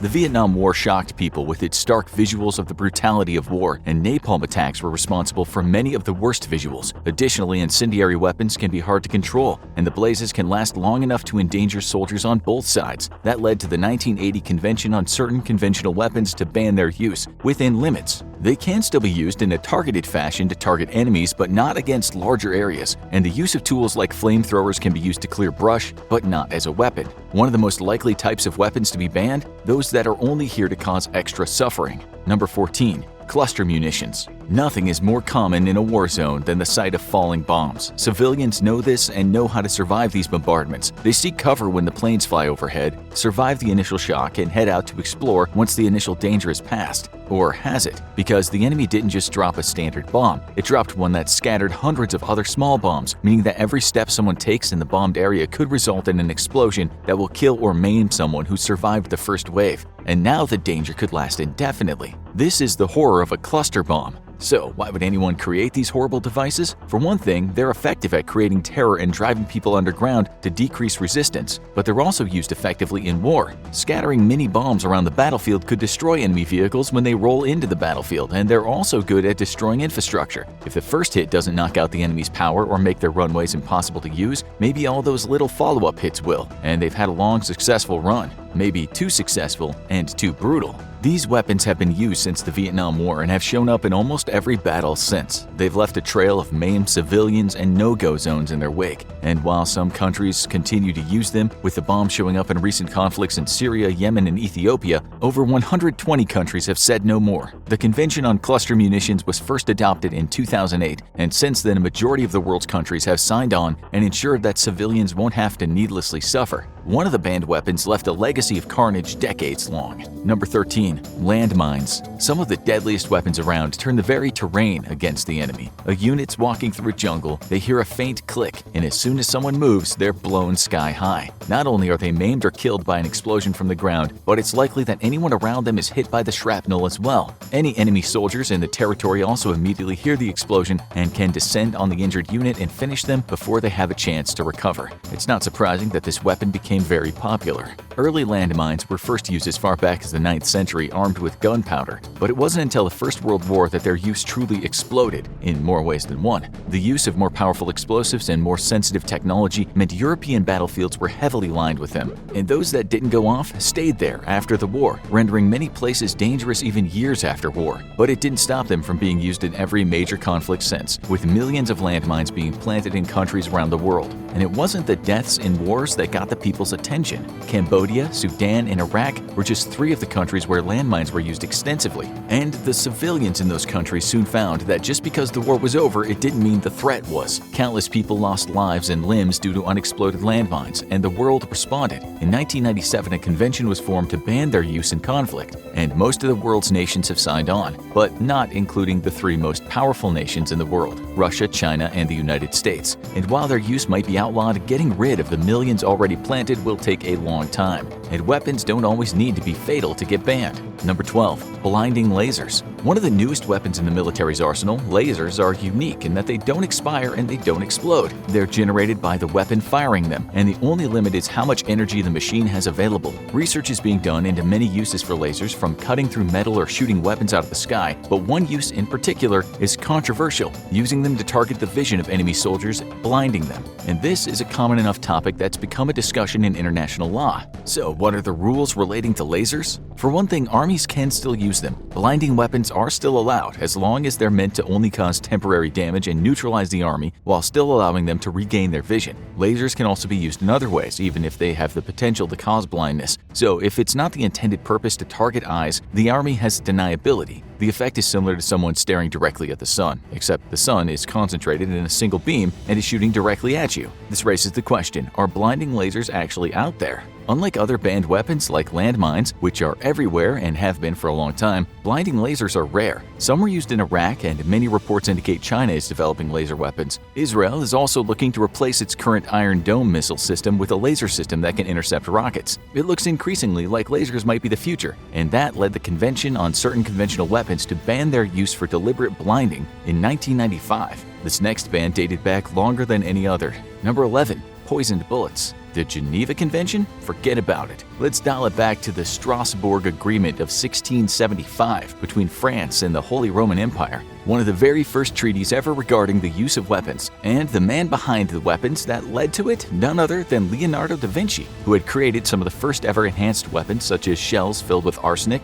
and sulfur that could be used to target the crews of ships. But it wasn't the first time bullets had been poisoned. That goes back to the creation of guns and bullets, when armies would use animal dung or dead bodies to contaminate bullets, leading to fatal infections. It wouldn't be the last time this idea was used. The deal between France and the Holy Roman Empire de-escalated the war, but the appeal of poisoned bullets spread far and wide. After all, wouldn't it be great to know you got in a fatal shot even if you only winged them? While poisoning each individual bullet was a time-consuming task, and this was one of the only reasons this form of warfare didn't catch on more, it was an ongoing threat through the next few hundred years, and it wouldn't be the last time that banning them was discussed. But it's a long road to actually removing a deadly weapon from the world. In 1875, another conference advised the banning of early chemical weapons, and 25 years later, the Hague Declaration banned the use of projectiles that would distribute poisoned gas. But the use of poisoned bullets largely slipped under the radar, and nothing would be firmly established until after the First World War. Today, the use of poisoned bullets is outlawed by most nations, and it's rarely a threat, but that may be because it's far more effective to target the enemy with modern weaponry, and there's no shortage of new and deadly weapons. But it's not the only bullet type to be sent out to pasture.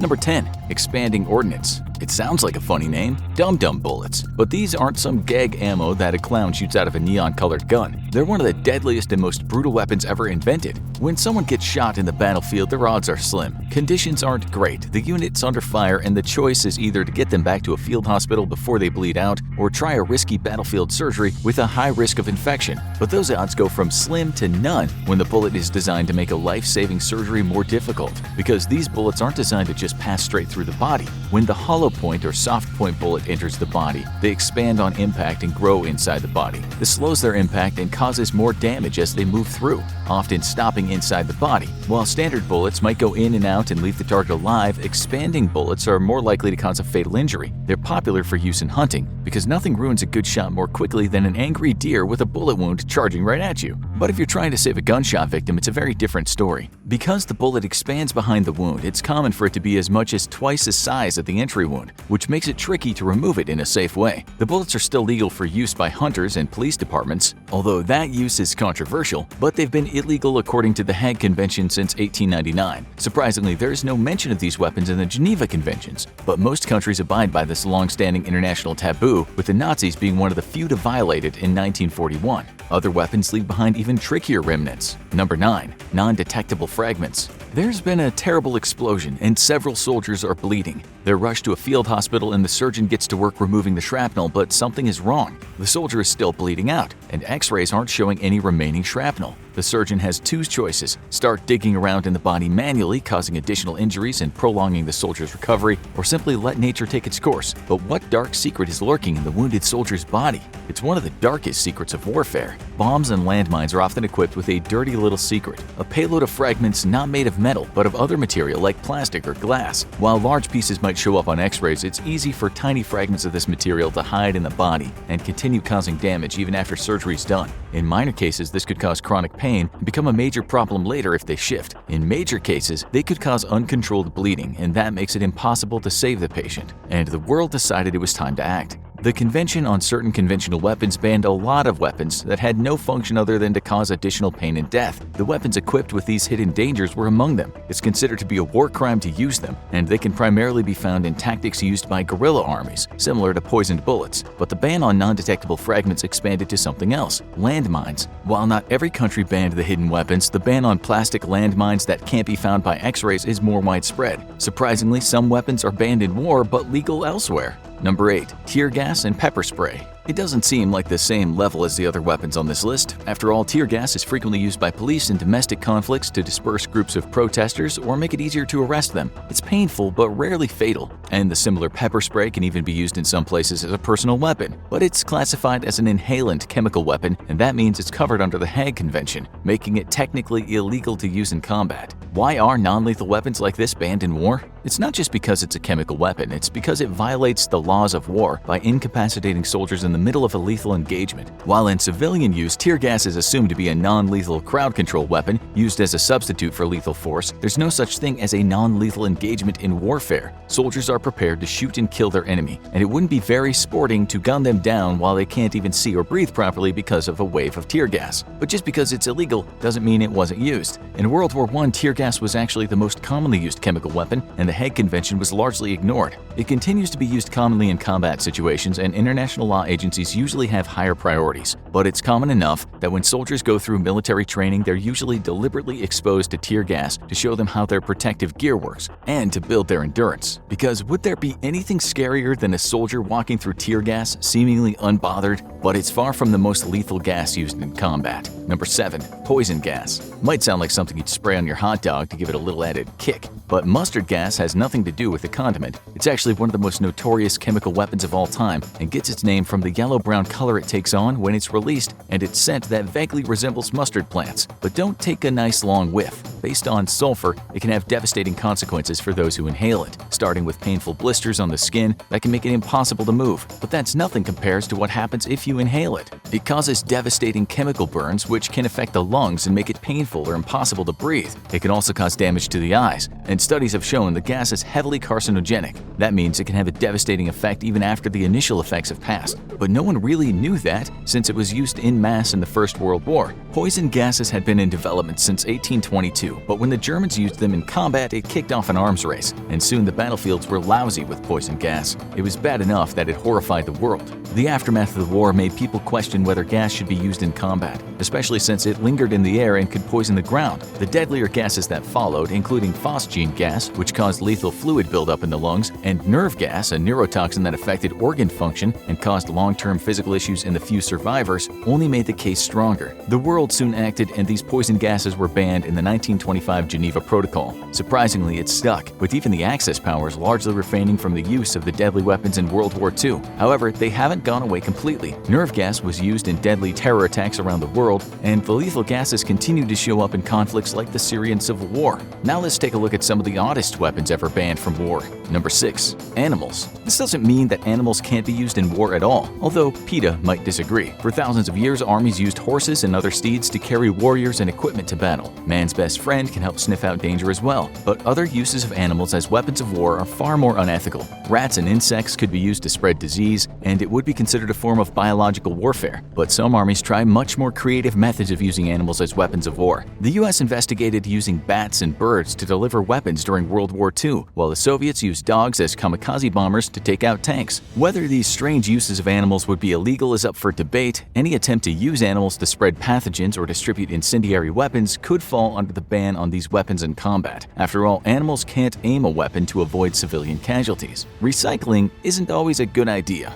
Number 5. Unexploded bombs. Landmines, cluster mines, and other remnants of war. They're not just dangerous to those wandering around, they can be a low-cost alternative to fight back in asymmetrical wars. This became especially clear in the long-term insurgent war in Afghanistan. The Soviet Union deployed a lot of bombs in the infamous graveyard of empires, and not all of them exploded. The next generation of radicals in the country, the Taliban, would later collect these bombs and use them to line the roads, causing an explosion when a truck drove over them. These low-cost IEDs were no less deadly than modern bombs, even if they were decades old, so the world banned them in Protocol 5 of the Convention on Certain Conventional Weapons. But this one doesn't fall entirely on the people using the old bombs. The convention requires the parties involved in hostility to clear any explosive remnants of war once the hostilities are over. Number 4. Spike pits. It seems like something out of Looney Tunes, a pit full of spikes, carefully covered to make it look like just a part of the terrain. But as soon as an enemy soldier steps on the ground, it gives way and they plummet down to a painful death below. The traps were usually laden with sharpened sticks or bamboo, making them a low-cost, low-tech, but high-energy way to fill the battlefield with booby traps. In many ways, they were the first landmines, and they were a problem for armies going back millennia. But they were used as recently as World War II in the Pacific Theater and the Vietnam War, before being eventually outlawed by the 1979 1949 Convention on Certain Conventional Weapons, making them even more controversial. Many armies would take up the danger factor on these traps by contaminating the traps with animal droppings, making them likely to give a victim a fatal infection.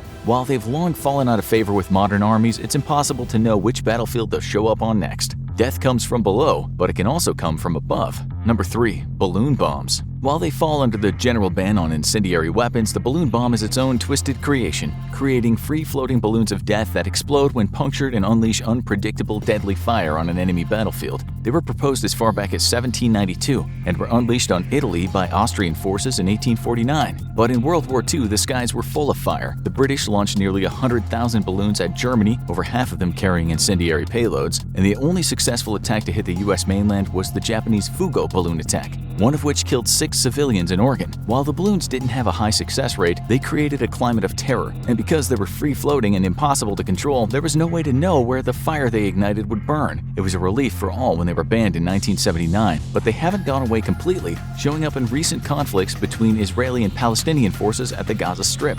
But some weapons can leave a much longer legacy. Number 2.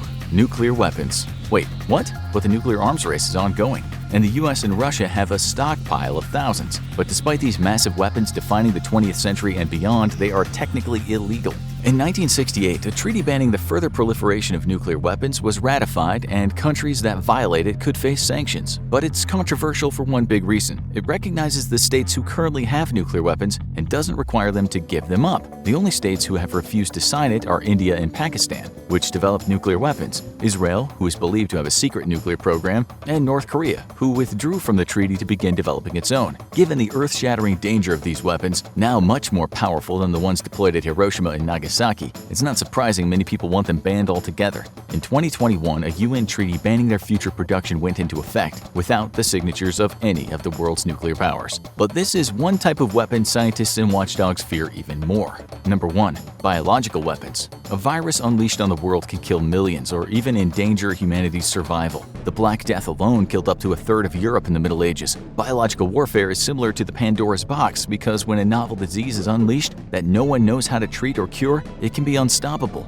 But that hasn't stopped people from trying to weaponize these deadly plagues and unleash them on their enemy, no matter the consequences. And this form of war goes back centuries, starting with contaminating weapons with diseases from the deceased. But when combined with modern technology, the threat only increased. Some of the deadliest diseases around the world were processed into weaponized forms, including anthrax, cholera, dysentery, typhus, and even the notorious plague. Experiments were also done on fast-acting rice fungus that could devastate food crops, and on engineering mosquitoes and fleas to spread disease. If unleashed effectively, these weapons could deliver a blow to the population that would far outstrip any conventional weapon. But there was one thing holding armies in check. Diseases don't stop where you want them to. Not only can you not control how diseases spread, but the more they spread, the more they mutate. That meant that the very same virus one army unleashed could eventually cross their borders in a much deadlier form. That fear was enough for the world to ratify a treaty banning the development, production, or stockpiling of biological weapons in 1972. All but 14 countries have signed the treaty, largely consigning these weapons to the dustbin of history. But many countries still have these deadly weaponized diseases sitting in cold storage. Want to learn more about science gone wrong? Check out scary experiments that could have ended the world, or watch disturbing experiments on US soldiers for another dark chapter in military history.